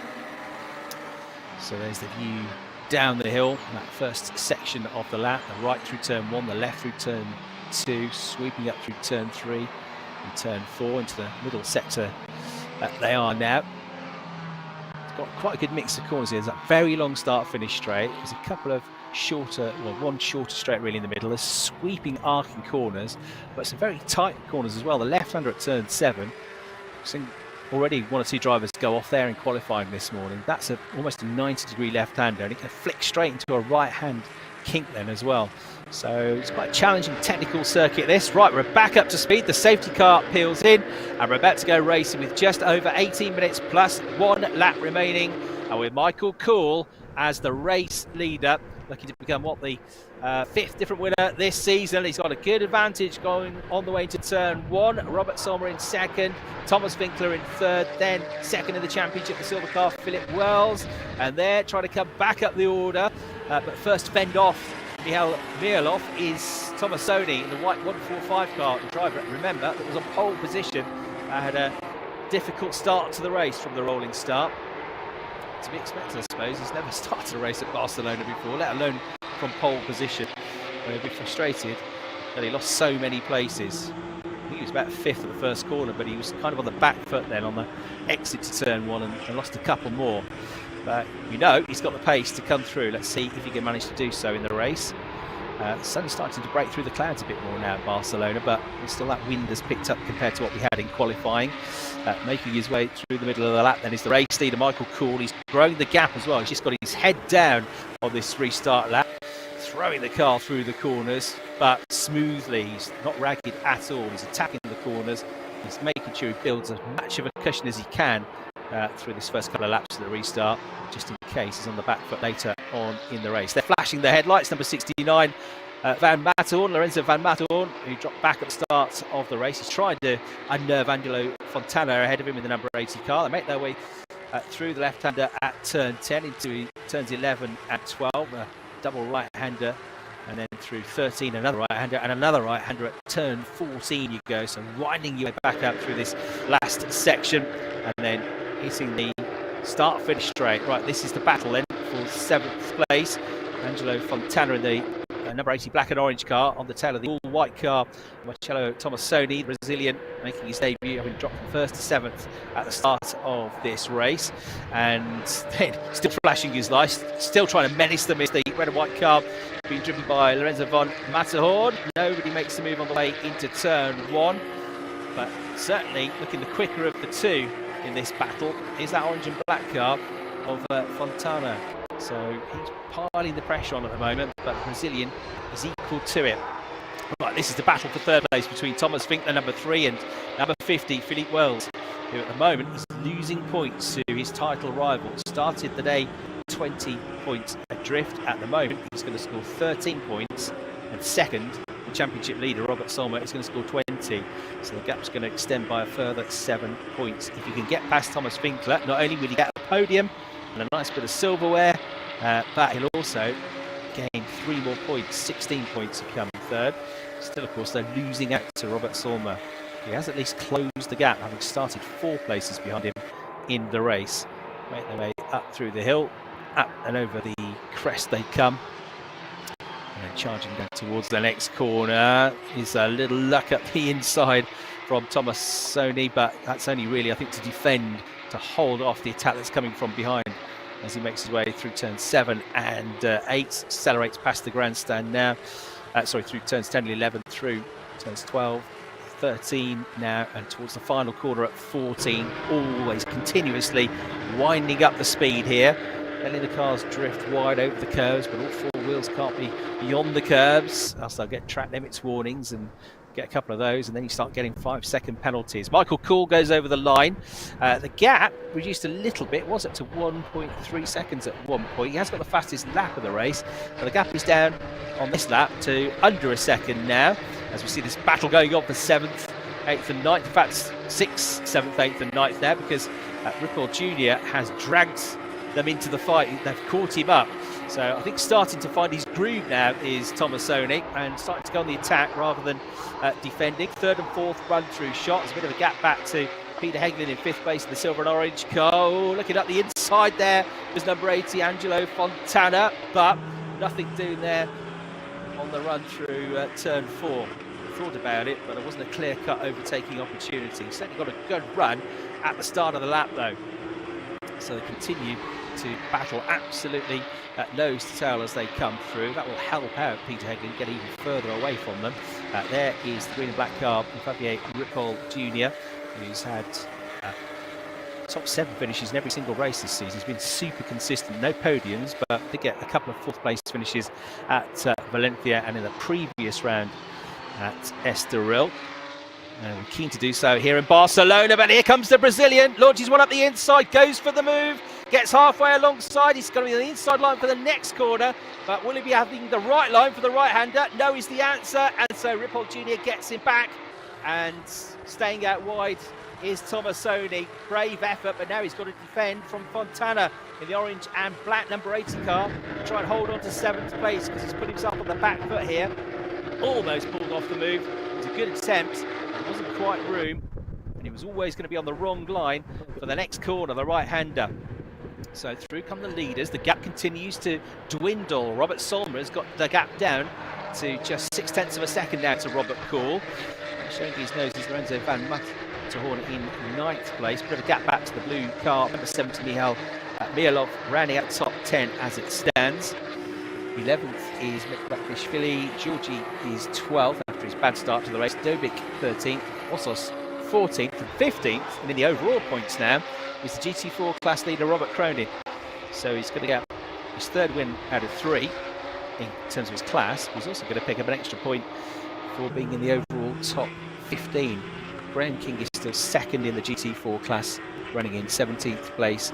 And he is around about 4 seconds ahead of Dino van der Geest, although Dino's just set the absolute best first sector time within the GT4 category. Just trying to catch up to Graham King. He's in the 19 car, Graham is in the number 11 car. We'll keep an eye on that battle a bit further back, but Graham doesn't necessarily even need to finish 2nd to wrap up provisionally the class title with his nearest rival, Hank von Noel, out of proceedings. Right, Michael Cool's just pulled back away a little bit at the start of this lap, gap back to nearly 0.9 of a second. Here's the battle for 7th place between the Brazilian Tomassoni and the largely white car, the black rear end on it, and then the orange and black car attacking him all the time. Angelo Fontana, car number 80, pushing on. Fontana, one of the drivers for the S1 racing team, is a Swiss driver, but the team are Estonian. And just behind them, looking very menacing in the red and white car, having qualified well, but had a bad first lap to be where he is, Lorenzo von Matterhorn. So Matterhorn in the lap time performance car, white and red car, number 69, will now show his nose and have a look. Will he have a go? He's going to be brave enough for the brakes. Close enough, not quite. So he backs back off out of the move. Fontana there in the 80 car shrugs him off and then focuses on trying to get a place himself. He gets himself glued back onto the tail of Tomassoni. Tomassoni in turn closes the gap to Ripoll Jr. in 6th place, who's in the green and black car. So all getting very tight in this battle. It's the closest battle on track. And then again, Fontana shows his nose, but there's no clear-cut opportunity on the way into that right-hander, turn 4. So sits tight for the time being. Makes his way to the next sequence of corners. And here is a move down the inside for number 24, Corrado Costa, trying to recover from going off in qualifying this morning. He gets up the inside of number 14, Niels Lofterod, who is new to racing this year, but 37's gone off into a spin, I'm afraid. Gianluca Giorgio was up there in the points, tumbling out of the top 15. Car stranded on the track, and a yellow flag at the moment, but it could become more if you can't move the car, or it can't be moved to safety. So that will put Robert Cronies up to 14th place now, still in the overall points. Zadaika, number 14, gets that final overall point in 15th. Graham King moves up to 16th, Dino van der Geest up to 17th, Van Eldik up to 18th, Moratti up to 19th, and Nenfrick ends at the top 20 now. As tumbling down the timing screen goes Geordie, I'm afraid. Right, what about the lead lap? It's yo-yoing a bit. It's back down to around about 0.6 of a second now. Parts of the lap where Kuhl is quicker, other parts where Solma has the edge. But again, he's not too concerned with trying to win the race here, just keeping Wills behind him. And Wills remains 2 places behind him in this race. So extending his championship lead, giving himself a big buffer going into that final race of the season. Coming up this afternoon. Right, back to this battle for 7th place. Tomassoni, Fontana, Matterhorn, I suppose Ripoll Jr. in it as well. I mean, he's a couple of tenths in front of them, but at times they suck him into the battle as well. So it's kind of 6th, 7th, 8th, 9th, 10th altogether. Yeah, they have very much pulled him in at the start of this lap. So Ripoll Jr. having to work hard to keep them behind once again. The Venezuelan driver lives in the USA, leading this group of cars. Most of his Porsches over in the States, the American racing scene. Doing a really good, consistent job here in the championship this year. Right, so he's got them behind him. As you can see, the yellow flag's waving because that car being recovered behind the barriers. So that's good news. It means that we're not going to have further interruption of either a code 60 or a safety car. Lost Bastian from the race as well now, I'm afraid. So Bastian dropping down the order by the looks of things. So King continuing to have one hand on the trophy in the GT4 category. Just needs, Lorenzo Van Mattel going out very wide there, but King, as I say, continuing to stay second in class. And that gap will grow his advantage from 11 points to 31. There's only 25 still available. So Van Norrell drops out of the race. He's dropping out of the championship fight. King has got 7 minutes plus a lap to stay where he is and seal the GT4 championship title in the number 11 car. Over the crest they come. Ripoll Jr. He's a better end to the lap, doesn't he? Pulls away a little bit through the last sector, gets around about 2 car lengths clear of Tomassoni, but then Tomassoni comes back at him and brings the pack with him through that first half of the lap. There we can see battle going on a little bit further back for 10th and 11th. Bielov in the blue 70 car being tracked by number 39, Mekvat-Bishvili in the green and black car. Mekvat-Bishvili has had some good races this year as well. Still looking for his first podium, but a couple of top 6 finishes. Points in all but one of the races. And he is in the points once again here. 11th for him. Dobic just behind them in 12th place. And there's the Irish driver for the British team, Team Parker Racing, based in Leicestershire in the UK. Vastly experienced team, multiple championship titles to their name in the UK in Porsche GB racing. Well, a quarter of a century they've been running for as a team, and one of the most established teams in Porsche racing in the UK, Team Parker. Always have their drivers running at the front of the various class championships in the Porsche Carrera Cup GB. Right, having to go very defensive here is Tomassoni, because he's under attack from Fontana here, but the Swiss driver sweeping out wide, couldn't quite find a way through as they made their way through into the left-hander at turn 10, but that's as close as he's been for a couple of laps now. Definitely dropped von Matterhorn now in the red and white 69 car. A bit of a wide moment a couple of laps ago. I think he's trying to get back on terms with them. If they start fighting each other, they'll hold each other up, and he very much will be back with them. Black and red car of the race leader, Michael Kuhl, comes through shot. Robert Solmer, championship leader, in second. Then a gap back to third and fourth. They remain, not quite, but almost nose to tail. But nothing between Winkler and Vils in terms of their lap times. Tomassoni having a look at the inside to try and get Ripoll Jr. Off his line and lose his concentration. Doesn't work. But coming up the hill, he stays glued to the tail of the green and black number 191 car in this battle for 6th place. There is the Philip Wills car, which is a bit closer on this lap. Yeah, definitely a bit closer to the tail of Thomas Winkler, trying to get those extra points. Podium would be nice, but it's the points he really wants. And if he can lose 3 fewer points to his championship rival, so much the better. But he'll still be losing out to him. And of course, if he gets ahead of Winkler, next target is the championship leader, Robert Solmer. Right, here we go. Georgie trying to come back up the order after his spin. He's onto the tail now, the 112 car of Lenfrick. So that's the battle for 20th place. Still both of them outside of the points, but Georgie's definitely trying to fire himself back up through the order. Back to this battle for 3rd place. GT4 still being led by Cronin in 14th place. King is second in the class and on course for the title in 17th place. And 18th place is Van der Geest on his debut in this series this year, and of course for a podium in 3rd in the GT4 category, and closing the gap a bit, but King still hanging on to the position. Let's say 3rd place. He'll get 4 fewer points for doing that, which would still be enough. It'd still be enough of an advantage to wrap up the title by a couple of points.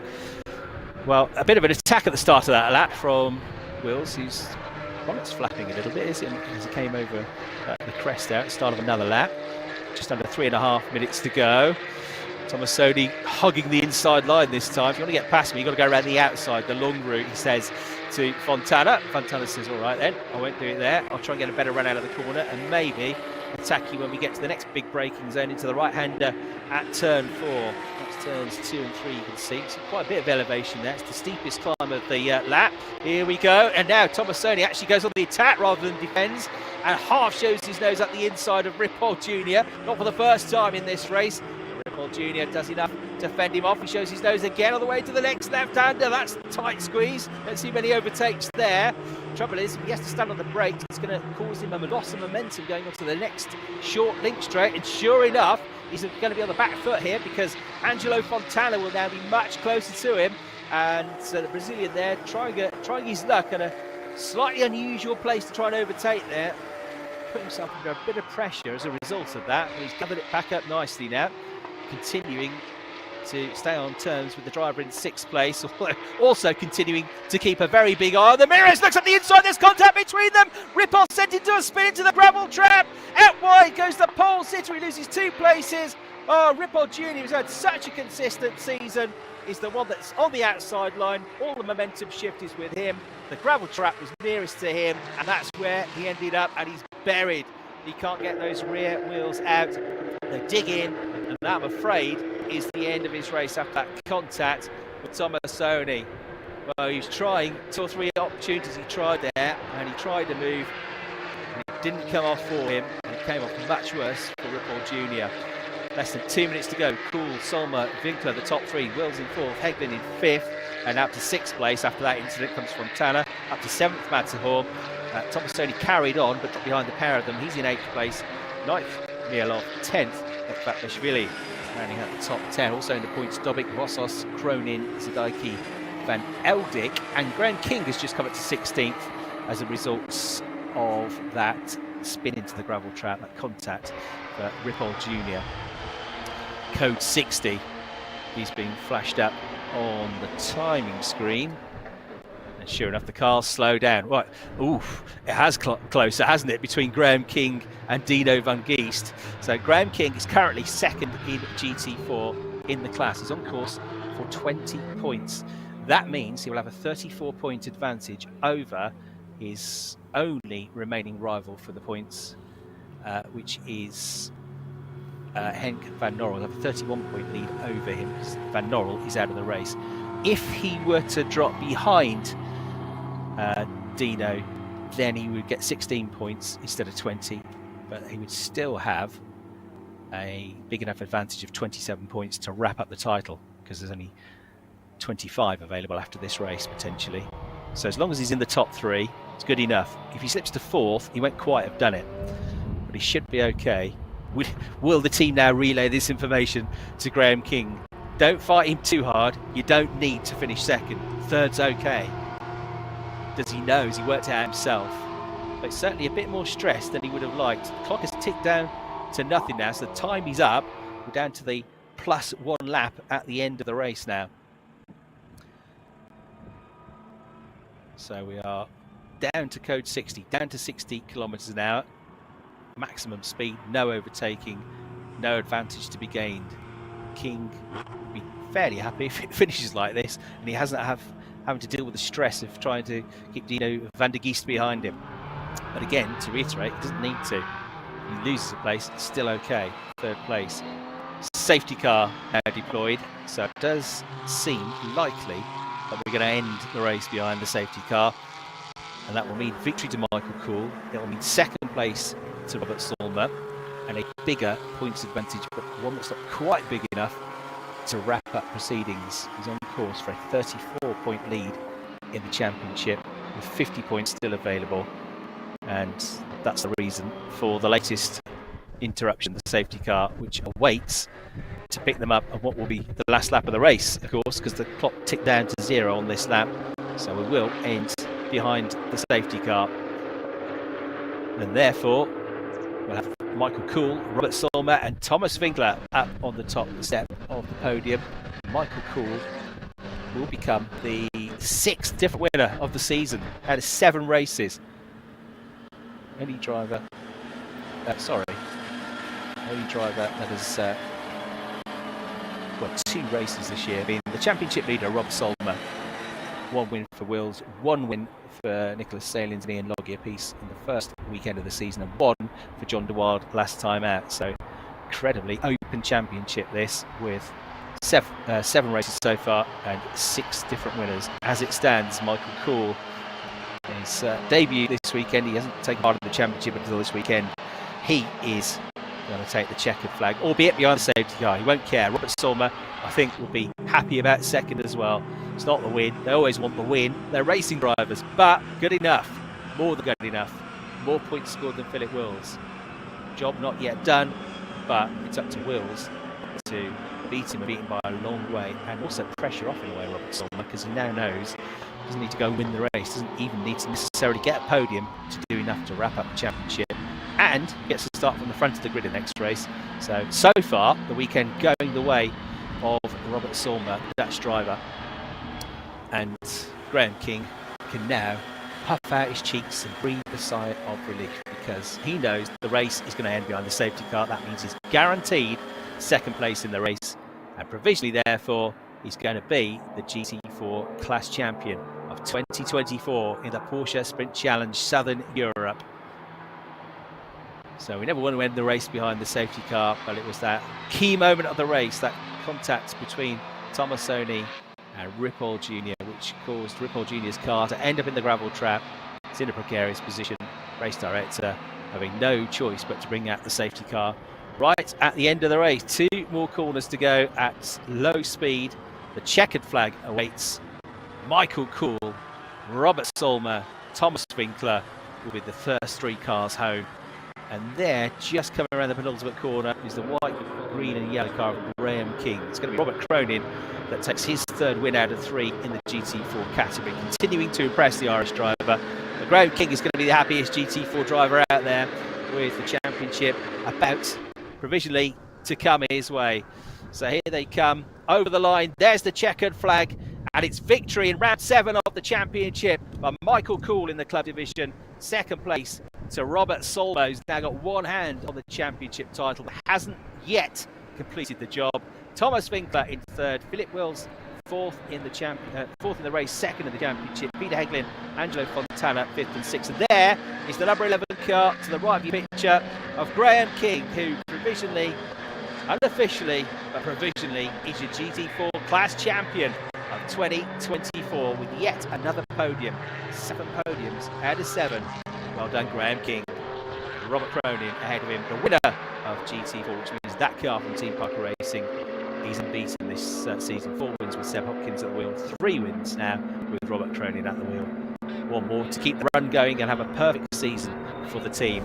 There then, confirmation of the provisional results with Michael Cool, the Belgian Racing, winning behind the safety car from Robert Solmer and Thomas Winkler. They're the 3 on the overall and class podium. Philip Wills in 4th place. Good start to the race, went from 8th to 4th, but loses points to Robert Solmer. Peter Heglin 5th, also an excellent start to the race.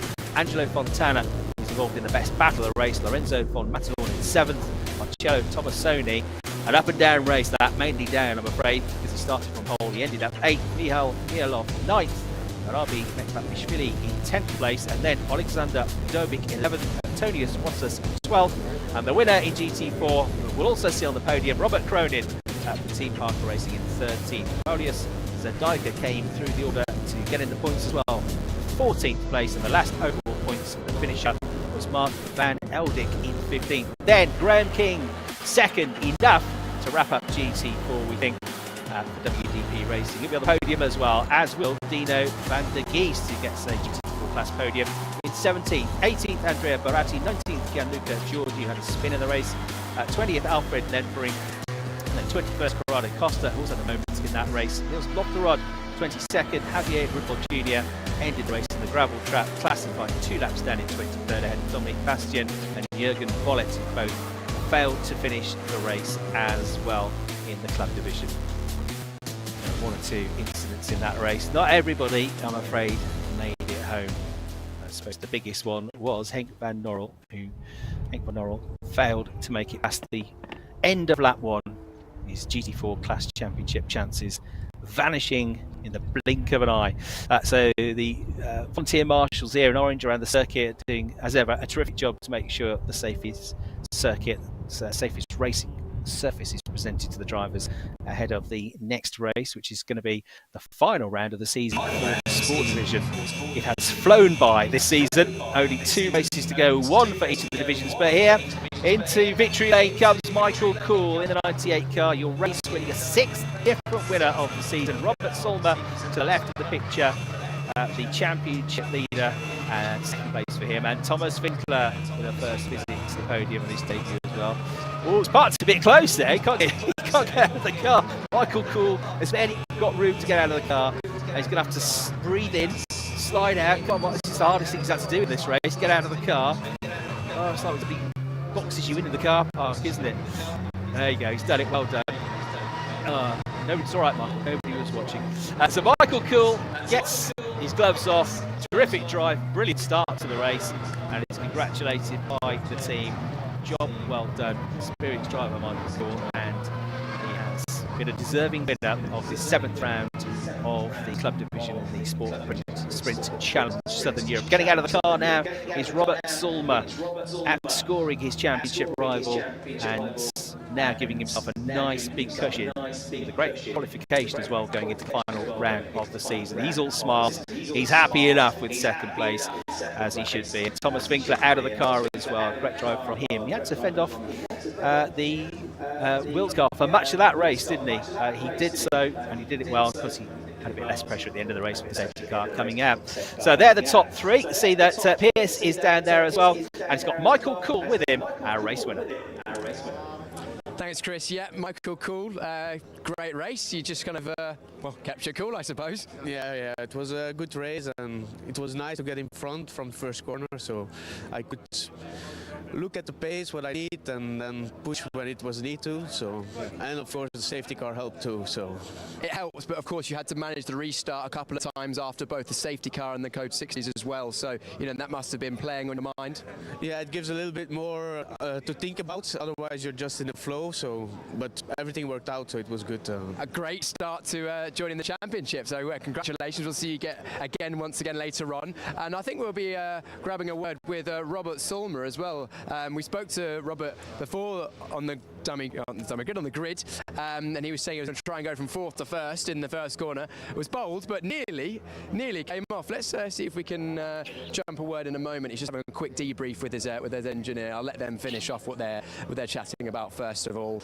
Of course, the start of that race was crucial. You said you were going to try and go from 4th to 1st, and you nearly did. Yes, but I didn't manage. not too far off. Second place, a great result, and again a great result for the championship. You must feel pretty close, like it's nearly there now. One more race to go. One more race to go, so still have to fight for it, Very much so. And quick word on the safety car restarts. 2 or 3 times had to get going again, but you putting off the pressure, but also couldn't quite get past Cool in the lead. No, exactly. I mean, it's difficult. He has the lead, so he starts, and warming up the tires is crucial. So it's difficult with the restart. Yeah. Brilliant. Well, Robert, congratulations on another great result, and I'm hoping to get a word with Thomas Winkler if he is still around. Let's see but if not, then I'm going to wander on through and grab our provisional GT4 champion, Graham King. But I think Graham may also have gone to the podium. So that's it for now down here. We're going to have the podium in just a moment, but let's have a look at some of the best parts from that race once again with Chris. Thanks very much indeed, Piers. Yeah, the drivers heading off to the podium. That incident at the end of the race, which brought about the safety car, is going to be investigated by the stewards. And in fact, Marcello Tomassoni has been beckoned to the steward's office as a result of that contact with Javier Ripoll Jr., who ended up in the gravel trap. So they'll be having a chat before the next race about that. So the race ending under the safety car. Michael Coullo, heard from him. Yeah, very, very pleased with job well done. Robert Solmer said, yeah, pleased, but we're not done yet. Still another race to go. And he will remain focused for the next hour or so. Try not to be too distracted by the celebrations on the podium as he gets set for what's going to be the final race of the season. So we've got some highlights coming up for our penultimate round 7 of the club division race, which was just underway. And off the start, the rolling start, it all went wrong for the pole sitter. Marcello Tomassoni in the white 145 car dropped down from 1st to 7th at the start. Michael Cool, number 98, he was that got the lead of the race. Robert Solmer, the championship leader, got through into 2nd. There's some contact in the middle of the pack, and that involved one of the drivers being the driver 2nd in the GT4 category, Hank von Norrell, who ended the race there and then, and with Graham King going on to finish on the podium, lost his chance to win the GT4 Championship title. Tomassoni then involved in a great battle with Ripoll Jr. and also with the number 80 car of Alex Fontana. They battled away throughout the course of the race for 6th place. Also involved in that was Lorenzo von Matterhorn. At times, the pole sitter was having to defend. At times, he went on the attack. They got side by side several times, and it would end up in tears. But it was great value, great entertainment to watch while it happened. Bad start to the race for the number 69 of Lorenzo von Matterhorn, who qualified well for both races. And there was a recovery up the order for number 24, Corrado Costa, there with his move. There was a spin, though, for Gianluca Giorgi, number 37. He did, though, get back going again and made up a few places after that, but finished out of the points. And then still trying to defend from Alex Fontana was Tomassoni. And then he went on the attack in the closing stages to try and wrestle that 6th place away from Javier Ripoll Jr. This was the moment. He went for the move, got up the inside. 2 together didn't fit into 1. They'll both have their own views about that move. I'm pretty sure Javier Ripoll Jr., who ended up in the gravel trap, will have a pretty dim view of it. That was his race run. And the race then ended behind the safety car as a result of that. Michael Cool taking the win, but flashing the headlights in celebration of his 2nd place finish and extending his championship lead was Robert Solmy. Heard from both drivers down with Pierce after the race. There were the celebrations. Michael was just about able to extricate himself from the car because Thomas Winkler had closely parked, very closely parked next to him, so had to slither out of the car. And then Robert Sulmer, very happy with his second place finish and another podium finish for him to add to this wealth of podiums he's picked up across the course of the season. It has been a great year for him. It's been a great day so far, and a very good day so far for the drivers that are up on the podium with Piers Pryor. So there we have round 7 for the club division of the Porsche Sprint Challenge Southern Europe. To start with the AM classification, and in third place, the number 3 from the Czech Republic, Thomas Winkler. Hello. Thomas racing for the Fach Autotech team. In second place, the number 63 from the Netherlands, Robert Sulmer. Robert racing for Proton Huber competition. And our winner, the number 98, a new driver this weekend from Belgium, Michael Kool. Michael racing for the Belgium racing team. We'll now have familiar a national anthem in the Belgian national anthem.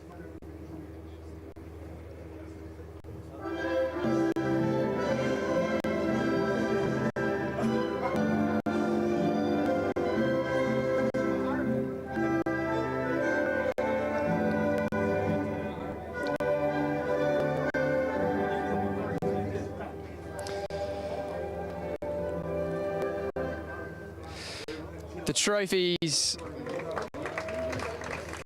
trophies once again will be presented by Jose Luis Santamaria, the managing director of the circuit de Barcelona, Catalunya. Third place first for Thomas Winkler, his first weekend in the championship this weekend, a great drive from 7th place on the grid. The second place trophy for our championship leader, Robert Sulmer. And the winner in that race, Michael Kool, will receive his trophy, his first weekend, this weekend in the championship. And they'll gather on the podium for some photos to remember this moment in the penultimate round, round 7 of the Porsche Sprint Challenge Southern Europe in the club category AM classification. We'll see them again once more in about an hour's time for the final round of the Porsche Sprint Challenge Southern Europe for this season. And in just a moment, we will have the GT4 classification. Thanks, guys. In third place, in his what I believe is his first ever race in a car, the number 19 from the Netherlands, Dino van der Geest. There we go, a big smile on Dino's face, racing for the GP Elite team. In second, and our champion in the GT4 category, from the UK, it is Graham King. Big round of applause for our champion this season in the GT4s. Graham racing for the WDP racing team. And the number 222 from Ireland, once again our winner, Robert Cronin. Robert racing for Team Parker Racing. We'll now have the Irish national anthem.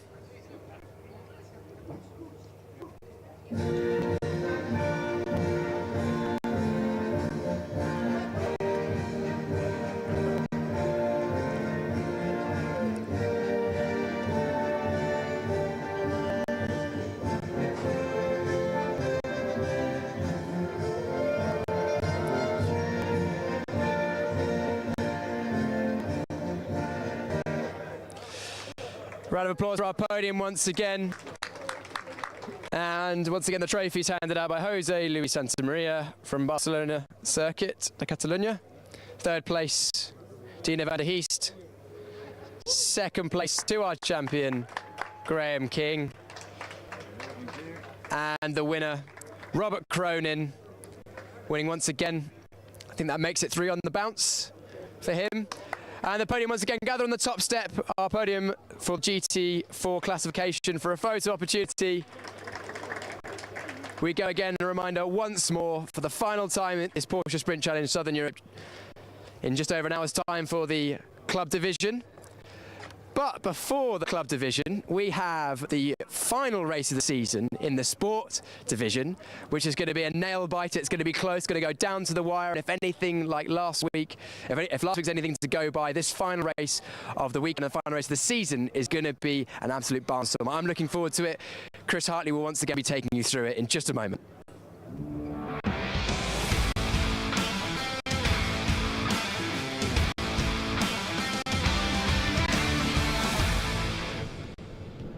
Great stuff. Thanks very much indeed, Piers. Yeah, we are just about 25 minutes away from the start of round 8 for the sport division, the final round of the season. But of course, before that, in the not too distant future, the cars will be making their way onto the grid. Piers will be down there as well for a grid walk and to catch up with some of the drivers.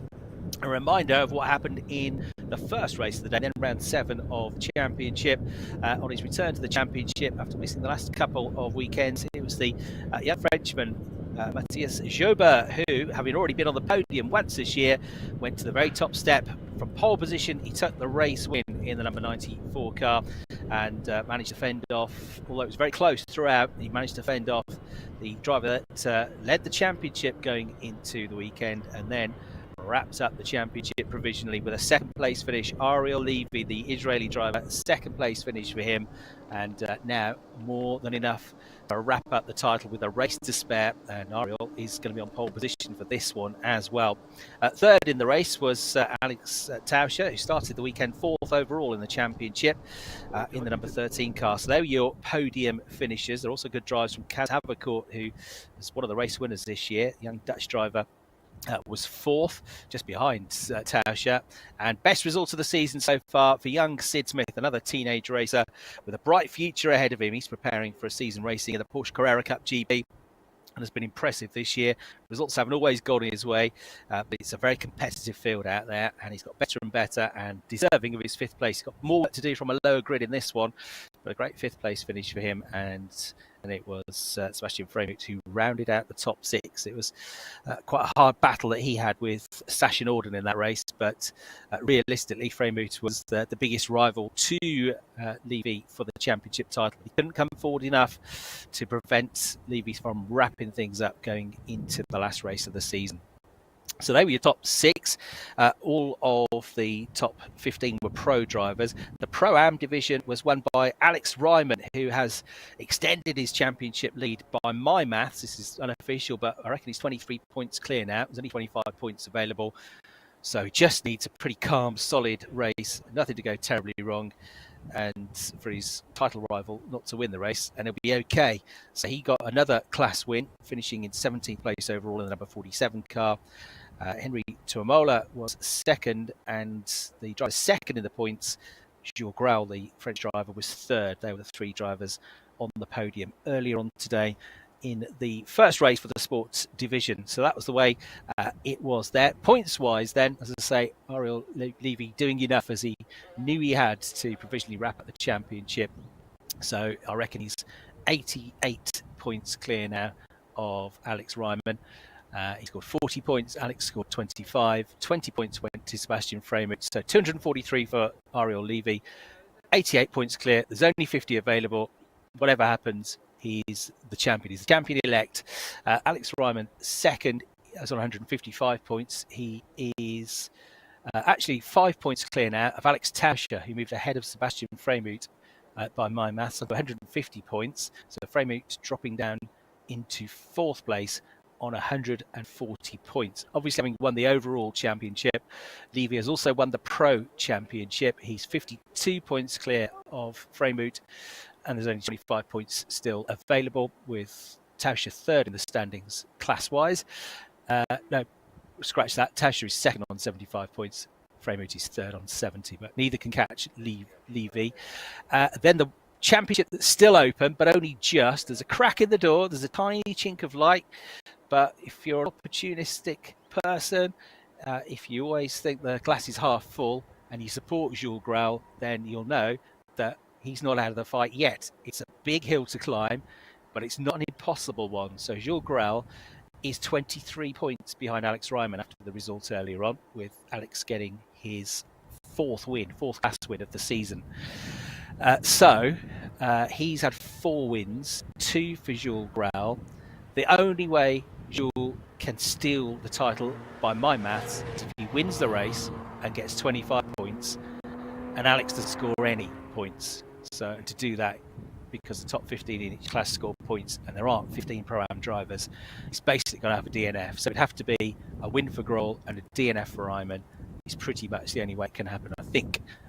That would be then a win by 2 points. But any kind of finish, Alex Ryman will be the champion, no matter what Jules Grau does.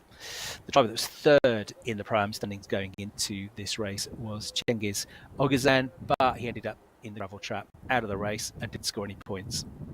So that was the way it happened in the first race. Jobert getting pole position, controlling things, and taking the win from Levy.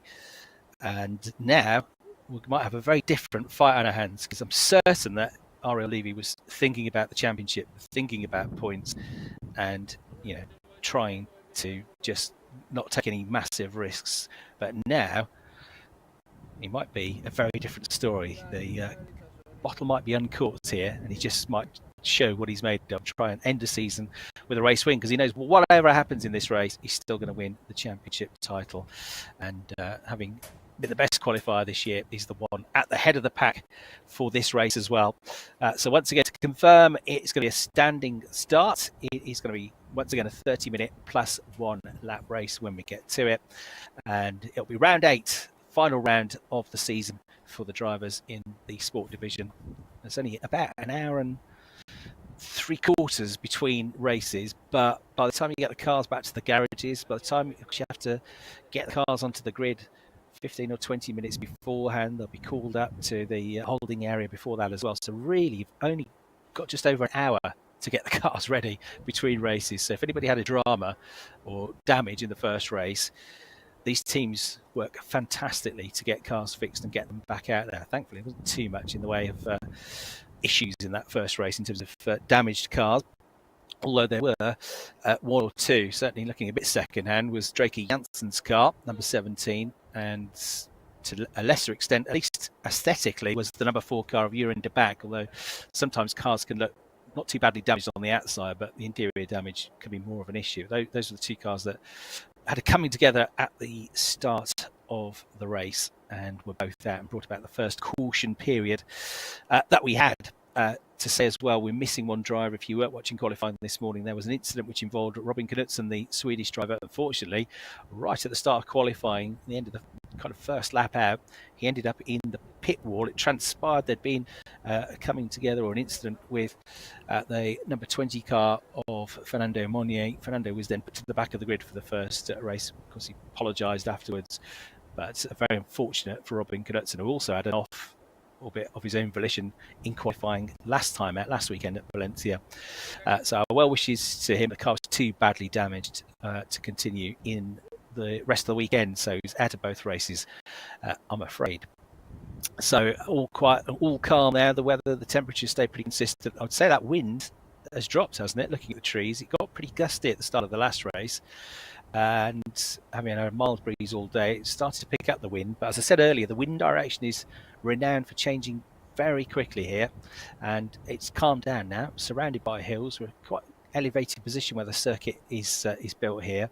And of course, down the start-finish straight, or in certain parts of the circuit, you get covered by these huge grandstands that act as windbreaks. But at the top of the hill there, at turn 3 on the run to turn 4, you're a bit more exposed. But thankfully, the wind has died down a little bit now. So the cars being released from the pit lane, making their way to the grid. They're going to the grid. And in a few minutes' time, Piers Pryor, as ever, will be down there with his roving mic to give us all the colour and all the build-up for this final race of the season, and catch up, I'm sure, with some of the drivers as well. And even though, at least overall, and in the Pro Championship, the title has been decided, that doesn't mean that this race is not going to be fantastic. In fact, quite often, you get to the last race of a championship's decided, and the racing gets even better because they're all just going for it. They've got nothing to lose. So we shall see. Oh, no, that's certainly not the case in GT4. And that might be a bit of a worry for them. Now that's good news, isn't it? Because out of the pit lane comes Draker Janssen's car. That was the one that had quite a bit of front end damage at the start of the previous race. That's his third non-finish of the season. Young driver who's only just come up out of karting, but has certainly shown some good runs of pace this year. I think it was last time out at Valencia. He was running up in 8th place about halfway through the race. He slipped back in the end. And, yeah, it was round 5, race 1 at Valencia. He was running 8th at the halfway distance, but he slipped back a bit. Then he got a time penalty, and he ended up out of the points, or further down the points. But they've certainly shown flashes of pace, and great training ground. This great place to learn your craft ahead of the start of the main motorsport season. So great job by the Red Ant Racing team to get that car fixed. Hopefully the Hans Weiss Motorsport team have been able to do the same for Jeroen de Back's car, because he was the other one involved in that. And hopefully we'll see him out as well, because he's had a bit of a rotten time of it of late with 3 back-to-back non-finishes, non-point scoring finishes. So we'll be hoping for a bit of joy for his luck to turn in this race. So Alex Ryman, all eyes on him. That's the driver looking to wrap up the Pro-Am Championship. So far this year, he has only been off the class podium in fact, has he been off at once? Yeah, one occasion, I think. So he's had a great run through in his class. He hasn't been able to fight for overall top 10 finishes, but that's not what he's there to achieve. He's there just to try and win what's ahead of him in his class, the Pro-Am class. He's been winning most of the time this season. If he hasn't been winning, he's been up on the podium. So Alex Ryman, 3 wins before this weekend, a 4th coming earlier on today, 4 wins from 7 races, 1 second, 1 third, and as I say, just that 1 non-podium finish, but that was still 4th place. So excellent stuff from him and from the team. Jules Grau has been his nearest driver, has had 2 wins, 3 seconds and a 3rd from earlier on today.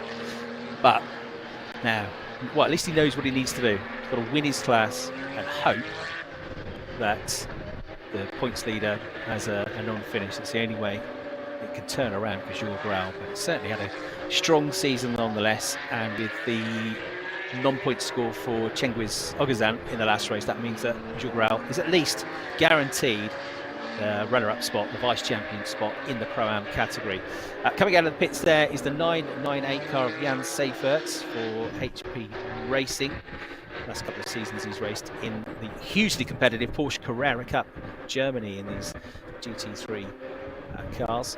It's 510 brake horsepower, 911 Cup cars, and he has also got experience of front-wheel drive cars from racing in the TCR Championship for a number of years. Did a bit of GT Open racing before that as well. So it's one of these drivers that whatever he's behind the wheel of, he's able to be pretty competitive. And he was a double podium finisher in his first weekend racing in this championship 1 week ago in Valencia, and had a good points scoring finish in the race earlier on today as well. Coming out next to the pit lane, that's number 47 then, Alex Ryman. There he is. That's the driver with one hand on the Pro-Am Championship title. He knows the odds are stacked in his favour, but he also knows it's only going to take one mistake or one other driver to have an off in front of him will cause him a problem, and motorsport can be cruel, so he won't be counting his chickens just yet.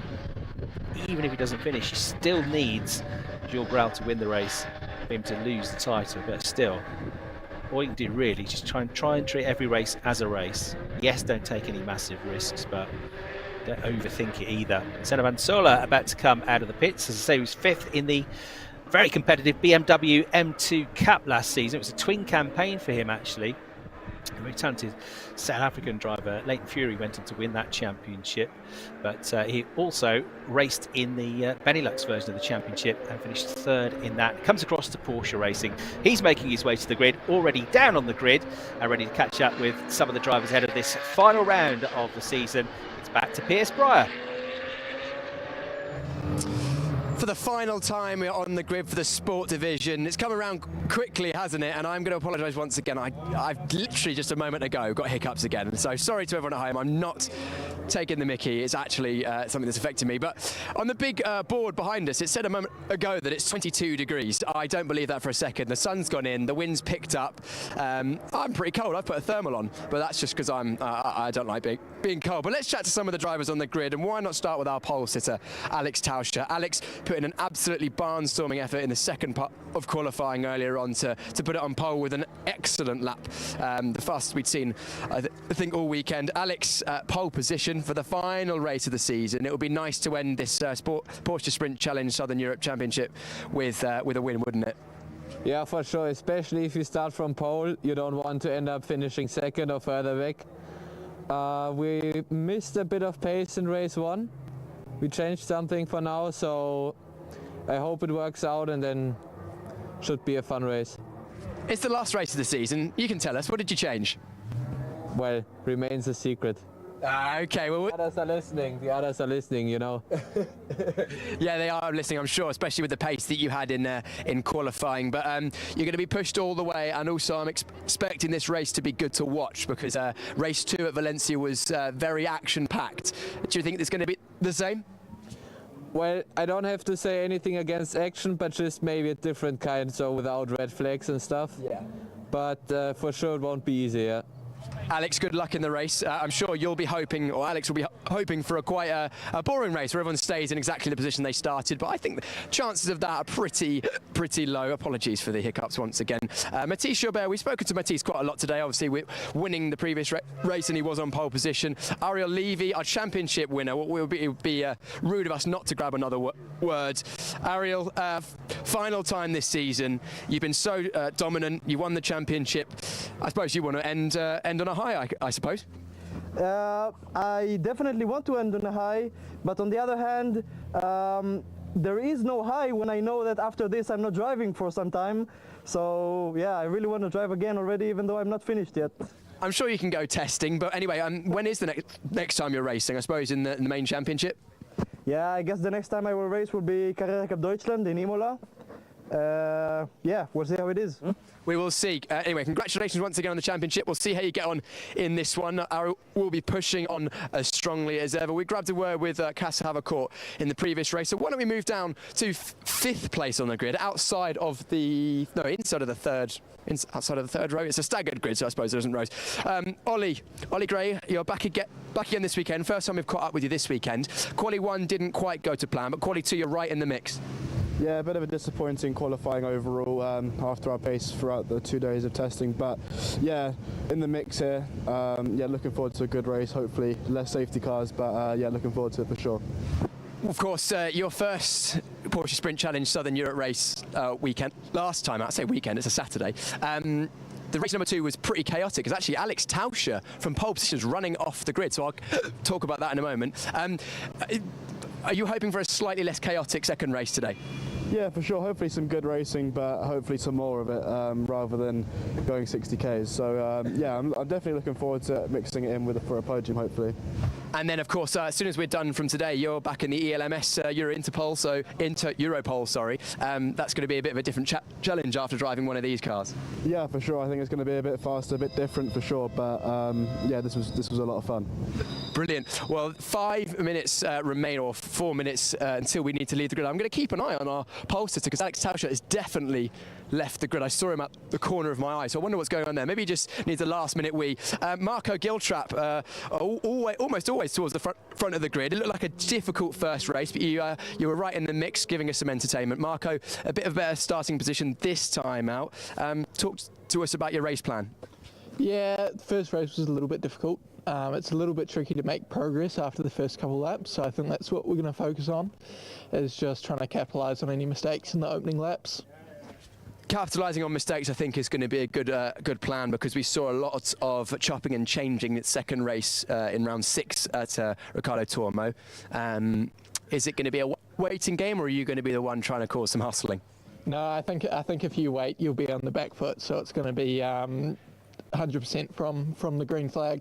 I like that, Marco. Eat or be eaten. There we There we go, and Alex Tauscher, our pole sitter, getting back in his car. You'll just be able to see in the back of shot there. Oh, he's just got in, so that's it. Good news to see our pole sitter not missing out there, because that would be a real shame after such a dominant qualifying session. It really was from Alex Tauscher. He set the precedent early, was right at the top, went fastest, and then went 3 purple sectors to grab pole position by, in the end, I think it was a couple of tenths, which in this grid is really important. I think that it's about time I left the grid for the final time in the sport division. So this is going to be a crazy one. I'm looking forward to it. Hopefully not too many interruptions, but some good racing throughout. Chris is going to be running you through the whole thing.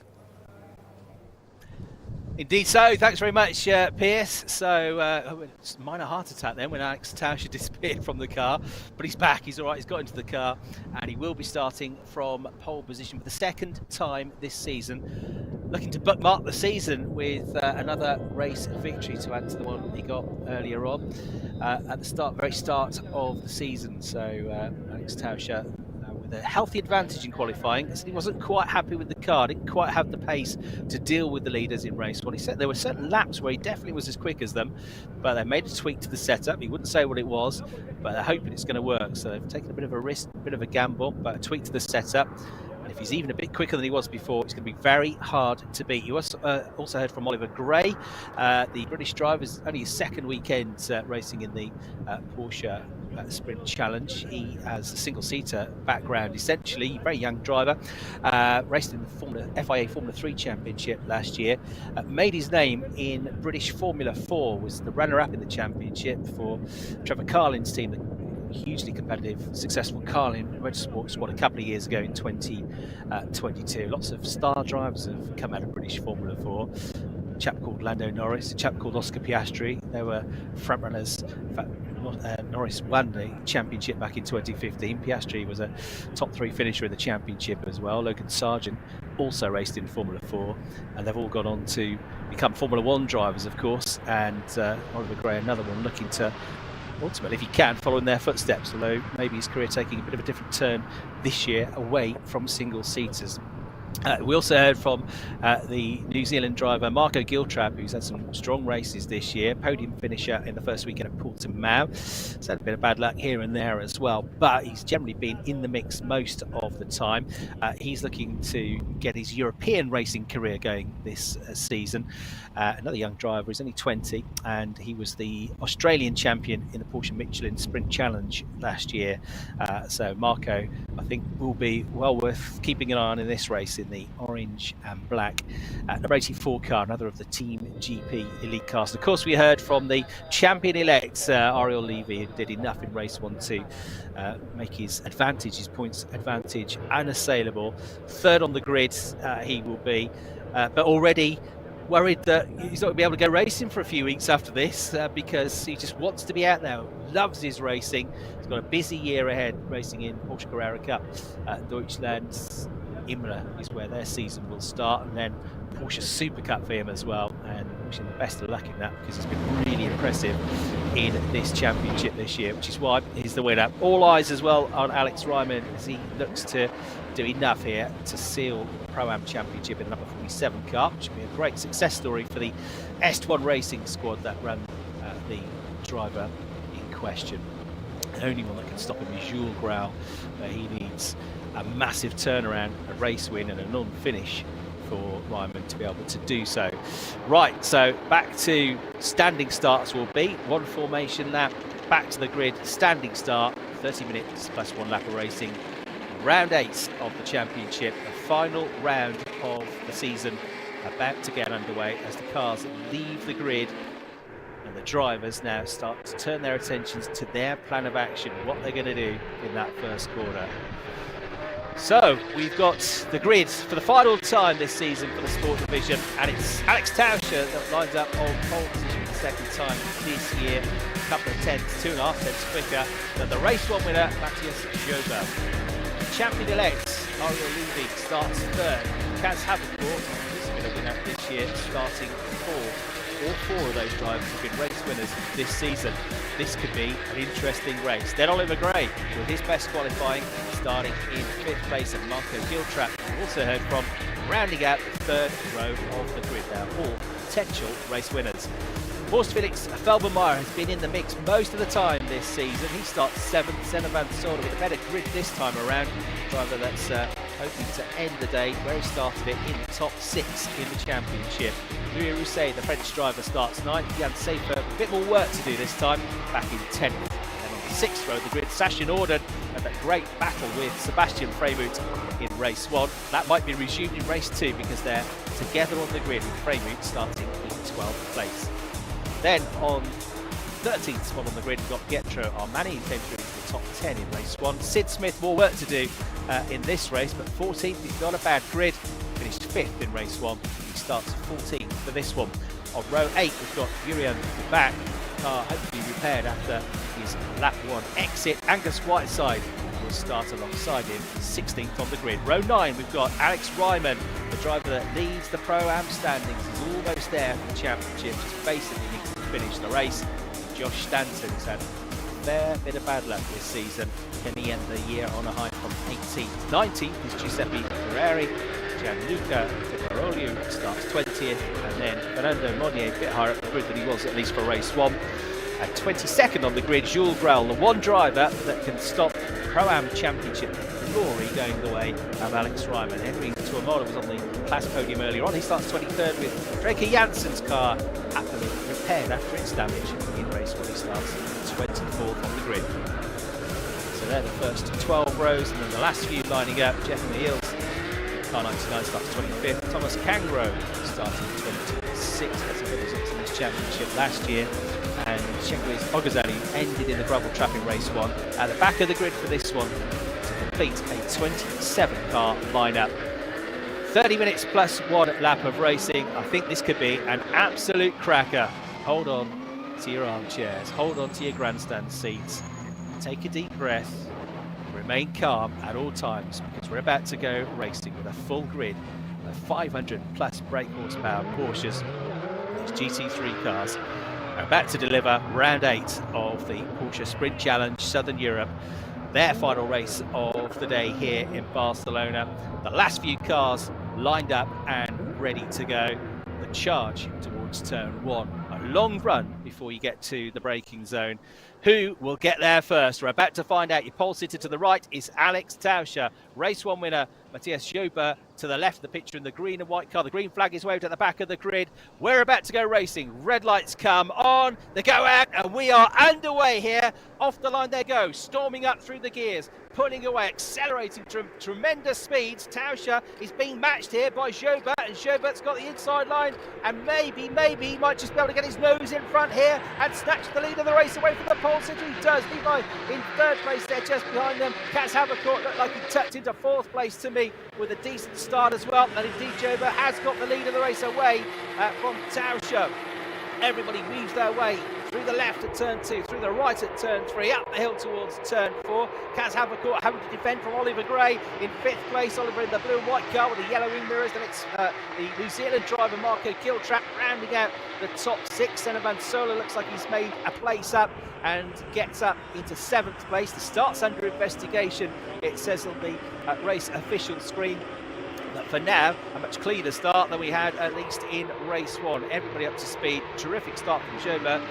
I don't think really it was actually a bad start from the pole sitter Tauscher, but it was just a really good one from Schober to just get alongside and have the better line going into turn 1. Let's see what the champion-elect can do. And we're on board with him now, right on cue. This is the 2024 champion-elect. He's done enough already. He'd like to win the race if he can. He's going to enjoy this because it's going to be a few weeks before he's back in action racing again in the Porsche Carrera Cup Deutschland. And as he said on the grid to Pierce, he just wants to be racing all the time. He's 3rd. He's on the tail of the pole sitter, Alex Tauscher, as they come nose to tail through this final sequence of corners. That's the exit to the penultimate corner at turn 13, into the right turn 14. There's a bit of undulation through here as well. It's a slight downhill run through that turn. They whip across the curbs hit the gas as soon as they can, and then charge up over this crest, and then it's a downhill run at the end of lap 1 in towards turn 1. So they're a nice big advantage at the end of the first lap of the race, as Oliver Gray having to defend his 5th place from Marco Giltrap. Sebastian Freymouth, he's there up the inside of Senna van Serle, and so that's a place gained up to 7th place for him, who's just behind us and went over the start-finish line. So Jobert leads by 1.3 seconds, really good first lap. Tauscher is 2nd, 3/10 behind him is Levy, Havercourt 4th, Gray 5th at the end of lap 1. Then Giltrap, Freymouth, Van Serle, Seifert and Rousset round out the top 10. Pro-Am's being led by Alex Ryman. More than enough to seal the title, and he's got a breathing space, a big advantage over anybody else in Pro-Am, because he runs 16th. 24th is the next best Pro-Am driver, which is Tuamala. So all good for him, just needs to not get involved in any scraps or any risky moves with any of the pro drivers that are currently surrounding him. So good start to the race for Alex Ryman. As we go on to the second lap then, climbing up then into the next braking zone, and there we can see that Levy is just inching up towards the tail of Alex Tauscher in the battle for 2nd place. The Israeli driver there in the white, blue and orange car. You go on board with him now. Look how smooth he is behind the wheel of the car. You or I would have our eyes on the ends of stalks, our heart rate's pounding through our chests. We'd be all over the shop if we were trying to drive one of these cars. But to him, this is just like sitting in an armchair. He slows everything down. He's on top of the steering, on top of the accelerator, all smooth, focusing on the corner ahead at all times. But we've got one off, I'm afraid, which is down at the penultimate corner, which has gone off into the gravel trap. And I think that might be Armani's, the one that hasn't come through at the end of the lap. And look at this, Tauscher having to go very deep into the corner to fend off Levy for 2nd place. Levy got almost fully alongside then, but that was a good bit of out-braking and brave stuff from Tauscher to fend him off and hold on to the position just about. Up into the overall points now is Alex Ryman, so he goes up to 14th place. Oh, that's Kaz Havercourt splitting the pair of them. He gets into the fight and goes through and in between them, but a code 60 comes out right at that very moment. They all slow down. Did he do it in time? Was it okay? Hopefully from his point of view. But Levy was going on the attack there, ended up losing a place. So Jobert leads, Tauscher is 2nd, Havercourt goes 3rd, Levy into 4th place, Gray in 5th place, and yeah, indeed it was, I'm afraid, the number 10 car of Pietro Armani, the Italian driver, who has gone off into the gravel trap. He's okay, he's out of the car, but the race has ended for him. That's the end, effectively, of his season. So a real shame for Pietro. He's had some good runs this year. Had a good top 10 finish earlier. He's had a 4th and a 5th this year, and has most of the time finished in the points, but not, alas, today. So Jobert leads, Tauscher 2nd, Havercourt 3rd, Levy in 4th, Gray in 5th, Giltrap in 6th place, Freymouth, Van Serle, Seifert and Rousset round out the top 10. The Pro-Am leader by a long way is Alex Ryman, on course for the championship title, with what would be a 5th class win of the season, if we can hold on to that. We know the points are done and dusted in terms of the overall championship and the Pro Championship in terms of Ariel Levy. Still tight battle for 2nd place though. You've got 155 points for Alex Ryman, who at the moment is going to score 25 points for winning his class and a couple of points for being in 14th place. He's only 5 points in the overall championship ahead of Sebastian Freymouth. Freymouth in this race, running in 7th place, would pick up 9 points for 7th, plus 9 points for being 7th in his class. And then we've got Alex Tauscher, of course, who is going great guns in 2nd place. He's going to get 20 points for 2nd overall, 20 points for 2nd class, 40 points. So, as it stands, Alex Tauscher is going to do enough to be 2nd in the championship. He'll move ahead of Alexander Ryman, so 2nd overall for him, and he'll move ahead of Freymouth for 2nd in the Pro Championship. So good end to the season for Alex Tauscher if it stays like this. Lost the lead from pole position, but now he's got a chance to recoup his thoughts, get back into the groove and go back on the attack to try and get the race victory away from Matthias Schober. Kaz Havercourt nicking third place from Ariel Levi just before that code 60 came out. You're on board with Ariel Levi now as he goes over the start-finish line. The clock continues to tick down. The safety car has now taken the place of the code 60. Don't think, though, the way the marshals have been very quick to retrieve cars today, I don't think it'll be very long that we'll have to wait before we get back up to full race speed. For now, 23 minutes of the race remain.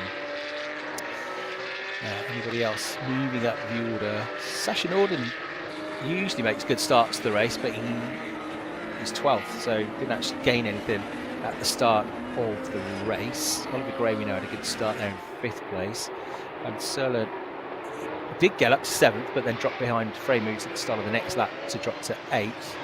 Smith has made up 3 places. He's the one that's made probably the most progress of the front runners. So number 55 car now he's 14th on the grid. Sid Smith now up to 11th place, so well up into the points. In terms of the Pro-Ams, Ryman leads, Tomola is 2nd, Grohl is 3rd, Ogazan is in 4th place. And Armani, the only driver that we lost from the race so far, and the reason for this safety car period, which I think will be a pretty short one. Yeah, the safety car is coming in on this lap, so that's the news that's come through. So as expected, a short safety car period. The cars will be back up to racing speed at the end of this lap, but until then, we have to remain in order with no overtaking. Matthias Schober with the advantage, generating heat in the tyres, retaining heat in the tyres and brakes as they get set to go back up to full speed. Top speeds recorded around these circuits of around about 265 kilometres an hour. There's 165 miles an hour at top speeds. They are rapid machines with a big long straight to really unfurl all that power here at Barcelona. So getting ready for the restart then. That's the view through into this final stadium section. That's the view from the grandstands down to turn 13 in towards turn 14. See, they're picking up the pace. The safety car has gone in now. There's Schober, the race 1 winner, looking for a double victory here if he can. We've had 1 double victor this year. That was Ariel Levy in Estoril. 2 wins there, but that's the only time it's happened so far this season in the sport division. Overall, look at Kaz Havercourt all over the back of Alex Tauscher on the restart. He goes right, then he goes left. He's going for the outside line. They're giving the inside line for the next turn. The left-hander has gone through. Terrific move from Kaz Havercourt, former Formula Regional European single-seater driver, has very adaptly switched to Porsches, and again he's on course for another podium, already a winner last time out at Valencia. So he's gone from 4th to 2nd now. Tauscher, the pole sitter, has been really frustrated to be down in 3rd place. Look at this, Jan Seifer having to work very hard to try but fail to keep Louis Rosset behind him. So Rosset moves up to 9th place in the 29 car with that move, and then immediately gets onto the tail of Servan Soler in the gold and black number 12 car to try and gain another place as well. This is Kaz Havercourt leading the group then, battling for 2nd place. It's all helped out Matthias Schober to increase his advantage back out. So he's almost doubled it to 1.4 seconds. But Kaz Havercourt is coming. He's got a very racy car underneath him. He's got his head down. He couldn't give a hoot about championship points. Schober, to be fair, they just want to try and win the race. He has eased 4 points away from Tauscher. Best driver he might be, not doing the full championship, but he still scores points.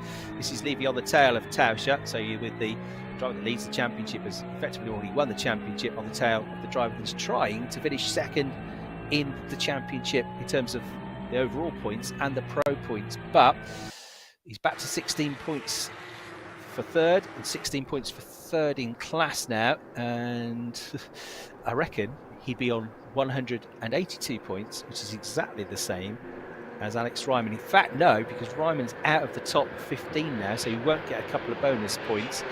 So Ryman 180, so 182 for Tauscher. 2nd, but Oliver Gray locks up, goes straight on into the gravel trap, out of 5th place, and just avoids the barrier. But that car doesn't look like it's going anywhere soon. So he's off, he's out, and after a promising start to the race, showing really good pace, Oliver Gray exits the race at that corner at turn 1. So That elevates everybody behind him up a place. This is Sid Smith, number 55, just ahead of Sasha Norden. So Sid Smith's progress continues. That puts him now to 9th place. So 9th position now from 14th on the grid. He is going to be one to watch in the Porsche Carrera Cup Great Britain this year. Sid Smith, excellent drive from him so far in this race, backing up his 5th place finish from earlier on. But we're going to go into another caution period with that. Code 60 comes out, reduced the speed down to 60 kilometres an hour, and sure enough, I'm afraid, out of the car gets Oliver Gray, and could well have been an issue with the car and sent him off, but he's unable to get going again. He's out of the race, but he's certainly shown that whatever he's driving, be it a Formula 4 car, a Formula 3 car, or a Porsche, he's a very rapid driver, and there'll be a lot more to come from Oliver Gray. Still a very young driver over the rest of this season and in years to come. But a sad exit to him from the final race of the year here at Barcelona. Right then, so Jobert leads, Havercourt second, and the one to watch here, he's gone from 4th to 2nd over the last couple of laps of actual racing that we've had. Tauscher, the pole sitter, down to 3rd. Levy, the champion-elect, 4th. Freymut 5th, making good progress. Giltrap 6th. Rousset 7th. Seifert 8th. Smith 9th and flying. Norden into the top 10. Whiteside's 11th. Guerreri 12th. Felbermeyer 13th. Stanton 14th has made good progress as well from a fairly low grid position. So he's into the points. And Alex Dryman, he's also into the points now because of the exit of Oliver Gray. So he's got 25 points for a class win. And now he's got 1 point for being in the overall top 15, which by my maths, this is unofficial, but that gives him 181 points. Alex Tauscher is on course for 32 points from this race, 16 for 3rd, 16 for 3rd in class, 182 points. So by my maths, overall championship, Alex Tauscher is going to steal 2nd place by 1 point from Alexander Ryman, but I'm sure Ryman's key concern is actually just winning the Pro-Am category, the Pro-Am Championship. That is his main steer, and that he's more than on course for, because he's still got 4 cars in between himself and the next best driver in class. Not that he even needs to win the race, he's just got to finish the race. But Ryman leads the class, number 47 in the Pro-Ams. He's 15th, back in 20th is number 123 Henry Tuamala, and then we've got 22nd Jules Grau, who's 3rd in class. 4th in class is Ogazan. There is the recovery of Oliver Gray's car. There'll be a gap in the barrier there that they're able to steer it through. You can see the cars are just making their way over the start and finish line. So it could be that we get underway back up to speed at the end of this lap, which would give us about 12.5 minutes of racing or thereabouts. But they'll wait until that's confirmed, and we'll wait until race control confirm it to us. But I think that's probably a pretty good likelihood that we're going to get racing back up to speed. Matthias Schobert has had to do quite a few restarts in the 2 races so far. He's done it very well though. He hasn't really shown any signs of cracking under pressure. So no notification as yet. There's not a gap there, so I have to tow it up the hill a bit. So it is going to take a little bit longer. There's still plenty of time before the lap is complete to get that car behind the barriers to safety and back underway. And of course they can control the pace, slow it down a bit to give them a bit more time before they get to the end of the lap. In terms of the driver of the safety car here, they'll get the signal when the lights go out on the top of the safety car, and the drivers will be notified via the radio system as well from race control that we're about to get underway. In fact, it's just deployed now. Apologies, it's already out in front of them, but it's become a safety car period now, so it'll be a safety car restart. I think it's literally going to be 1 lap behind the safety car, isn't it? Because Oliver Gray's car, I think, has been put to safety now. So scratch that. Yes, there it is. There's the gap in the barrier, and it's safe. But there's the safety car at the foot of the hill, waiting to pick them up as well. So I think, literally a lap behind the safety car would be my best guess. And therefore will be around about 11 minutes of racing we'll get. 1/3 of the race still to run.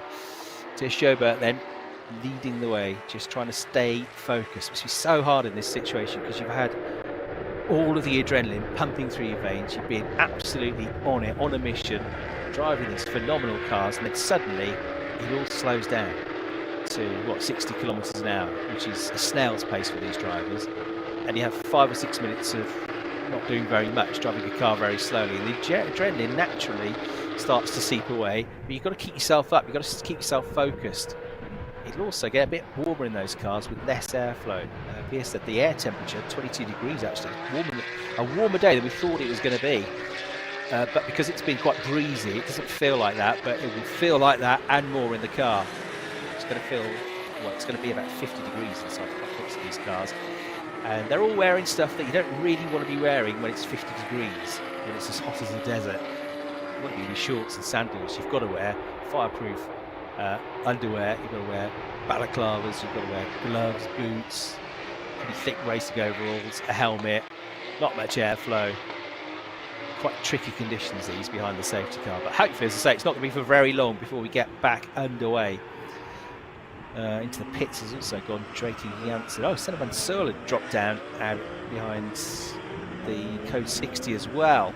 Let's see what happened to him. So can we assume either his pits have some damage or he has potentially got an issue with the car? But it's a real shame for Senna, who's been pretty impressive this year. He's been a winner as well, even though he only crossed the line 6th in Valencia because all the cars ahead of him had penalties. He won the race. But he has been up there on quite a few occasions battling with the lead groups, despite the fact he's got very little Porsche experience, having come up through different categories of racing, including the BMW M2 Cup last season. But Senna van Sörl, the Dutch driver, another young talent, I'm afraid, out of the race. So he's gone to the pit lane. And after all that work to repair the car after race one by the Red Ant Racing team, Drake Janssen's also retired from the race, or at least gone into the pit lane. Right, there's the signal that we are getting back underway. Safety car will be in this lap. Now it's up to the leader, Matthias Joubert, to control the pace. Nobody can overtake. And of course, nobody can hit the accelerator until after he's done it. I mean, ideally, if you're Kaz Havercourt, you want to leave a bit of a gap, try and anticipate the race leader and accelerate before him and close the gap. If you drop too far back, you'll never catch him into turn one. So it's always tricky to overtake somebody on a restart. Not many drivers can do it. There's a reason for that. That's good to see the number 4 car back out there of Julien de Back, who's had some real bad luck of late, including earlier on today. We get back underway then. Over the crest they come. Just under 11 minutes plus 1 lap of racing to go. No change inside the top 4. I hesitate to say that because Levy was having a big luck down the inside of Tauscher, but it was just a luck. Side by side just behind as well with de Back and Tokurolu, the battle for 18th place. Did he get through? I think he did actually, so he continues to push himself up the order to Joubert. Then he did have a 1.3 second advantage. That's now dwindled down. He'll just try and get on with it and get his head down, but he's got a different proposition now. He's got Kaz Havercourt to try and deal with somehow. Havercourt, as we see the battle going for side by side for 3rd place. Levy has a luck at the inside.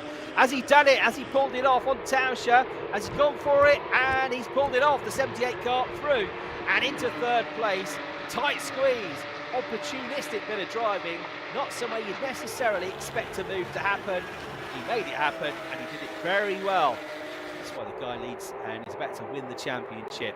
So terrific move that from Levy. That when you are on pole position, even if you finish on the podium, it's frustrating. You want to win the race. It's the only thing to do from pole. But now he's 4th, Alex Tauscher, and that's not good news at all. But he's trying to fight back here. This is also putting him out of 2nd place in the overall championship, back behind Ryman, because of course he's now going to get 13 rather than 16 points. Although Ryman has dropped out of the overall points, has he? Yes, he's down to 16th place. So again, it's all going to come down to points in this battle for 2nd in the overall championship. Not that it's Ryman's priority, but it might be Tauscher's. So over the line they come, just over 9 minutes to go. Joubert leads, flashing his lights. His Kaz Havercourt in 2nd. He's got the gap down to half a second, and he is menacing in the mirrors, the Dutch driver. So the French driver leads the Dutch driver, the Israeli in 3rd, the German in 4th, another German in 5th place is Freymut, and New Zealander Giltrap rounding out the top 6. Another French driver, Rousset, in 7th. You get the point. It's a very international field of drivers, this.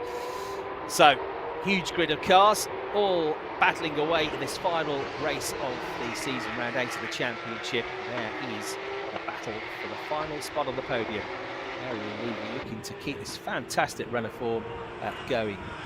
that will be, if he can stay there, his 6th podium of the season. Although Tauscher looking to get back up the inside at the same corner where he lost the position. Yeah, he's got his foot in the door here, and he gets up the inside through the left-hander, and he's going to get the place back. Anything you can do, I can do just as well, says Alex Tauscher. Got a lot of speed into the next corner though, and almost went off over the curbs. But Tauscher with a great move. He learned from the master. He repeated what had been done to him.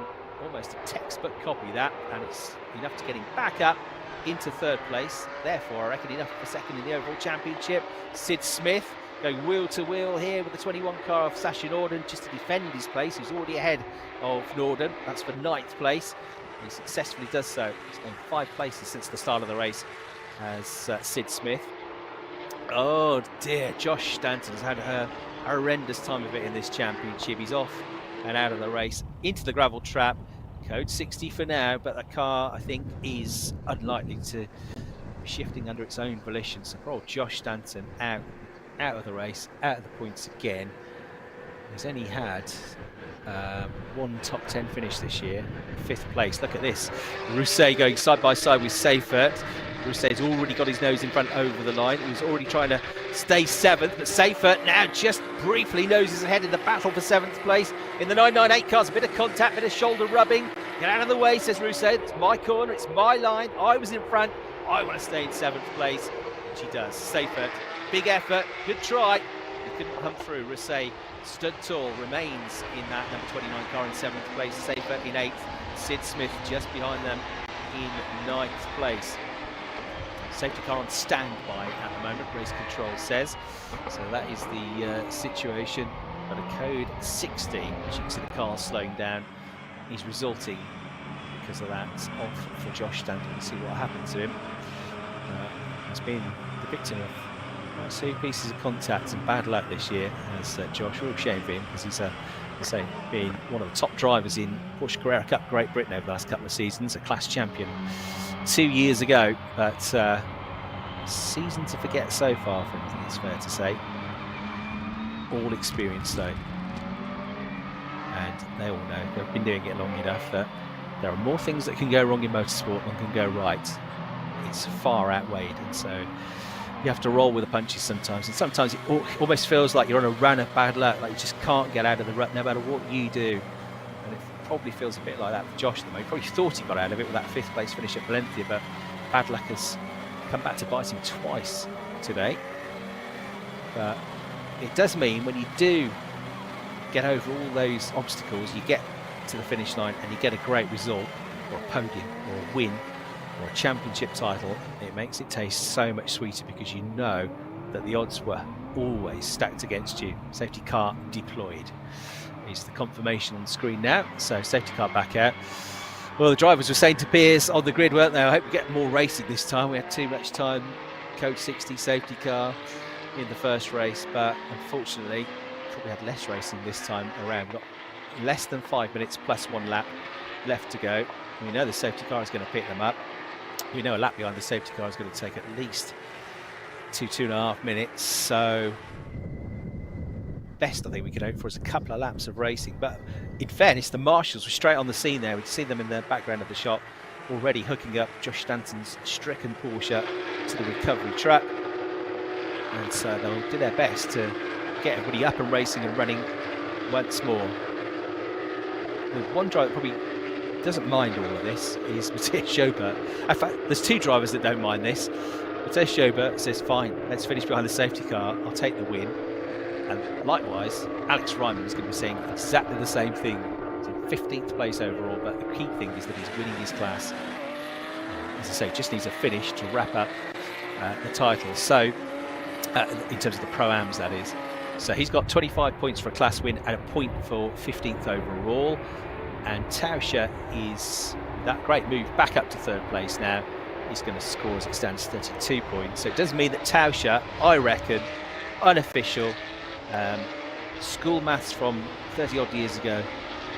So that's my get out clause. But I reckon by point, Alex Tauscher will be 2nd overall in the championship. He'll be 2nd in the pros behind Ariel Levy as well, ahead of Sebastian Freimuth, who is behind him on the road in 5th place currently. working up well in this race, though, Sebastian Freimut. So he's had a very solid year, Sebastian, which is why he's going to be a top 3 finisher in the championship. Hasn't quite got the wins, had a couple of seconds. He's been up there in the top 6 quite a few times. But you know, you might get a lap or two to have a go at a podium. Let's see. 5th place at the moment. Harry Levy, Alex Tauscher, he'd need to dislodge if he was to get himself a podium finish to round out the season, but time is running out. Safety car is out. Safety car's coming in this lap though. Good, great. We're going to get some more racing, and it'll pick up the pace a bit as well. So we have about 2 minutes left on the clock, plus 1 lap. So we could get 3 laps actually. 3 laps out of this. Behave, everybody. No more code 60s or yellow flags or full course yellows or safety cars, please. Let's get 3 laps to end the season on a high, because we've had some tremendous racing throughout the course of 2024. Right, we're about to get back up to speed then. Here we go. Hold tight, everybody. Can Matthias Joubert get a double victory? Or has Kaz Havercourt got the pace, the time and the skill to be able to wrestle his 2nd victory of the season? I think he's going to have a go. If he gets a chance, he's going to have a go. He's had that kind of body language today, Kaz Havercourt. He's pulled off 2 really good moves already to get where he is. And there was definitely a point which he was closing in on the race leader previously. So through they come. With just under 2 minutes left on the clock. Joubert, Havercourt, Tauscher and Levy the top 3. Still side by side between Rousset and Seifert for 7th place. There's Angus Whiteside in the purple car, the blue car of number 88, just trying to squeeze past his horse, Felix Felbermeyer. They're still side by side, but Angus Whiteside, Scottish driver, has also been very successful in the Porsche Carrera Cup Great Britain over the last few years. Just about fended him off there. So good stuff from number 52. Although he has a massive lockup just in front. Has he stayed on the road? Yes, just. But that was a bit stressful. But he has maintained the position. He stays where he is, just outside the top 10 in 12th place for Angus Whiteside. The purple number 52 car run by Veloso Motorsport. He's coming back to the Porsche Carrera Cup GB this season. Was 4th in the Pro-Am Championship last season. Angus Whiteside, this Porsche Sprint Challenge Southern Europe, has had quite a few top 10 finishes this year. Best of 4th at Valencia last time out. There he is in the background, still trying to fend off Felbermeyer, and behind them there's a close battle going on as well. Ooh, hold on to your hats. This is number 99 trying to come around the outside and doing so. Jeff Michael with a great move there to get past the number 20 car, the very experienced Fernando Monnier. So Michiel, great move that. Might not be for many points, but it's going to get him 14th place and 1 more championship point. But well executed manoeuvre that. Right, the green and white 55 car there is Sid Smith, still in 9th place. Gained all these places in the first couple of laps of the race from 14th on the grid. He was 5th in race 1. We know he's got good pace, but we know Sasha Norden is a quick driver as well, and that's the one that's harassing him at the moment. The clock is going to tick down to 0 on this lap, plus 1. So this is the penultimate lap of the race. 2 to go, including the one we're on. And since the restart, Kaz Havercourt has had no answer to the pace of Matthias Joubert, who has just got the edge. And also got a 9/10 of a second advantage now. Tauscher wants to finish the season on the podium. Staying 3rd means, to my maths, that he's going to be 2nd overall in the championship. He's got 2nd in the class sorted as it stands as well, but it'll be just enough to get him ahead of Ryman. In fact, Ryman has slipped, is yo-yoing in and out of the top 15, but Ryman, who leads GT4s, is 16th now, so he's lost another point as a result of that. So by a couple of points now, I think Tauscher 2nd in the overall championship. But Ryman, I don't think he cared too much, because he's on course for the Pro-Am Championship title. He's got 1.5 laps for nothing to go wrong, just to hold on to it, and he'll be counting them down. It seemed like a very long lap and a half, I reckon, for Alex and his friends and family.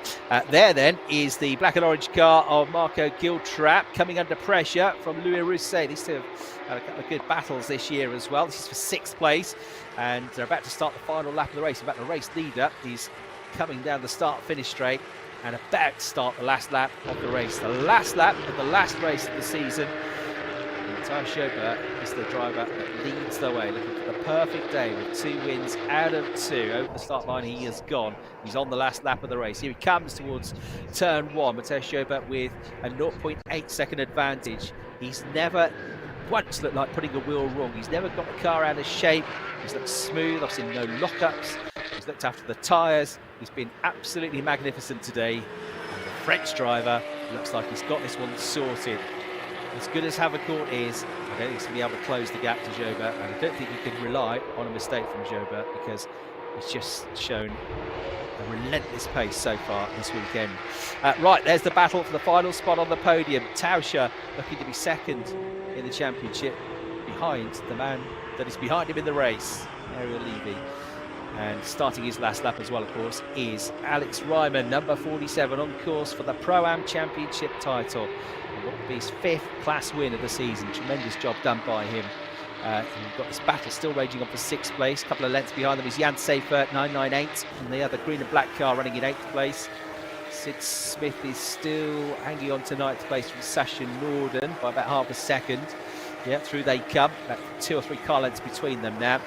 And Alex Ryman coming up through that group of cars as well, number 47, on his last lap of the race now, as they all are. Look at this, Rousset trying to go around the outside of Marco Giltrap. That is a precocious move. If he can pull it off, get the inside line for the next corner, it's a brilliant move, and I think he's going to do it. Rousset at the inside into 6th place. Giltrap forced out wide. Seifert is going to get him as well, I reckon. Wide at the end of the race, going into the last corner they are. Coming out of the last corner, though, is Matthias Jobert. There's a checkered flag. Double victory for the Frenchman. Terrific drive. Great battling as well from Kaz Havercourt for 2nd place. Tauscher 3rd, I reckon, will be 2nd in the championship behind Ariel Levy, the 2024 champion. And we wait then for number 47 to come over the line in the background. He should be doing so now. There he is. Alex Ryman is the Pro-Am champion provisionally because he's taken yet another class win. Just needed to finish that race, and he did so in style.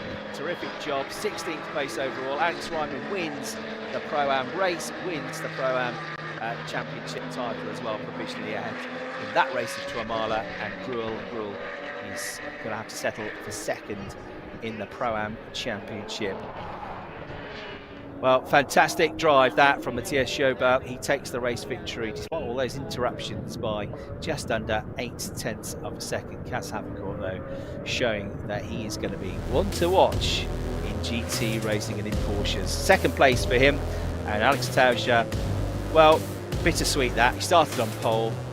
He hasn't won the race, but he has got a podium, and he was 4th at one point, so at least he got back ahead of Levy. 3rd place for him. Levy, the champion, has to settle for 4th this time. Sebastian Freimuth has played his part this year. Top 3 of the championship. Louis Rousset with a stunning move at the end of the race to get through to 6th place. Hats off to him. That was a great move. Jan Seifert followed him through, and that meant that poor Marco Giltrap dropped from 6th to 8th right at the end of the race. Sid Smith impressive again in 9th. Sasha Norden in 10th place, then Giuseppe Guerreri, Horst Felix Felbermeyer 11th and 12th, Angus Whiteside 13th, Jeff Mahill comes home 14th. Final driver to be in the overall points in 15th place was Fernando Monio, which was pretty good from a lowly grid position. And then Alex Ryman wins Pro-Am, 16th overall. Here in the back comes home 17th, Gianluca Tuccarolio 18th, Henry Tuamala 19th and 2nd in Pro-Ams. 20th, Thomas Cangro, 21st, Jules Gruel, and he was 3rd in the Pro-Am class, and I reckon 2nd in the championship. Cengiz Oguz had a better race this time for him, 22nd and 4th in class. Josh Stanton, Oliver Gray, Drake Janssen, Senna Mansola, and Pietro Armani all sadly dropping out of the race, failing to finish round 8 of the Porsche Sprint Challenge in Barcelona. So the drivers will now make their way, and already are making their way, into the pit lane. Their season is done, as is not. We've still got one more race to go for the club division, and that's going to be a nail-biter because that championship is still wide open. But this championship is done and dusted. In they come. We had a track limits penalty for Alex Tauscher because, oh no, hang on. Kaz Havercourt comes through. Where's Matthias Jobert gone? A potential track limits penalty might be the case for our race winner. His name has flashed up. 5-second penalty for jump start. So they were looking at the start right at the beginning, weren't they? He got a 5-second penalty, Jobert, which drops him not just out of the race win, but off the podium. So Kaz Havercourt does indeed win the race. Maybe he got that info through on the radio, and that's why he wasn't pushing quite as hard on the last lap of the race. But it will be Havercourt, Tauscher, and guess who on the podium? That's right, Oriol Levy. Can't keep him off the podium. So fourth over the line, but promoted up onto the podium. 5-second penalty, I reckon, puts back to fifth place. Jobert, so behind Freymut as well.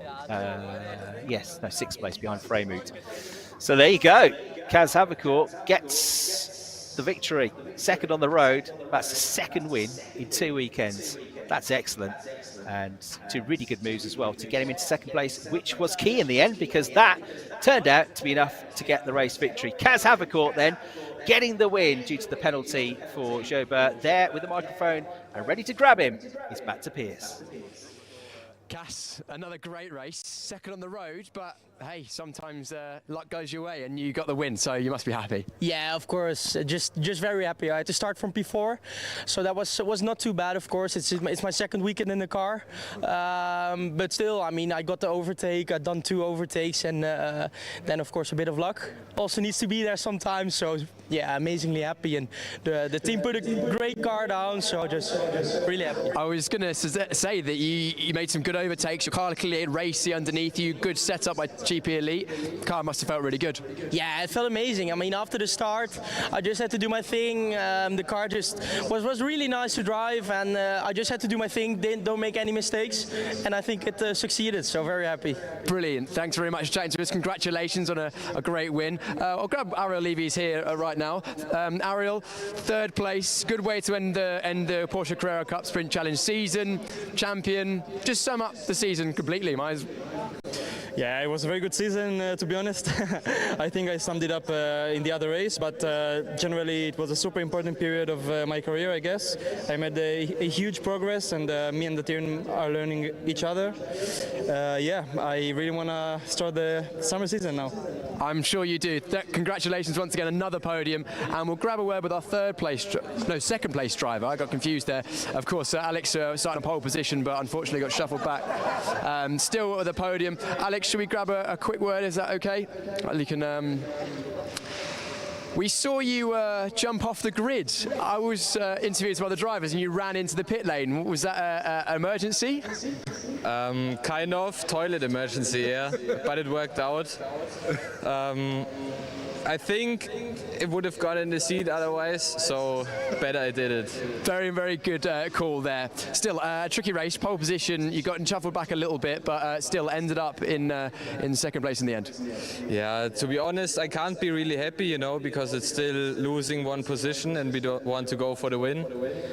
I have to analyze for myself as well because I learned a few things now, and then we come back stronger for the main season. Absolutely. Well, congratulations on another podium. Of course, you've got a season between now and then. Hopefully we'll see a lot of these drivers back next year. Let's grab a word with Alex Ryman, if he's still a bit. There he is. Come on, Alex. Oh, I'm going to move away from the speakers because otherwise we'll get some horrible reverb. Sorry, Alex, we'll drag you up the front. Alex, winning in the Pro-Am subdivision and also champion as well in your own division. That must be really good. Yeah, thank you. It's the first season for us, for the team and for me. So plenty of things to learn still, and driving without ABS is something new for me. So we're still learning and improving, but we got the result today, so it's pretty good. Very good indeed in the S1 team, I'm sure, working hard behind the scenes to keep you and give you the car that you needed this season. Yeah, big thanks to them, and keep working, and let's see what we can do next year and this season too. Brilliant, Alex. Congratulations on a win in your group, and we'll see Alex on the podium as well as the other drivers in just a moment. Let's have a look at some of the highlights from that race once again with Chris.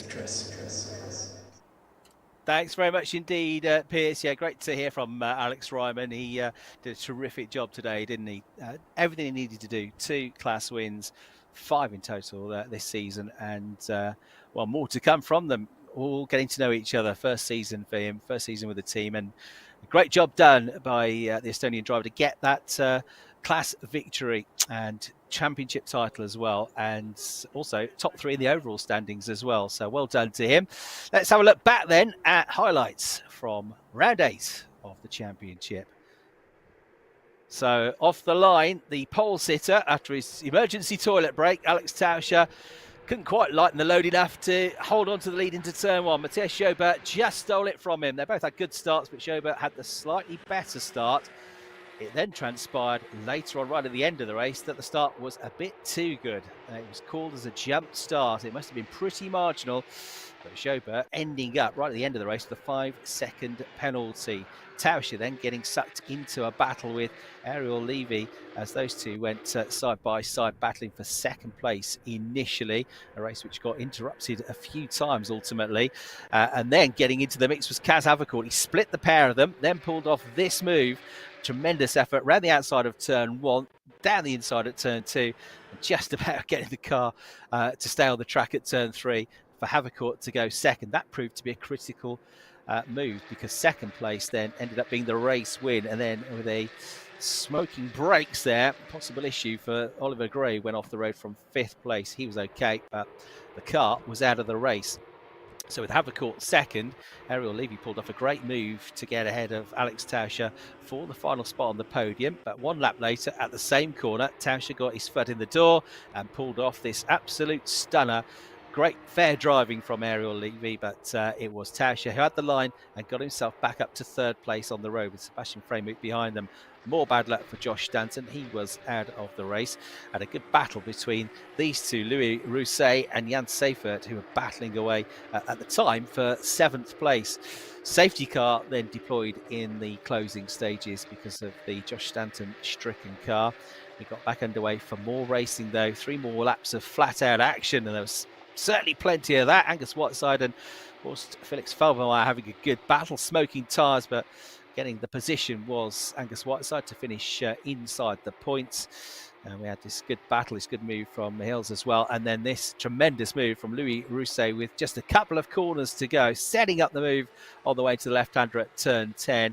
And then around the outside, and then eventually down the inside of Marco Giltrap to get up to 6th place. Giltrap dropping to 8th. Over the line then, taking the checkered flag, was Matthias Schobert, the race winner on the road, but then news of a 5-second penalty for exceeding the start procedure, and that meant he had a 5-second penalty, which dropped him off the podium. And the win then going to Kaz Havercourt, 2nd place going to Alex Tauscher, and 3rd place to Ariel Levy, who gets yet another podium finish to wrap up his championship winning season. Alex Ryman we heard from as well as the winner of the Pro-Am division in terms of both the race and the championship.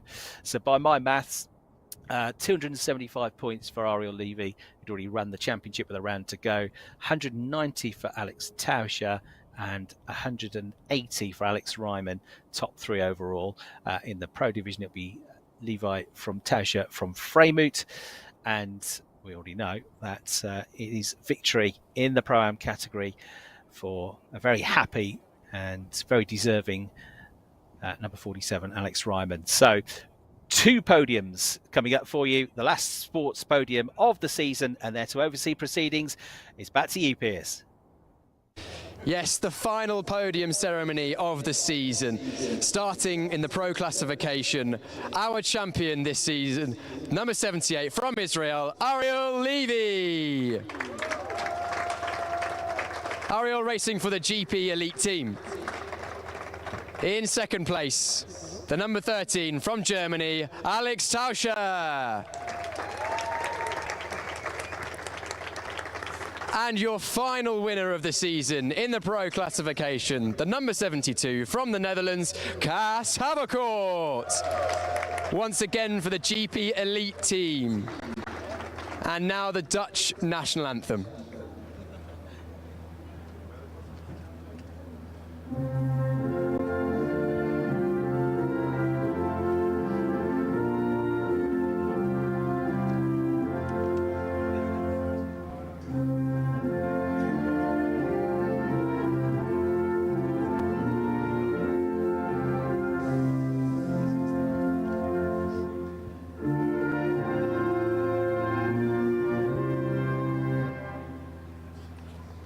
There we have it.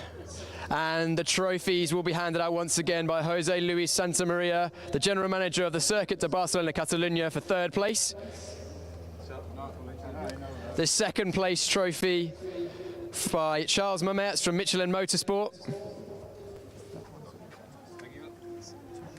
And our winning trophy from Kasavakot, again handed out by one of our Porsche representatives.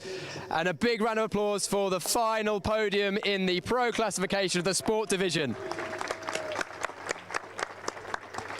On the top step of the podium for the final photo opportunity of the podium this season. And now the moment you've all been waiting for, the champagne!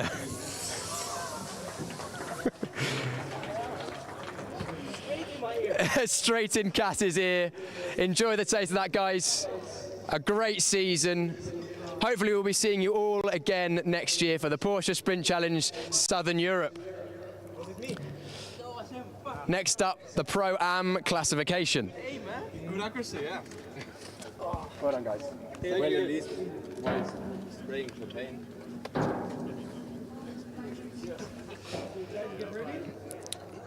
First of all, we have in third place, the number 77 from the Netherlands, Jules Grols. Jules racing for Team Race Art. In second, the number 123 from Finland, Henri Tuomala.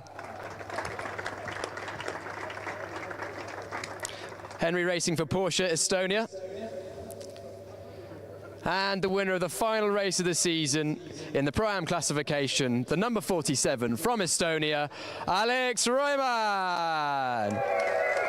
Alex is our champion in the Pro-Am classification as well, so a big round of applause for him. He races for the Est1 team.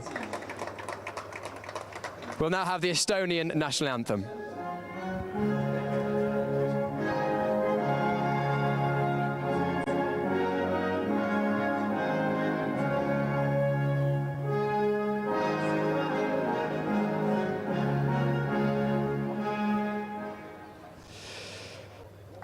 There we have our podium, and the trophy is now being handed out once again. In third place, Jules Grols. The second place trophy for Henri Tuomala. And the first place trophy for Alex Ryman. Rudy Penders from Porsche were handing out this one. To Alex Ryman, our champion in the Pro-Am sub-classification. Final round of applause on the top step of the podium to photos. And I can see that Jules already has one hand on the champagne. Here we go, I'm gonna get out of the way because this is getting messy. Congratulations for the final podium of the Pro-Am classification in the Sport division of the Porsche Sprint Challenge Southern Europe. Hopefully, once again, we'll see you all back again next year. I hope you have a good season, all three of you, and the rest of the grid in the sport classification. But now we look to the final race of the Porsche Sprint Challenge Southern Europe, which is the club division, round number 8. I'm looking forward to it. Hopefully, it's a good one.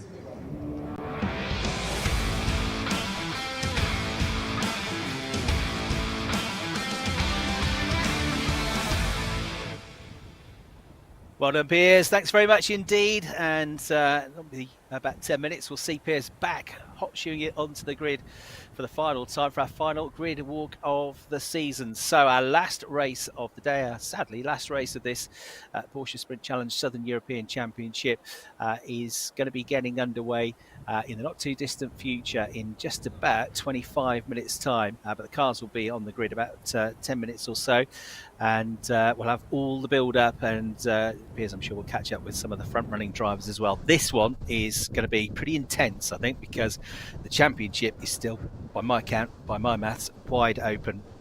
But it's a bit less wide open than it was at the start of the day, because Robert Sulmer, who came into the day with a 20-point championship lead, has been able to grow that to 34 points off the back of a strong podium finish in race 1, finishing ahead of Philippe Wills, who's been his nearest title rival pretty much all the way through the season. He's out-qualified him again for this one after the second 15-minute qualifying session this morning, and that means that he's going to be starting quite a bit ahead of Wills. So Wills has got to find a way to catch up Sulmer get in front of him and then outscore him by 35 points somehow.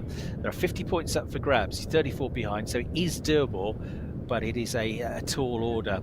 So the most he can get up to now, he's on 236 points. The most he could get up to is 286 points if he won the race. Well, Robert Solmer, to get to 286 points, has only got to get 16 points. If they were to tie, got 2 wins apiece. Philippe Wells has got 2 seconds. Robert Solmer has got 2 seconds. Robert Solmer's got 1 more third place finish though. He's got 2, and Philippe's got 1. So if you tie on points, it's count back of who's got the most wins. Then if that's the same, who's got the most seconds. If that's the same, who's the most thirds, and so on and so forth. So it means that Philippe has got to, he can't draw. He's got to beat him by a point. So he'd have to beat him by at least 1 championship point. So Robert Solmer, to get to 286 points, which is the absolute most that Philippe Wells can get, he's just got to score 16 points. To score 16 points, he just needs to finish in 8th place. I reckon 8th place gets him 8 points for the overall position, and he'd be 8th in class then, most likely, bringing another 8, getting the magic number. So a top 8 finish, no matter what, even if Wills wins the race, is enough for Robert Solmer. But if he finishes below 8th, if he has a problem, if he has a DNF, then Wills can still win the title. So we'll see. But Robert Solmer had the best possible position, because he's going to be starting the race right at the very front, on pole position for this one. Having not had a great start from pole position in race 1 and having been called to the stewards, Marcello Tomassoni is due to start on the outside of row 1, second on the grid, the Brazilian, who was really impressive in qualifying this morning, but had that coming together at the end of race 1 with Javier Ripoll Jr., which put the Venezuelan driver into the gravel trap out of the race. So he was beckoned to the stewards. We'll see if there's been any action with that, but he should be starting on the outside of row 1. Then we'll have the race 1 winner, a cracking start to get the lead off the line, Michael Cool. He's going to be starting on the second row of the grid. Alongside him is going to be, or should be, Peter Heglin. And then third row of the grid, that is where we will find, first of all, number 69, Lorenzo van Matterhorn, but perhaps more crucially for the championship, that's also where we're going to find the number 50 car of Philippe Wills, the driver second in the championship. So the silver number 50 car has got to get a good start. The driver has got to go, he's got to go on the attack here. At least he knows what the situation is. He's got to go on the attack. He's got no chance of winning the championship, at least until at least he gets ahead of Robert Solmer. And then he still needs to outscore him by a lot of points. Hope that Robert Solmer finishes out of the top 8. But it's basically to give himself a realistic chance. He's got to try and win the race here, Philippe Wills. And that is going to be tough from the third row of the grid.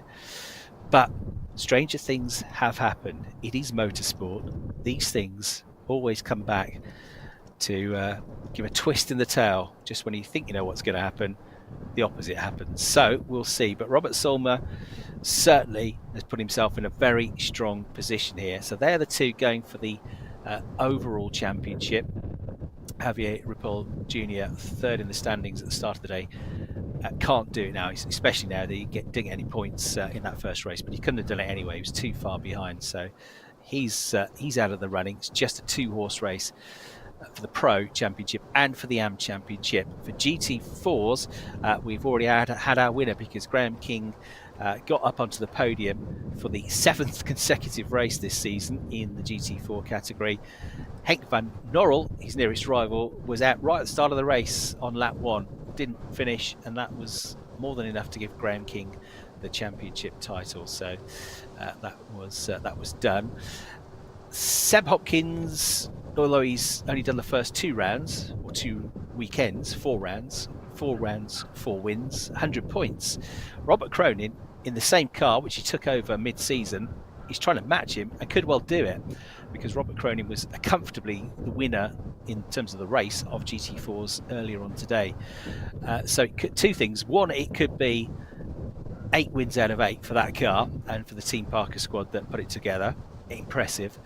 But also, if Robert Cronin gets a win, that will be another 25 points. He'll also have 100 points, and he'll be joint third in the GT4 Championship with Seb Hopkins. They'll have exactly the same results. They'll be tied for third. They'll have the same number of points, the same number of wins, and that's all they've done.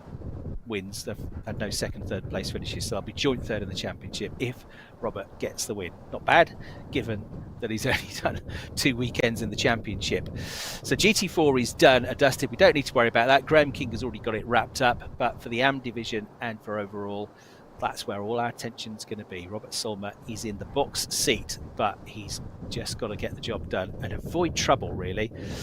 And sometimes that's easier said than done, so he'll be a little bit nervous about this. The wind has picked up again here in the hill, well, the mountains surrounding the circuits. The clouds in the background just racing across the sky a little bit more quickly than they were before. There's that huge grandstand to the right here at Barcelona with all those, you can't see them from this angle, but all those solar panels which are on top of it now, over 1,200 solar panels which are installed on the roof of that grandstand and some of the other buildings in the pits to generate a huge amount of sustainable energy.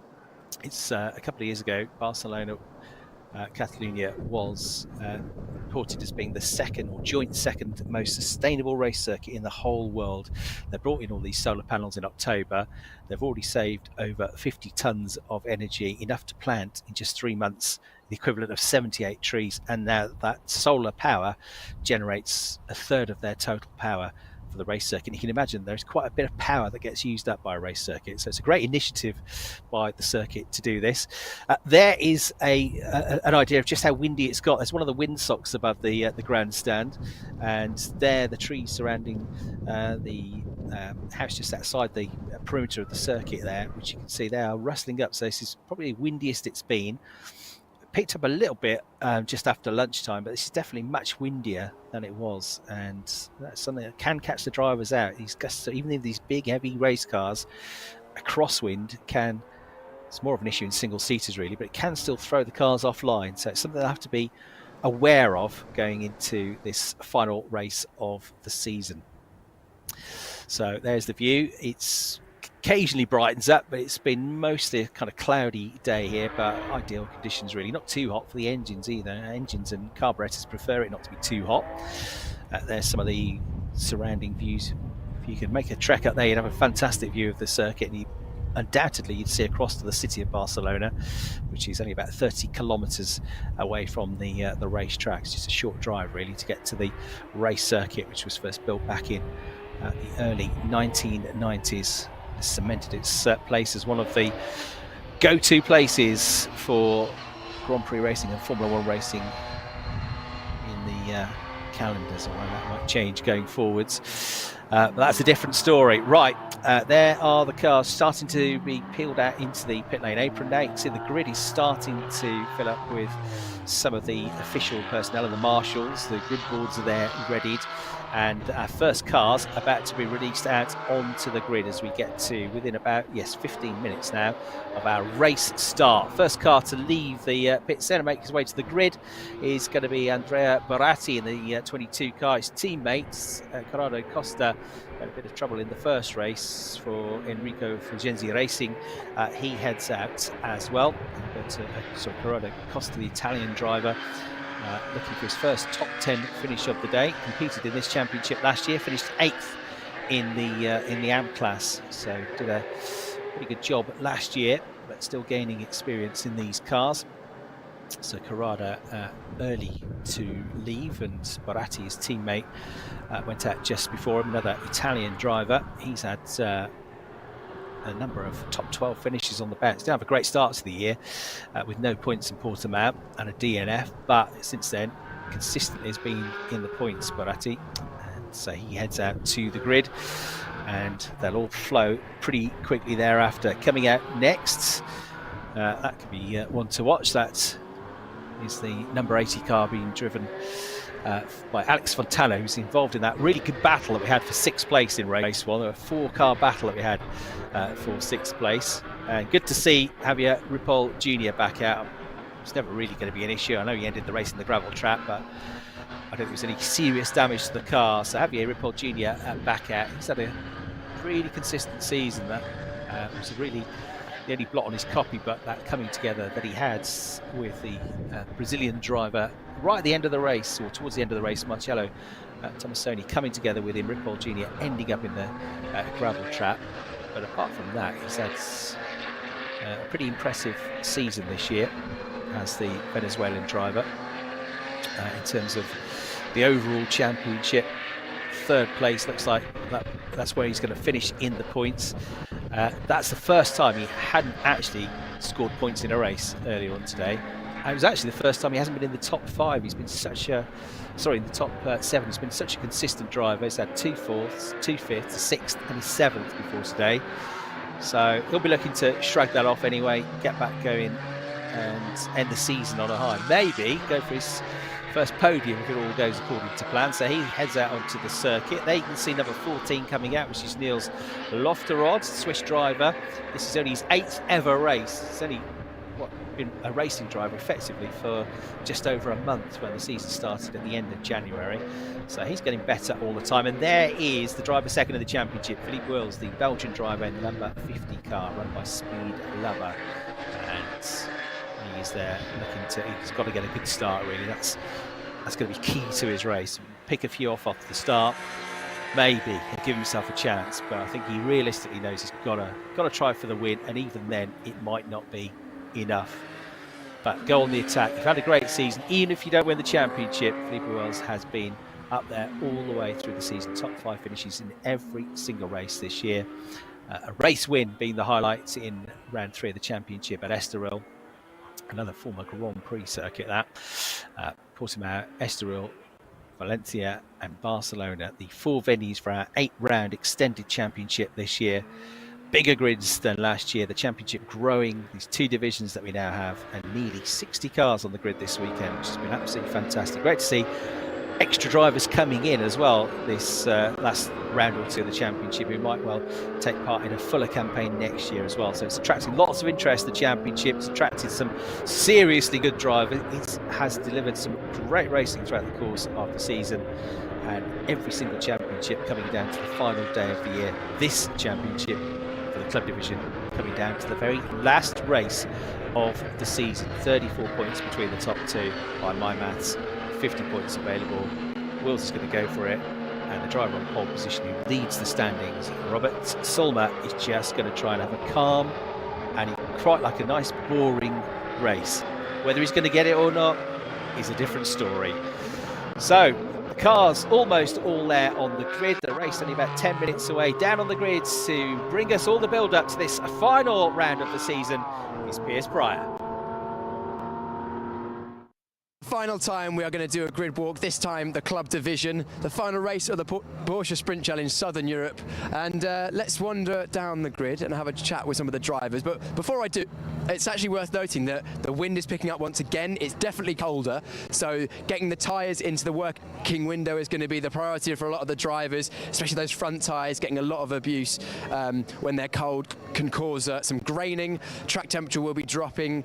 The sun is just dropping down behind the pit building behind us. But let's grab a word with our race 1 winner, who's starting on 3rd position this race, Michael Cool. He's just getting a last few moments of advice from the engineers, probably talking about strategy for the race, potentially tyre pressures, how the car's feeling, and he also just words of encouragement. You're very much alone out there on circuit when you're racing in these cars. It's good to have someone in your corner. Well, while Michael is grabbing he's just finishing, so I'll jump on in. We spoke to Michael just after the last race, of course, winning that race. But Michael, it's the final race of this season. With this early season, I suppose you've got a season of racing ahead of you, but what do you want to do in this one? 3rd position this time. You know you've got the pace, you won the previous one, so I assume same again? Yeah, I hope we can. Now it's a little bit more difficult to get first after first corner, but I hope to follow the first and then maybe find a way through. Yes. We saw last time that the rolling start, some people started earlier, others got a better jump. Are you going to be hoping to get a jump this time, or everything going 2 by 2 would be your preference? Yeah, just being in the right gear and being at the right time at the throttle, and hope it's good. Brilliant, Michael. Good luck in this one. We've got our pole sitter, Robert Sulmer, just moving into position as he tries to round out the championship, or his championship in style. Of course, he is the favourite. I'm going to run across to the outside of the second row and grab a word with Peter Heglin. Peter got a couple of podiums last time, or a podium last time out in Valencia. He's one of our Swiss drivers, enjoying his racing. He was very, very happy when I spoke to him then, and I'm sure if he gets a result on the podium again in this one, he'll be equally as happy, and hopefully he's looking forward to this race as much as you are at home. And if you have been enjoying the coverage from today, but also the rest of the Porsche Sprint Challenge Southern Europe season, then drop us a like, on the YouTube stream or on wherever you're watching. Like the video, maybe comment below who you think is going to have the win in this one, and we'd like to see if who's watching from home. Maybe say where you're watching from. But anyway, Peter, outside of the second row, one place away from the podium as it stands. So I assume your goal is to get on that podium once again. Yes, I try to make a very good start. And then we will see. It's not so easy because the guys have ABS sometimes, and I'm without ABS, and for that it's a little bit difficult. But I try to go to the podium, yes. Absolutely, I love your enthusiasm. I'm very much enthusiastic about this race as well, and I'm sure you'll have a smile on your face regardless of the result. Thank you. Yes, I have a smile on my face. And boy, it's the last race of the season. And this evening we have a party at Barcelona. This is also a highlight. And but now we have to race, and we will see what's happened. Peter, let's hope you have a party on and off track. And we've got time for one more interview, I think. Let's grab a word with Philip Wills, who's been one of our championship contenders in this club division. Philip, last one. What's on your mind? I get again the good move because I was not in the right move here on this track. I had problems. And we had yesterday a lot of problems with the car to find a good setup, and there were some small things that were get fixed. So I had not much driving time. But now the first race I did, it was good. I start on 8th position, go to 4th, and I think the 3rd, normally I could take him, but it was just against safety car. So now I hope I can start, I have a good start. So. And then maybe I hope for a podium place, so let's keep fingers crossed. Well, keep your fingers crossed. I'm sure the team will be cheering you on. Thank you very much for chatting to us. It's been a great season. I can't wait to watch this one. I hope you all at home are looking forward to it. Let's see a final good race of the season. The club division, round number 8, coming up in just a few moments. Thanks very much, Piers. Yeah, could be a bit of a stressful one, this, for those two drivers involved in the championship fight. But great to hear, actually, from Philip Wills there, right at the end of the grid walk. Philip Wills, the driver second in the championship. Good bit of insight, that. So they've had a bit of a struggle in the build-up to the race day with one or two issues with the car. He hasn't had as much running as he can. He hasn't got into the groove of the circuit. They've been on the back foot a little bit chasing the setup. But he said, I feel happy again now because race one went pretty well. I went from 8th to 4th. I reckon I could have got 3rd, but the safety car sort of scuppered that. But we're in a good position to go for a podium. He didn't, though, sort of come out all guns blazing, say, yeah, we're going to go for the win. I'm going to try and win the championship. But all he can do is get as high up the order as he can, and what will be. So great to hear from him. We heard from Michael Cool as well, the winner of race 1 on that grid walk, and certainly a tremendous start he had to the race. Michael was an excellent kart racer. He was a hugely experienced kart racer. He had a lot of his career racing in 125cc Rotax Max karts, was a Belgian champion, raced in Europe as well, in the BNL Championship to a very high level. Last couple of years he's been racing in one of the established championships in Belgium, the Belcar Championship, the Belgium Endurance Championship, and he's been a front runner in that as well. But moving across into the Porsche Sprint Challenge this weekend, he's also been very impressive. So he's second row of the grid this time, but we'll see what he does. See if he can get another race victory. About to head off then onto the formation lap. The grid for round 8, the final race of the season in this championship, looks like this. Robert Sulmer just needs a top 8 finish in the championship to win the championship. So pole position Marcello Tomassoni was on pole for the race earlier on today, but he had a daft start, dropped back to 7th place, then got involved in a battle and got tangled up with Javier Ripoll Jr. and so ended up down the order. 3rd place, race 1 winner Michael Cool. 4th place, the very cheery Peter Heglin on the grid. He's looking forward to tonight's party more than anything by the sounds of it. So he's going to go for the podium as well.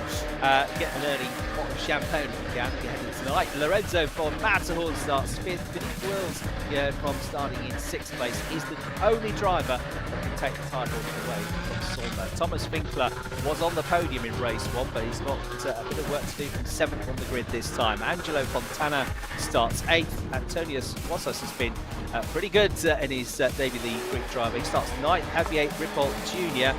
as I say, up until the earlier race, a great record of finishing up near the front. If we want to watch, I reckon, from 10th on the grid, he might be a bit fired up after that race as well. Mark van Eldik, 11th, with better grid than he had in race 1. Merabi Bakishvili starting in 12th, that's your 6th row of the grid. Then on the 7th row, Andrea Baratti and Mihail Mihalov. Quick starter normally is Mihail. And then on the 8th row of the grid, Alexander Dobik and Aulius Zidaika. Row number 8, then we find the first of our qualifiers from the GT4 category, the Porsche Cayman, the car which has won every race so far this season. First at the hands of Seb Hopkins, now Robert Cronin. That starts 17th. Corrado Costa for company, starting in 18th place on the grid. So those are the first 9 rows, and then on row 10, Niels Lofterod and Dino van der Geest. One in his first season of racing, one in his first weekend of racing. Dino van der Geest was on the podium earlier on today as well. Dominic Bastian, 21st, a bit higher up than he was before. Graham King, the champion-elect, who can't be caught now in GT4. He starts 22nd, looking to keep 100% record of podiums going in the class. 23rd and last, we've got Alfred Lendfering. So the cars making their way around the formation lap. It will be, once again, a rolling start for them. Pole position on the opposite side to what we saw for the main races for the sport division earlier on. So rolling start, and the grid switched around. Your pole sitter in the red, largely red and white car, number 63, Robert Solma, the driver that is almost there now in terms of the championship. Top 8 finish does it, and that's if from 6th on the grid we've got Philippe Wills to the front and to take the win. If he doesn't win, below 8th place is good enough, and he just really needs a solid race here. But he'd love to go out on a high with a race win if he possibly can. The best way to avoid trouble is to be at the front, really, isn't it? And get away from everybody. So that, I'm sure, will be his plan. But if he does get slipped back into the pack, then you might see him just being a bit circumspect, not getting into too many fights, not causing or inviting any trouble. We're about to go into the final race of the season, and the final race of the day. It's the club division. It's round 8 of the sprint challenge here, and the lights are on red as soon as they go out. We're underway, and round 8 of the Porsche Sprint Challenge Southern Europe is go, and it looks like a really good start for Robert Solma, but an even better start once again from Michael Cool in the 98 car. He's already got his nose in front before they get to the braking zone. Not such a good start, but better than last time from our pole sitter from race 1, Tomassoni, who's dropped back to 3rd place, and they all make their way into turn 2 now. So terrific move and start once again from Michael Cool to get the lead of the race. Just about to go over the gravel trap there and going a bit wide was Niels Lofterod in the number 14 car. Solma 2nd, that's more than good enough. Side by side for 3rd. Peter Heglin trying to get through into a podium position, but also having to defend here his own 4th place as it stands. Tomassoni 3rd, Heglin 4th, and then Thomas Winkler's made up a couple at the start of the race. He's just behind them in 5th place, looking for his 2nd podium of the day as they make their way through the middle sector of the lap, then through turns 5, 6 and 7, a little link straight down into 7, and then it winds back up and opens up a bit in the last third of the lap. Still they climb the 2nd undulating section of the circuit as they get to the highest part of the track now here in Barcelona, and it's gradually downhill, but we got a big off in the background there and a lot of damage to the front of that Porsche, which has made heavy contact and has lost much of the front radiator. The front left corner has been destroyed as well. Hopefully the driver is okay, but inevitably that car is going nowhere. It's stuck on the track, and I'm afraid we're going to have another caution period here. So that car dropping back. It's Bastian's car that hasn't come through. So the number 25 car of Bastian, possibly the one that was in strife there, but I think it was the only car that got caught up in that. So the cars immediately slow down. The safety car straight away is deployed. No overtaking for now, and although the marshalling team here have been excellent today, it's still going to take a little bit of time to clear up that car. First thing they need to do though is make sure the driver is okay and receives the necessary professional care and attention. Good news coming through from race control. Driver is okay, so that's great. Thanks for the update. So driver okay, good to hear, great to hear. That's the main thing. Cars can be fixed, the driver is the most important thing. So there's a safety car waiting to pick them up. Then Michael Cool with his second brilliant start of the day. Well used to rolling starts from his karting days. And we are going to get a red flag, in fact. So red flag. And I think that's probably because they've decided it's actually going to take quite a bit of time to remove that car from the track. And we don't want to waste the race stuck behind the safety car. So it's going to be a red flag. And because we're on the first lap of the race, because one lap had not been completed, it will be, I think, a full restart in original positions. Waiting for that to be confirmed. But second crack at the whip for some of the drivers, and for others who already had a good start, they'll be like, oh, really? Had a great start, I've got to do it again. But that is the way it is. Red flag, race stopped. See what it is, we just don't want the season to end, so we're just extending things and using up as much of the afternoon as we can. Peter Heglin is now thinking, blimey, we've got to wait for the party now. I was looking forward to the party in Barcelona tonight, the end of season party. It's going to be a bit later now for the start of that one, but I don't think it'll be too long.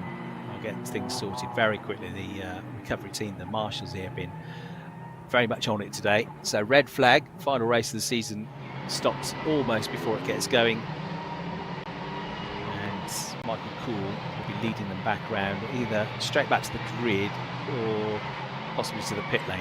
We'll wait and find out. And as soon as we get any information on when and where and how the restart is going to happen and how the grid is going to shape up, we'll let you know. There's Niels Lofterod, the driver who only started racing a month or so ago. And he's chosen a very fast, very rapid, quite tricky car to drive. And he's chosen to be in a championship which is full of very experienced AM drivers. Just to reiterate, these cars running in the championship that we have, they're all, apart from the GT4 cars, they are all GT3 spec cars. The Porsche Sport division we had earlier on just has a different level of driver. They are Pro and Pro-Ams. These are the AM class drivers, but they're still running in the 510 brake horsepower 911 GT3 cars based on the latest 992 generation car, which was brought in last year. Porsche Caymans have got the option of the RS Club Sport or the GT4 Club Sport. The GT4 Club Sport's still powerful, 425 brake horsepower, but has a slightly smaller engine, capacity of 3.8 litres compared to the 4 litres of the main 911 cars. The other main difference, apart from the start procedure, the rolling start, is that these cars have ABS on them for the AM drivers, whereas no ABS for those drivers in the Pro and Pro-Am category in the sports division. Right, incident involving car number 39 at turn 8 under investigation. That is Morabi Mekvapishvili, the driver in the green and black number 39 car, who drives, one of the drivers of Proton Huber. So he's been looked at. The medical car is on track, which is why I've had to bring the red flag out. So we did get the message that the driver is okay, but the medical team have gone out there, and that's not necessarily something to worry about. That is procedure when there's a big incident like that, a big crash. So while the driver might think he's okay, might say he's okay, sometimes you just need to doubly make sure that they're definitely all right and have a proper check over before we continue. Of course, they can't do that if cars, even if cars are going around behind the safety car, it's difficult for them to do that when the car itself is on the track. So medical car on track.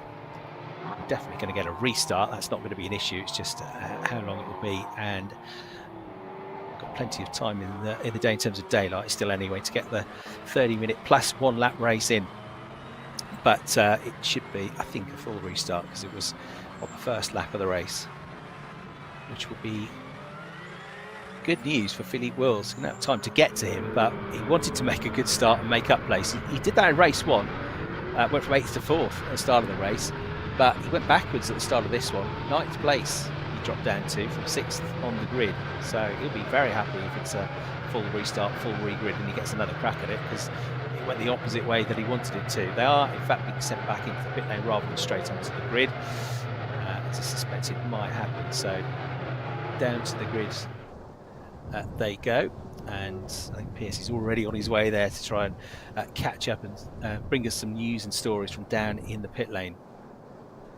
So that's the scene there. A rather quieter start finish line than we were expecting to see, with that red flag right on lap number 1. The driver dropping out of the race, I'm afraid, Dominique Bastien, the American driver, one of the drivers for the Speed Lover team, with quite a bit of damage, quite a big hit that was, from further back down the pack. So the car coming to a rest on the circuit, but with the front end destroyed, and the driver needed to be checked over. The only option really for race control was to bring about the red flag. So the race stopped, but we have had it confirmed that we don't need to stress about the race being restarted. There will be one. So cars, drivers back in the pit lane. Tricky for them now as well, because it's bad enough when you have all the adrenaline seeping from you during a Code 60 or a full course yellow or a safety car period, but when you actually stop the cars, your body's sort of tricked and your mind's tricked into thinking, well, that's it now, we've done. But you've got to keep yourself going, keep yourself up. At the end of the day as well, it's been a couple of days of testing for them as well. 2 qualifying sessions, 2 races in a day. It's a packed day. It's quite wearing for the drivers. So I don't think it'll be a late night party tonight. But it does mean that once the adrenaline seeps out of your body, that's the natural thing. That is, you feel tired, and they can't let that happen because they've still got to go racing. So they've got to try and keep G'd up.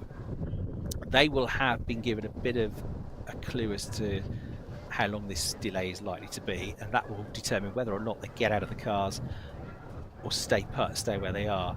If it's not going to be too long, then they'll just stay where they are and look to get back on the grid pretty shortly. But if they get a bit of an inkling that it's going to be a slightly longer delay, then probably best to get out of the cars, because as I say, that gets very hot in the cockpit, especially when there's no airflow coming in for them. So any more news we'll bring you as soon as we can. Thank you for your patience, but these things I'm afraid can happen. But as I'm sure you will agree, the absolute most important thing is to make sure that the driver involved in that incident is okay. So that's the main thing. Then for the track to be properly cleared, for us to have a safe final race of the season. So Michael Cool, the former Rotax Max kart racer, spent the last couple of seasons racing in Belcar. Another great start for him. He was the one who got the lead of the race off the line, looking to get a double victory. Robert Solmer, the driver that's got one hand on the championship trophy, just needs at the very hardest scenario, top 8 finish. That's even if his title rival wins the race, but probably less than that. Just needs a decent, non-troublesome race to bring it home and get the championship. He had slipped from pole down to second. We had Tomasoni with a better start this time. He got himself to 3rd place. Well, he lost the place from the front row of the grid. Peter Heglin was all over the back of him before the red flags came out in 4th. Thomas Winkler had made a good start, so he'll be a bit frustrated that he might have to do it all over again now, because he got himself up to 5th place in the number 5 car. In the number 3 car. 6th place, also noted making a pretty good start, was Lorenzo von Matterhorn, who was quick in qualifying this morning. He had 2 top 6s in qualifying, even though he had a trip in the gravel right at the end of Q1. No damage to the car. He got back out for Q2. Didn't make a great start to Q1, but he had made race 1 rather, but he did make a good start to race 2. Right, so with an update from the pits, we can go down to Pierce Pryor now, who's live down there in the pit lane.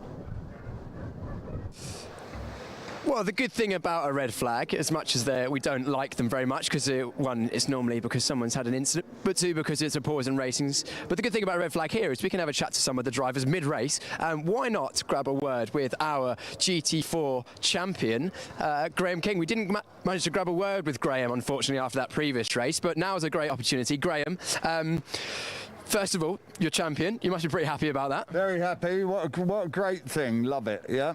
Shame that Henk went out like he did. It would have been much better to have raced with him and done it, and yeah, I wish he was here. We will wish he was here. Hank's great value on and off the circuit as well. But now, of course, we're in a race.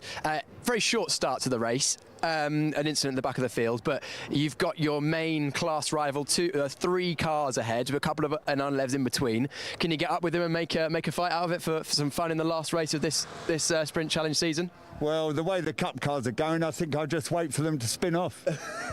You know what? That might be a good option. Graham, great to catch up with you briefly. I'll let you concentrate and get back in the zone for the remainder of the final race of the season. But any last words you'd like to say? No. Thanks all for everyone. It's great fun to be here. Brilliant, Graham. Thank you so much for chatting to us. Really good to hear from Graham. Graham has been always at the front of the GT4 group this season. We've got Alexander Dobic here, and funny to hear Graham say that he might just wait for them to all spin out the way in the 911s, but of course all 510 horsepower means that they are a handful. I might jump in and grab a word with Andrea Baratti if he's okay with that. Andrea, a quick word for the YouTube live stream. Last race of the season, only 27 minutes to go. What is your plan? What are you going to do? It's the push, only push. You only know one mode, don't you? Push. But the season's been good fun for you so far? Yeah, it's very good. It's very good championship. Good. Great, and remind us what you're doing after the Sprint Challenge Southern Europe. What are you doing this season? The season is good season, and for practice, for me, for the step, for the future, good. The Southern is very good challenge. Brilliant. Andrea, thank you for chatting to us. It's always good to hear from Andrea. He's always, as he said, push. No other way that he knows about going. Walking down the field, interesting to see that some of the tyres, brakes of these cars are almost smoking because they're so hot from the start, and you can feel the heat coming off the cars and smell the brakes when they came into the pits as well. If you don't know what the sort of racing brakes smell like, it's a very distinctive smell. It especially I think it smells quite nice, but it's also quite nice to walk around these cars, much warmer near them than it is in the pit lane in the wind, because the wind is definitely picking up. It would be great to grab a word with Javier Ripoll if he's happy to have a chat. On my hiccups re-emerge once again. Javier, we haven't chatted to you this round so far. Got in a little bit in the wars in the first race, but this one you're well within in the hunt. Yeah, we're trying. The first race we had a little incident. I thought he actually was a slow down and tried to do it, and maybe I closed the gap too much too. We touched each other about hit him in the gravel, so that's gone. And no points. Now we're trying to, 8th. We're trying to make as many points as we can. We got in the back at Will, and so that's the one that we have to follow for the championship. That's not much. Some fast drivers around you. Only just under 3 minutes into the race. There's still a long way to go. How do you deal with them when you get a red flag? It's just relax and then have to switch on, or are you always chatting with the team? What's your outlook? Oh, definitely. The thing is the temperature's cooling down a lot. So now we have to adapt ourselves to try to warm up the brakes and the tires as much as we can. Just sitting down, wait, and just try to push as much as we can when we get out. Javier, great to have you on the live stream once again. Thanks for chatting with us. Javier, always happy to chat to us, which is great. And one of our newer drivers is Fontana from Colombia. Venezuela. Sorry, I apologise. I get the flags mixed up. I went for it. Great to have you in the championship. First time with us this weekend. Are you enjoying it so far? Yeah, so much. Enjoying a lot. Brilliant. And push harder. Sorry, say that again. I'm going to try to push harder this time. Only a few cars between you and the front now. I think we're seventh place, I think. Yeah. Top 5 is on, do you reckon? Yeah, I try. Maybe further. Maybe further to podium. Podium, I hope. 27 minutes in which to do it. Full push from the word go? Well, I'm going to push and try to stay safe. Stay safe is, of course, very important. Thank you so much for chatting to us. Apologies for getting the flags mixed up. My geography not the best, and A number of new drivers actually this weekend in the club division. We have Fontana here, we also had Lorenzo von Matterhorn, and Thomas Finkler, who I was going to grab a word with at the end of the previous race. Thomas, happy for a quick chat in English? Hello, yeah. Thomas, you didn't grab a word with you after that last one. I was hoping to, but you'd already rushed off to the podium. But a great race in round number 7 earlier on. 7th place to the podium. First race was good, huh? Sorry, say again. Yeah, the first race was good. Very good. Right. And this one, still 27 minutes to go. You can make it good again? Yeah. It's my second weekend here in this 992 Cup. My racing history, the steering wheel is round, so this is like a starship kind of. Yeah, getting into it, confident. Yeah, it's cool. Great, I'm glad you're enjoying it. I can see you've got the track map on the steering wheel in case you forget where you're going. Yeah, no, it's just go. Just go. Thomas, good luck in the race. I hope it goes well for you. And you heard from just a moment ago that the track temperature is dropping, and getting the tyres back up to the temperature back in the window is going to be hugely important for these drivers. We saw Peter Heglin, actually we expect to chat to Peter on the grid, but Peter, I saw you have a little run into the pits there. Were you just stopping for a quick comfort break? Yeah. It's I'm really comfortable. Yeah, for them. It's not a problem. Yeah. Peter, of course, was it 4th place on the road now? And is it 4th or 5th? 4th. Hang on. Yeah. Sorry, I can't count. You're currently in P4. We were hoping for a podium. Do you still think it's on? How does the car feel in the first couple of laps? Yeah, really good. No pickup and really strong. I was beside Tomassoni, but he couldn't brake a little bit later in turn 4 with the ABS, and so I was 4th again. But I try again now. I must push. And then we see. You don't know any other way. No, exactly. Brilliant, Peter. Thank you so much for chatting to us. It's really good to chat to the drivers. And I also really enjoy how much the club division just love their racing. You can tell when we chat to all of them, they're so happy to chat, really loving life. And it would be great to grab a word with a driver this morning at Tomassoni. We're back again, currently in a podium position. Pace is good. Can we get the win? Yeah, pace is good. The car is feeling good right now. The last race was not that good start. I was like kind of different from Brazil, but now we get in the ritmo, and the guys in front of me have the same pace, so I think the race is going to be really good. It's going to be good, and we mentioned earlier on that it's your first race in Europe. Are you going to be doing some more racing in Europe this season? Totally, yeah. I'm going to do the Porsche Cup Swiss and some other tests. Amazing, and this is great preparation for you. Will you be in this car yourself? Is it your car or the team's car? The team's car, yeah. I'm gonna drive for home for a whole year. Oh, amazing! That's great to hear. And maybe you'll come back next season for the Porsche Sprint Cup Southern Europe. A big chance of that. There's a big chance that, Marcelo. Thank you so much. We're getting towards the front of the field. 2nd place, Robert Sulmer. We've chatted to him a lot this season, of course, done a lot of winning and a lot of podiums as well. I think we'll probably just about leave it there. I think there's not much longer to go. The drivers at the front of the field obviously wanting to get right in the zone, ready to go racing for the final time this season. 27 minutes and 30 seconds remain on the clock. I think in just a moment we're going to go racing again. So back up to Chris in the commentary box. Thanks, Piers. Great job down there in the pit lane. Yeah, we're about to get the cars back on the track. The news came through about 4 minutes ago that the restart procedure expected at 6 minutes past 5, which is less than a minute away now, and the restart will be cars then out of the pit lane behind the safety car. You can hear there in the background engines being fired up. Correct here from a number of the drivers. A lot of drivers are going to push in this race, but it sounds a bit push was the response to most of the questions, which means it's probably going to be a lively end to the season. This the championship still up for grabs. Robert Sulmer, though, in a great position, 34-point lead. Is going to be pleased with the way the race got underway for him, so it's not going to be a full restart procedure. He's therefore still going to have a big advantage in terms of position on track over Philippe Wills. He didn't get a great start to the race. So Sulmer, Wills going for the overall championship title. Sulmer in a very strong position. Javier Ripoll Jr. heard from as well, who had that coming together late on in race 1 with Marcello Tomassoni, who also heard from. Now, that was his first non-points finish of the season. and it also dropped him out of third place in the overall standings behind Graham King, who you also heard from in that interim break there while the cars were back in the pits.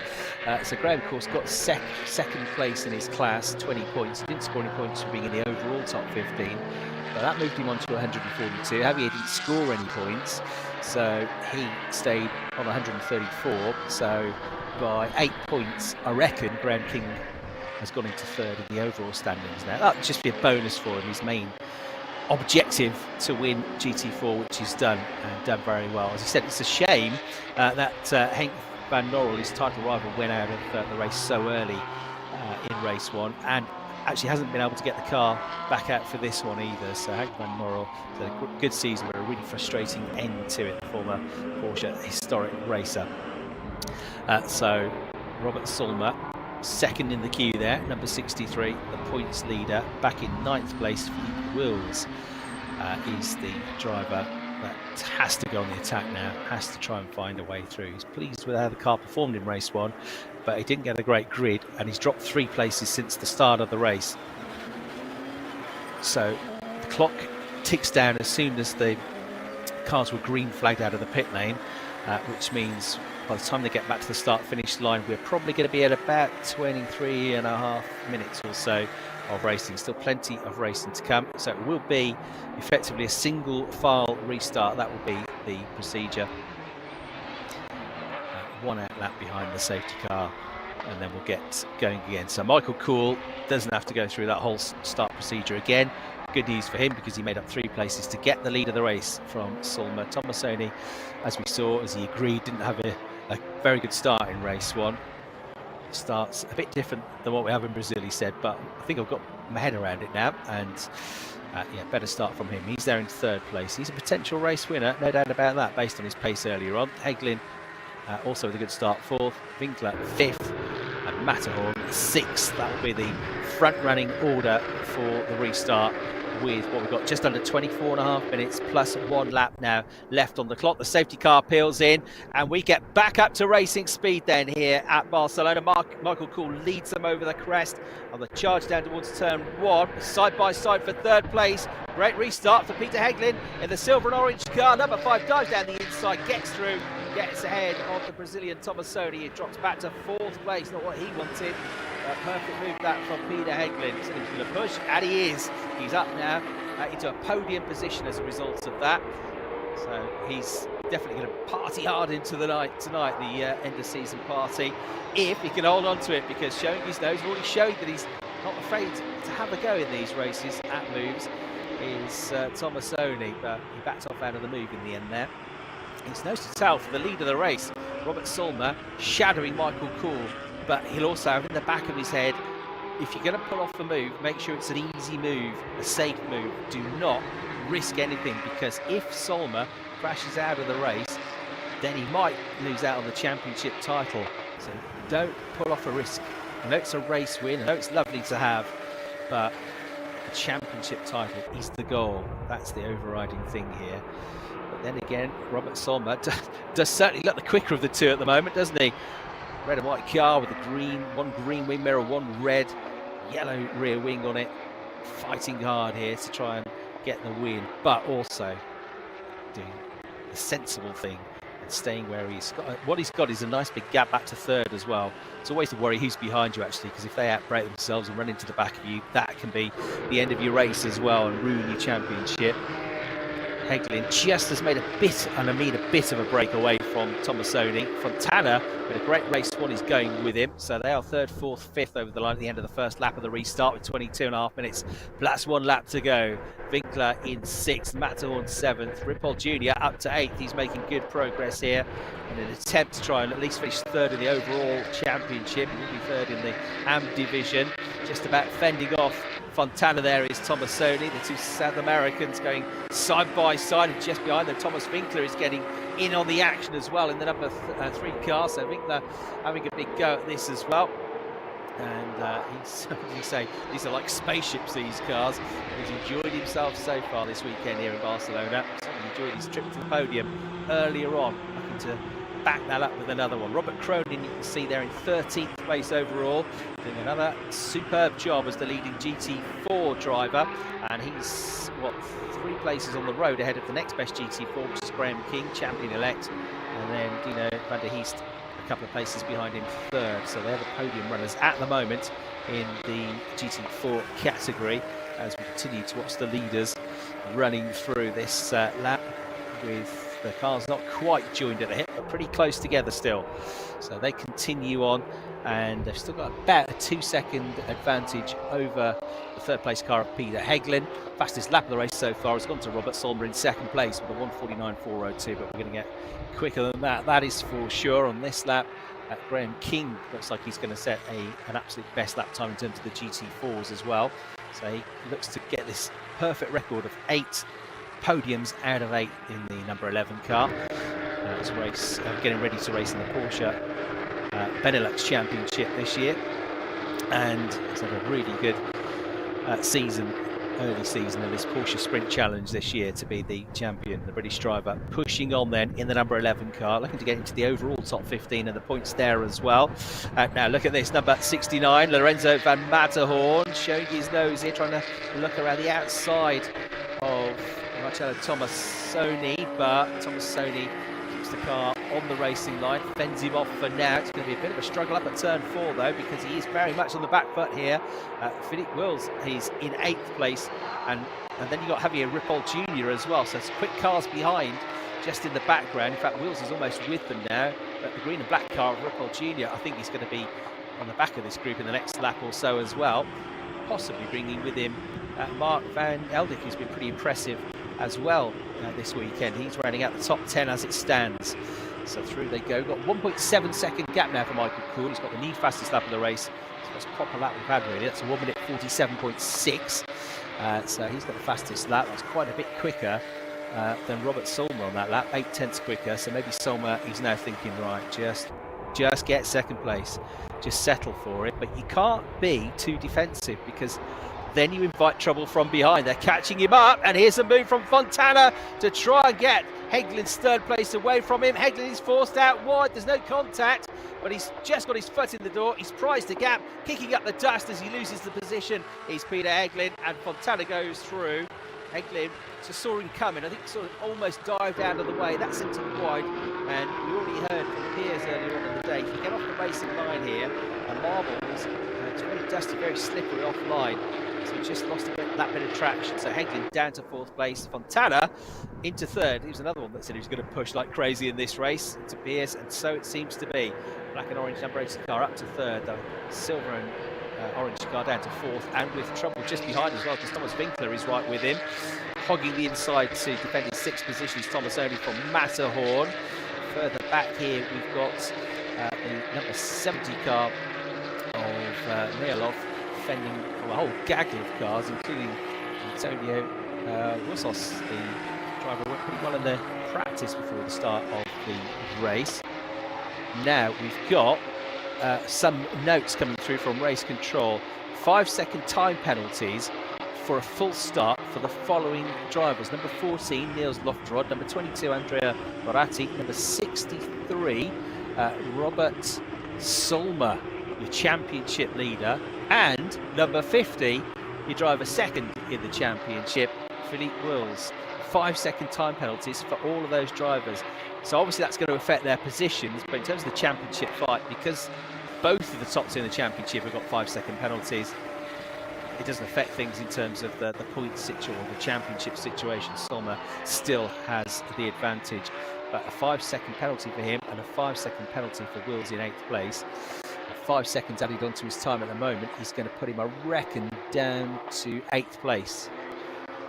So that would move up Fontana and Heglin onto the podium, 2nd and 3rd as it stands.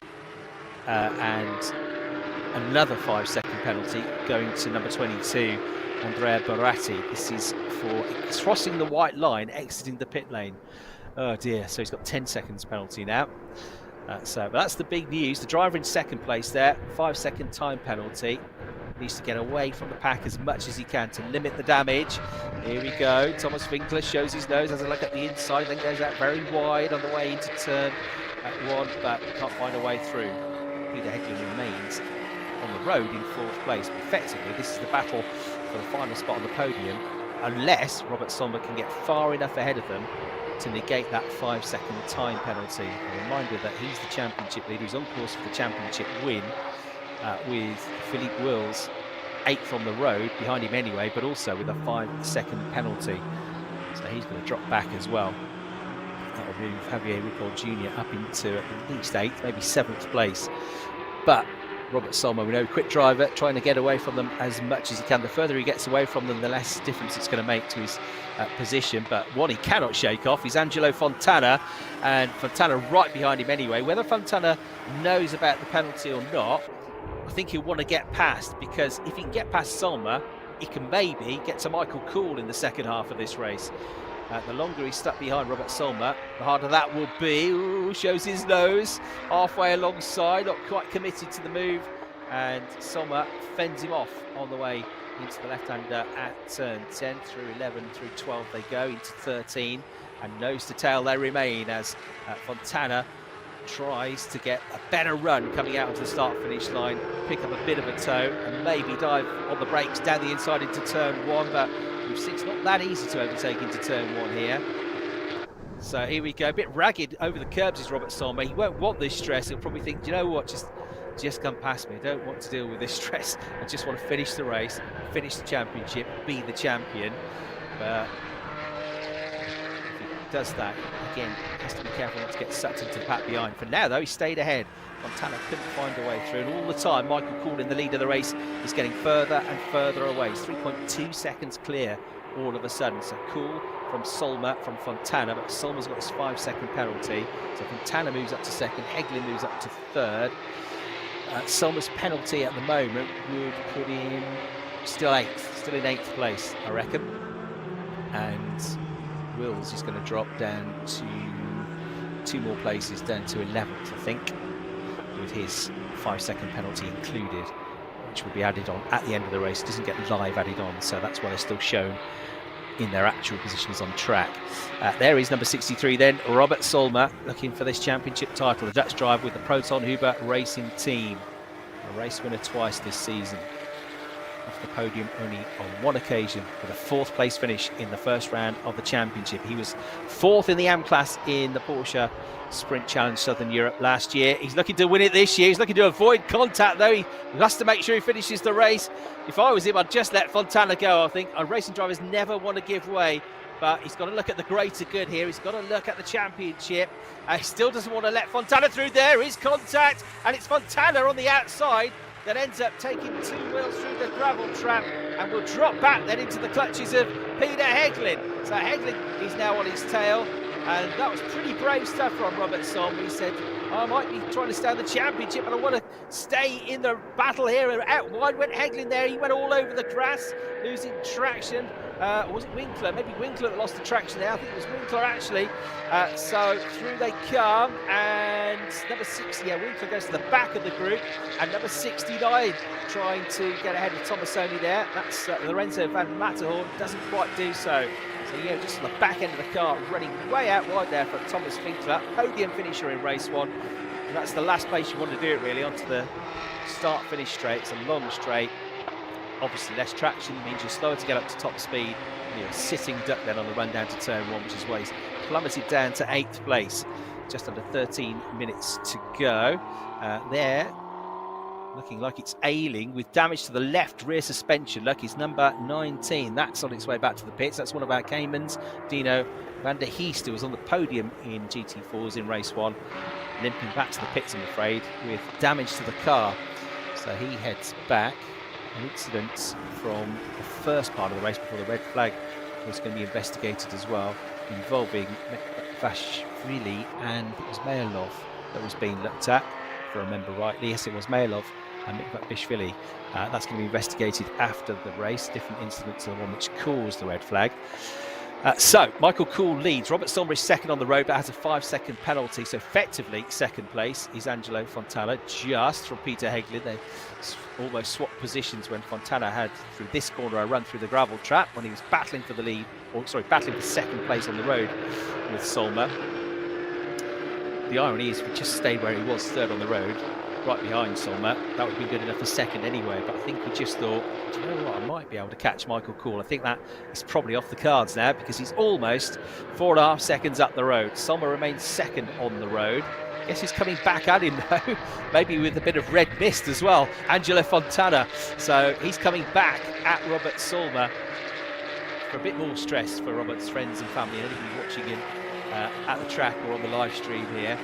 We just want this race to be over because he just kind of needs to finish somewhere in the points to get the win, especially with his main rival back in 7th, but with a penalty as well. So where's the penalty put Solmer back to at the moment? Add 5 seconds onto his time, puts him 9.4 behind. That still puts him in 8th place, not really getting away from the pack behind.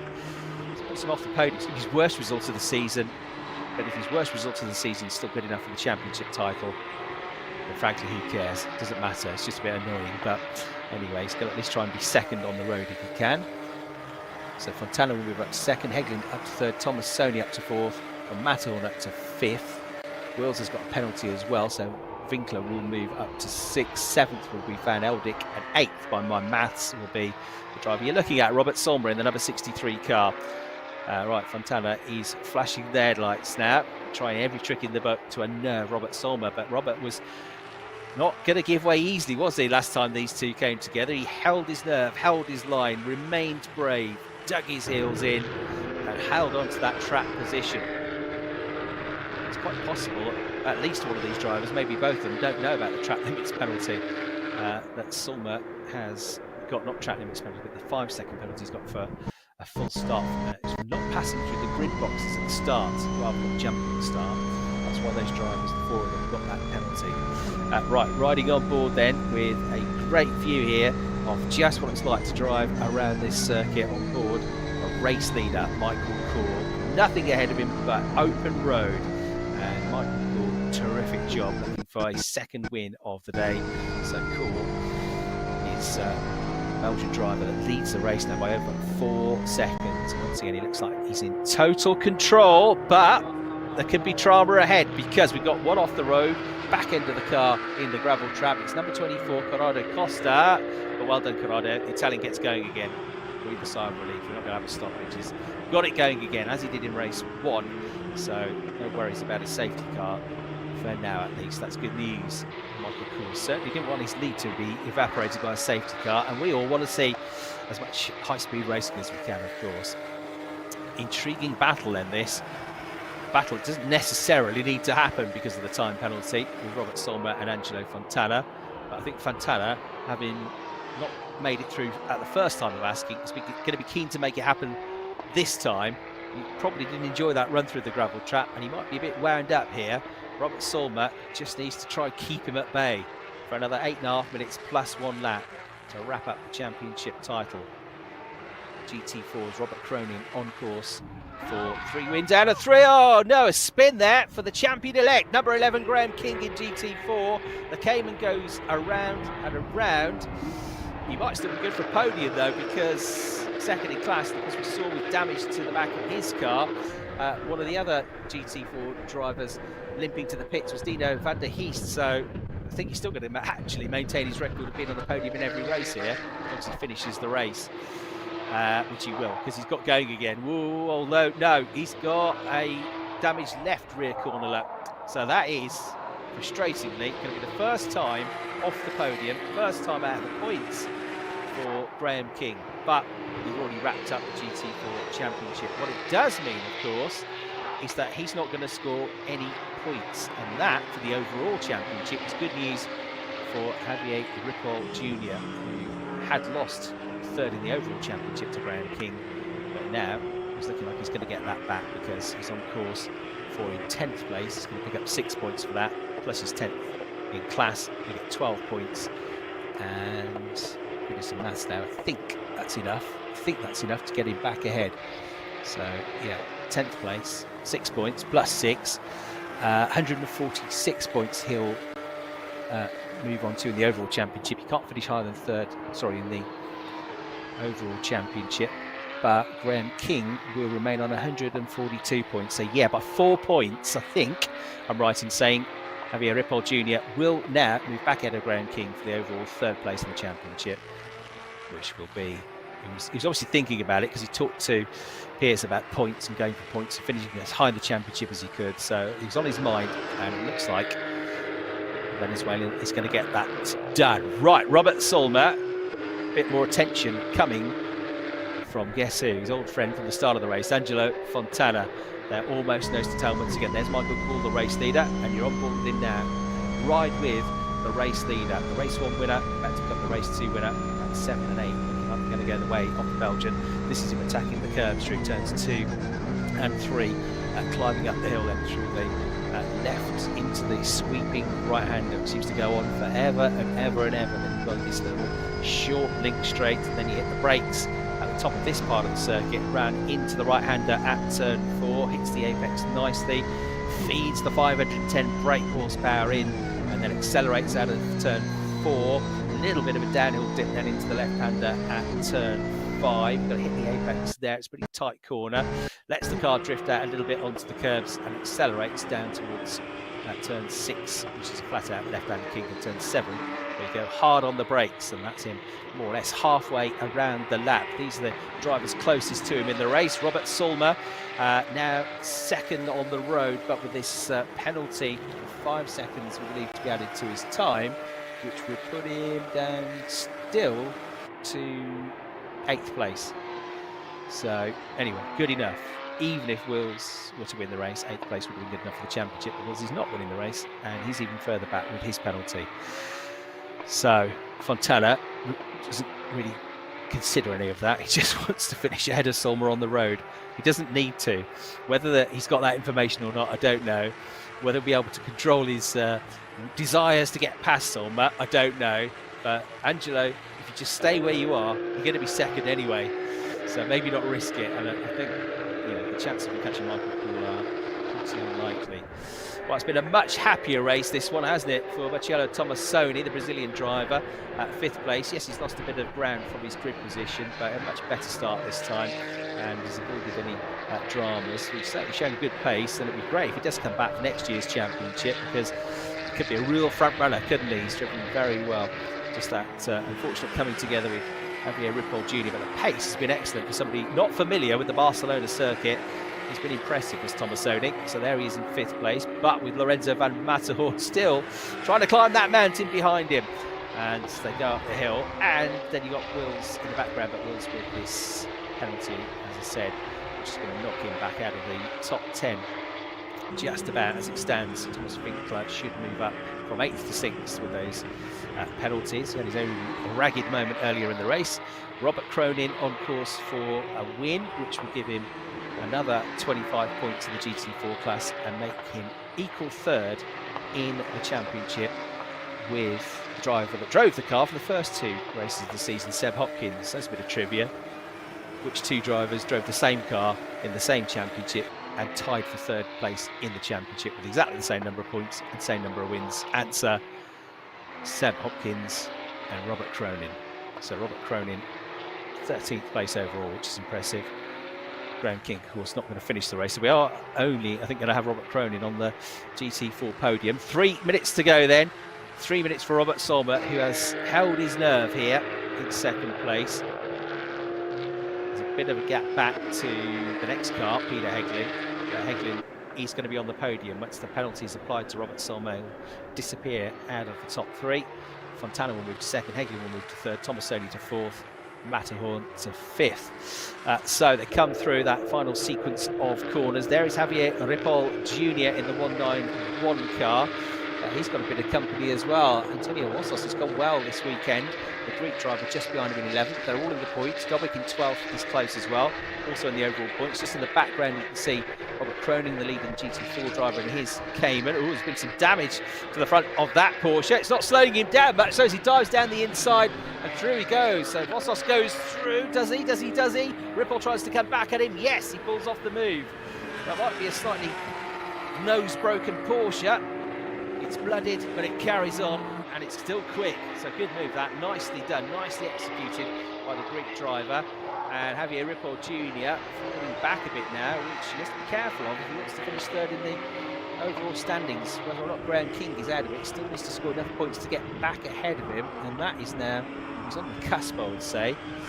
Rippol Jr. he's now down to 11th on the road, but he will be 10th still, won't he, because of the track, the penalties, the 5-second penalties for Wills in particular. Someone's going to drop behind him, I think, as he's how far in front of him. Oh no, actually, no, he won't.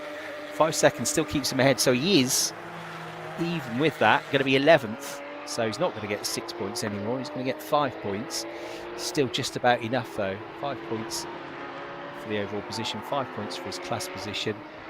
So by 2 points now, I think he's done enough to stay third ahead of Graham King. But he can't really go back much more. There's Robert Cronin, the Irish driver, looking for a hat-trick of, no, a quadruple race victory. 4 on the trot it will be, 4 out of 4 for him.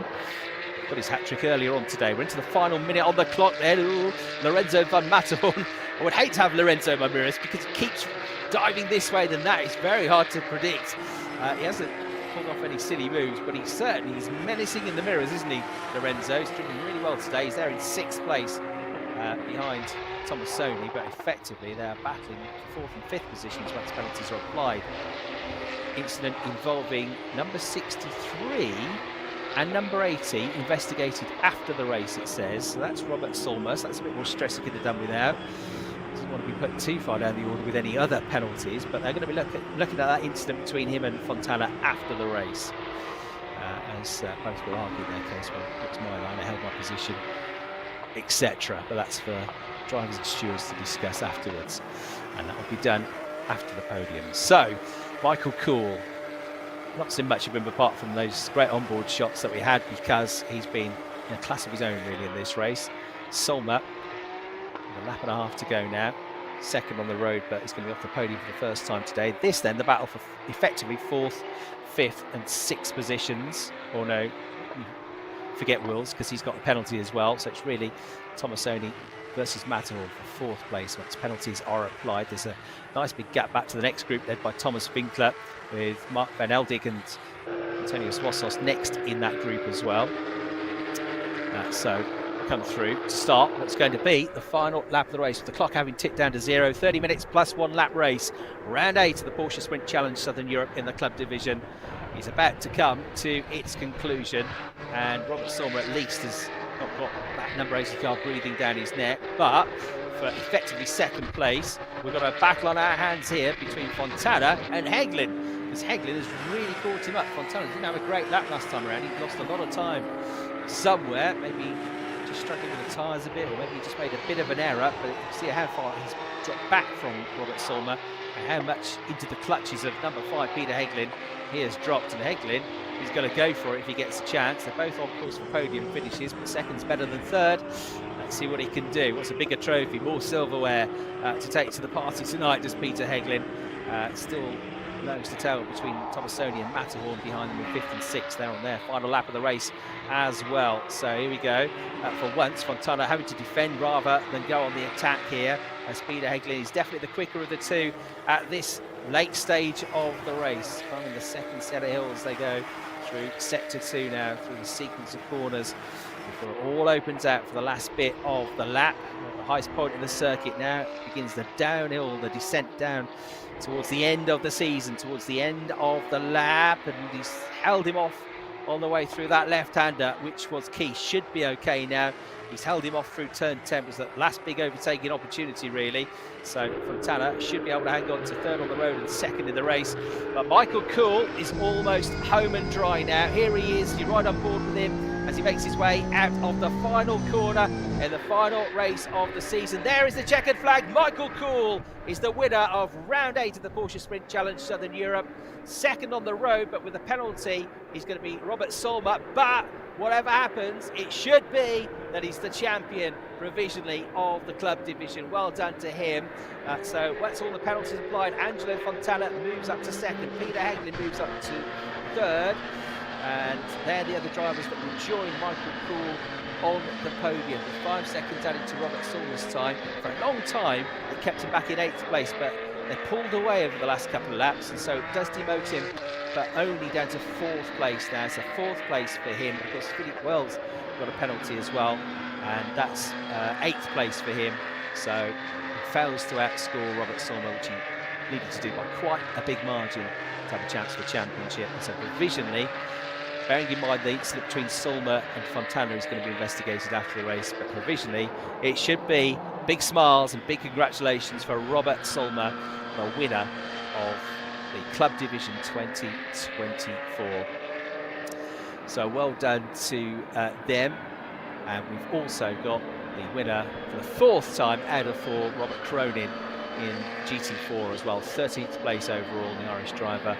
With a bright year ahead, I reckon. He's done great things so far in his early year and a bit of Porsche racing. So congratulations to the drivers, congratulations to our 2 winners, the overall winner Michael Cool and Robert Cronin, the class winner in the GT4s. And there are the provisional results, with Michael Cool taking the victory by 6.4 seconds from Angelo Fontana. Peter Eglin in 3rd. Robert Solmer was 2nd on the road, but demoted to 4th place with the time penalty for the start, not running through the grid boxes. Marcello Tomassoni, 5th place, much happier race too. Lorenzo von Matterhorn, 6th. Thomas Winkler in 7th. And Philippe Wells with 8th place in the end, 2nd actually in the championship. Mark van Eldik, 9th. Antonio Bossos in 10th. And then Alexander Dovic in 11th place. Javier Ripoll Jr. coming home in 12th place. So he dropped more points there. I'll look at that in a minute, see if that was enough to cling on to 3rd place in the championship overall. Robert Cronin, the winner of GT4's 13th. Mihailov coming home in 14th place in the race. 15th, Paulius Sedajka. Andrea Baratti, 16th. Alfred Lenfrink coming back to 17th. Niels Lofterod, 18th. Corrado Costa in 19th. And we lost Graham King, but he'd already wrapped up due to the championship. And we lost damage to his car as well. Separate incident, Dino van der Heest. So that the provisional results at the end of that race. Let's just have a look at Javier Ripoll. So he came home in 12th place. 4 points for that, 4 points for 12th in class, which means by my maths, oh dear, 142 points. I reckon that's exactly the same points as Graham King. So tied on points, those two, 3rd overall in the championship. Ripoll just slipping back a bit, and then the last few laps of the race. Right then, so Michael Cool gets out of the car. He's got more room to get out of the car this time, which is nice. So Michael Cool, the race winner, comfortably did a perfect job off the start, as he did in race 1, and never looked back. He won that race in the end with that penalty for Robert Solmer. He won it by 6.4 seconds, a big old margin of victory. And Fontana comes home in 2nd place, his first podium, and Peter Eglin on the podium again, there in 3rd place. And Robert Cronin, I think, will be our only finisher in GT4 on the top step of the podium in that category. So smiles all round for Michael Cool. Terrific kart racer, now a terrific car driver he's becoming, and the team celebrate with him after what has been a perfect way to go racing in Barcelona. Terrific job done by him. Pierce, I can see, is down there in victory lane ahead of the podium. He's going to be able to catch up with some of our drivers. He's down, I think, with Michael Cool. Yes, we've got our race winner once again, Michael Cool. You just spoke to me off camera then. Tell me about the race. Yeah, it was a very good race, and we made some small adjustments to the car, and it turned out very good, and the pace was really good. Amazing, and you just said to me a moment ago that the pace was even better than the first race. Yeah, it was better, a lot better. Was that in yourself or in the car? I think a little bit both. The more time you get, you adjust the car a little bit and everything falls on the right place. Hey, if you'd have joined us from the first round, you could have been potentially champion maybe next year? Possible, we will see. We will see. Michael, congratulations on another 2nd winner this weekend, dominant this weekend in the club division. I'd love to grab a word with our 2nd place driver, Mr. Fontana. That would be great to have. Come on in. You did tell me, you said you were going for it, and here you are in 2nd place. Yes, I told you it was hard, but we had to push really, really hard, but we did it. Close fight with Robert Solmer as well. It was side by side, a little bit of contact. You caught him back up. Yeah, but we managed to pass, and No, great car, great team. There you go, the S1 team doing a great job for you. Yes, of course, the best guys. The best guys, congratulations. And our third place driver, Peter Heglin.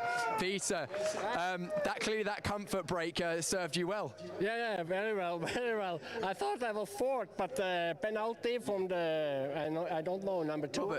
Robert, okay, and so I'm third, so I'm happy, yeah. At the finish I had a fight with Tommaso, but it was really fun. He played fair and it was really fun, yeah. Great, well, I'm glad you're enjoying it, and maybe we'll see you back next year. I hope so. Brilliant, Peter Heglin. And finally, we'll grab a word with Robert Cronin. Can you come out? Robert, it would be great to grab a word. We'll head away from the speaker so we can avoid as much reverberation as we can. Another win, 4 out of 4 that you've entered. That's not bad. Yeah, but not much finish in that race now, to be fair. A good car from Team Parker Racing, clearly. Yeah, definitely. It's the only one to finish, so. Really, congratulations. 4 wins out of the last 4 races in the GT4. Was it 4? Yeah, it was, yeah. So we'll see all of these drivers on the podium in just a moment. Let's have a look back at some of the highlights from the final race, round 8 of the club division of the Porsche Sprint Challenge Southern Europe. Thanks very much indeed, Pierce. Yeah, great to catch up with our top 3 and our GT4 class winner as well. I certainly hope we get Peter Heglin back next year because he's been a real tonic, hasn't he? A real breath of fresh air. He's got a constantly positive attitude, and he's been great fun today and driven very well. So as we wait for the podiums, we can have a look back at the highlights from round 8 of the championship, our final race of the season in the club division. When we got going then, it was a terrific start for Michael Cool, straight into the lead of the race, as he did in the first race earlier on today. Robert Solmer, with the championship in mind, tucked in behind in second place. But there was a big off there with the car nosing off into the barriers, I'm afraid, for the number 25 car of Dominic Bastian. He was out of the race. That brought about a red flag. Then, after a delay, we got going again, and with the single file restart, Michael Cool and Robert Solmer were off and away. But the battle for third was pretty tight, with the pole sitter on race 1, Marcello Tomassoni, having to fend off Peter Heglin, who wanted a podium finish of his own. So they were having a great battle, and the news came through that the top 2 in the championship were amongst those that had had a full start. They'd not gone through the grid boxes for the rolling start, Robert Solmer and Philippe Wills, and that meant they would have 5-second penalties. So although he was second on the road, Robert Solmer would be dropping off out of the podium positions. But with the same penalty applied to his closest rival in the championship, it didn't really matter for the championship. Just really needed a solid finish to wrap things up. Had a bit of stress though in that battle with Alex Fontana, and they certainly worked each other hard. Fontana showing his nose and going for the move. At this point, he wanted to try and go for the race win, get rid of the second place car and go after Michael Cool, but Robert was having none of it and kept his car on the line. Alex Fontana forced to take to the gravel trap. He then later on came back to have another go, but he didn't need to do it because of this penalty. He'd still got enough. Out wide there went Thomas Winkler, who was on the podium in race 1, so he lost himself a few places with all that traction lost coming out to the start-finish straight. More side-by-side action involving Tomassoni, this time battling away with the number 69 car of Lorenzo von Matterhorn. Damage, I'm afraid, to the number 19 car of Dino van der Heest after he got on the GT4 podium earlier on. There was a spin for number 24, Corrado Costa, but happily got the car going again. And then there was a retirement, the first of the season for Graham King, but he'd already done more than enough to wrap up the GT4 championship before he started the race. Despite a bit of damage to the bonnet, it was a nice move towards the end of the race from Antonios Wassos to get himself up into a good points paying position. And battles continued all the way really till the end of the race for the final spot on the podium. Good battle there as well for 4th place between Tomassoni and Van Matterhorn. But Michael Cool, who gave us some great onboard camera shots, made his way out of the final turn over the line to take the victory. Robert Solmer second over the line, but demoted to 4th with his penalty.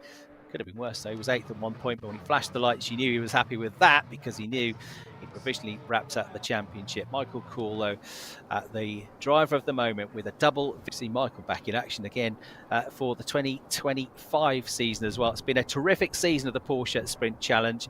It's been great to be able to step in and just substitute teacher for Brian Oliver, who's looked after all the commentary for you this season.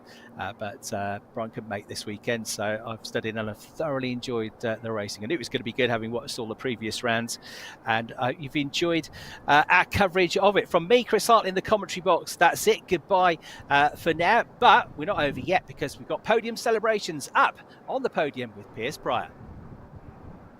Yes, for the final time this weekend and the final time this season, the final time we have the podium for the club ceremony, and we're going to start with the AM classification and also our GT4 driver. So in third place, the number 5 from the Czech Republic, Peter Heglin. To the Czech Republic? No, sorry, sorry. Go back again, try again. And third place, the number 5 from Switzerland, Peter Heglin.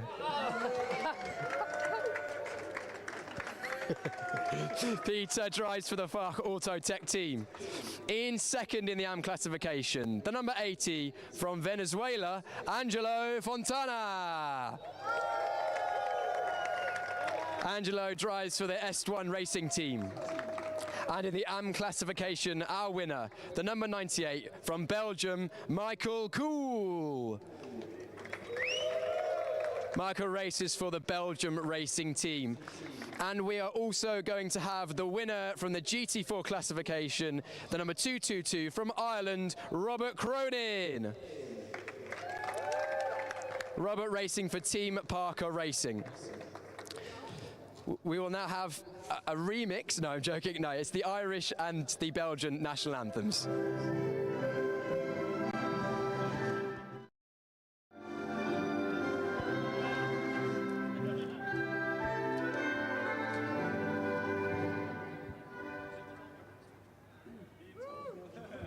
So that was the Belgian national anthem. We will have the trophy presentation now from Jose Luis Santamaria, the circuit general manager, will be handing out the trophies. That's the third place trophy, Peter Heglin. Second place, Angelo Fontana. Our winner in the AM classification, Michael Cool, and our GT4 winner, Robert Cronin. Our last photo opportunity from the podium drivers in the club division, round number 8, final race of this season. And now, if they wish, the champagne.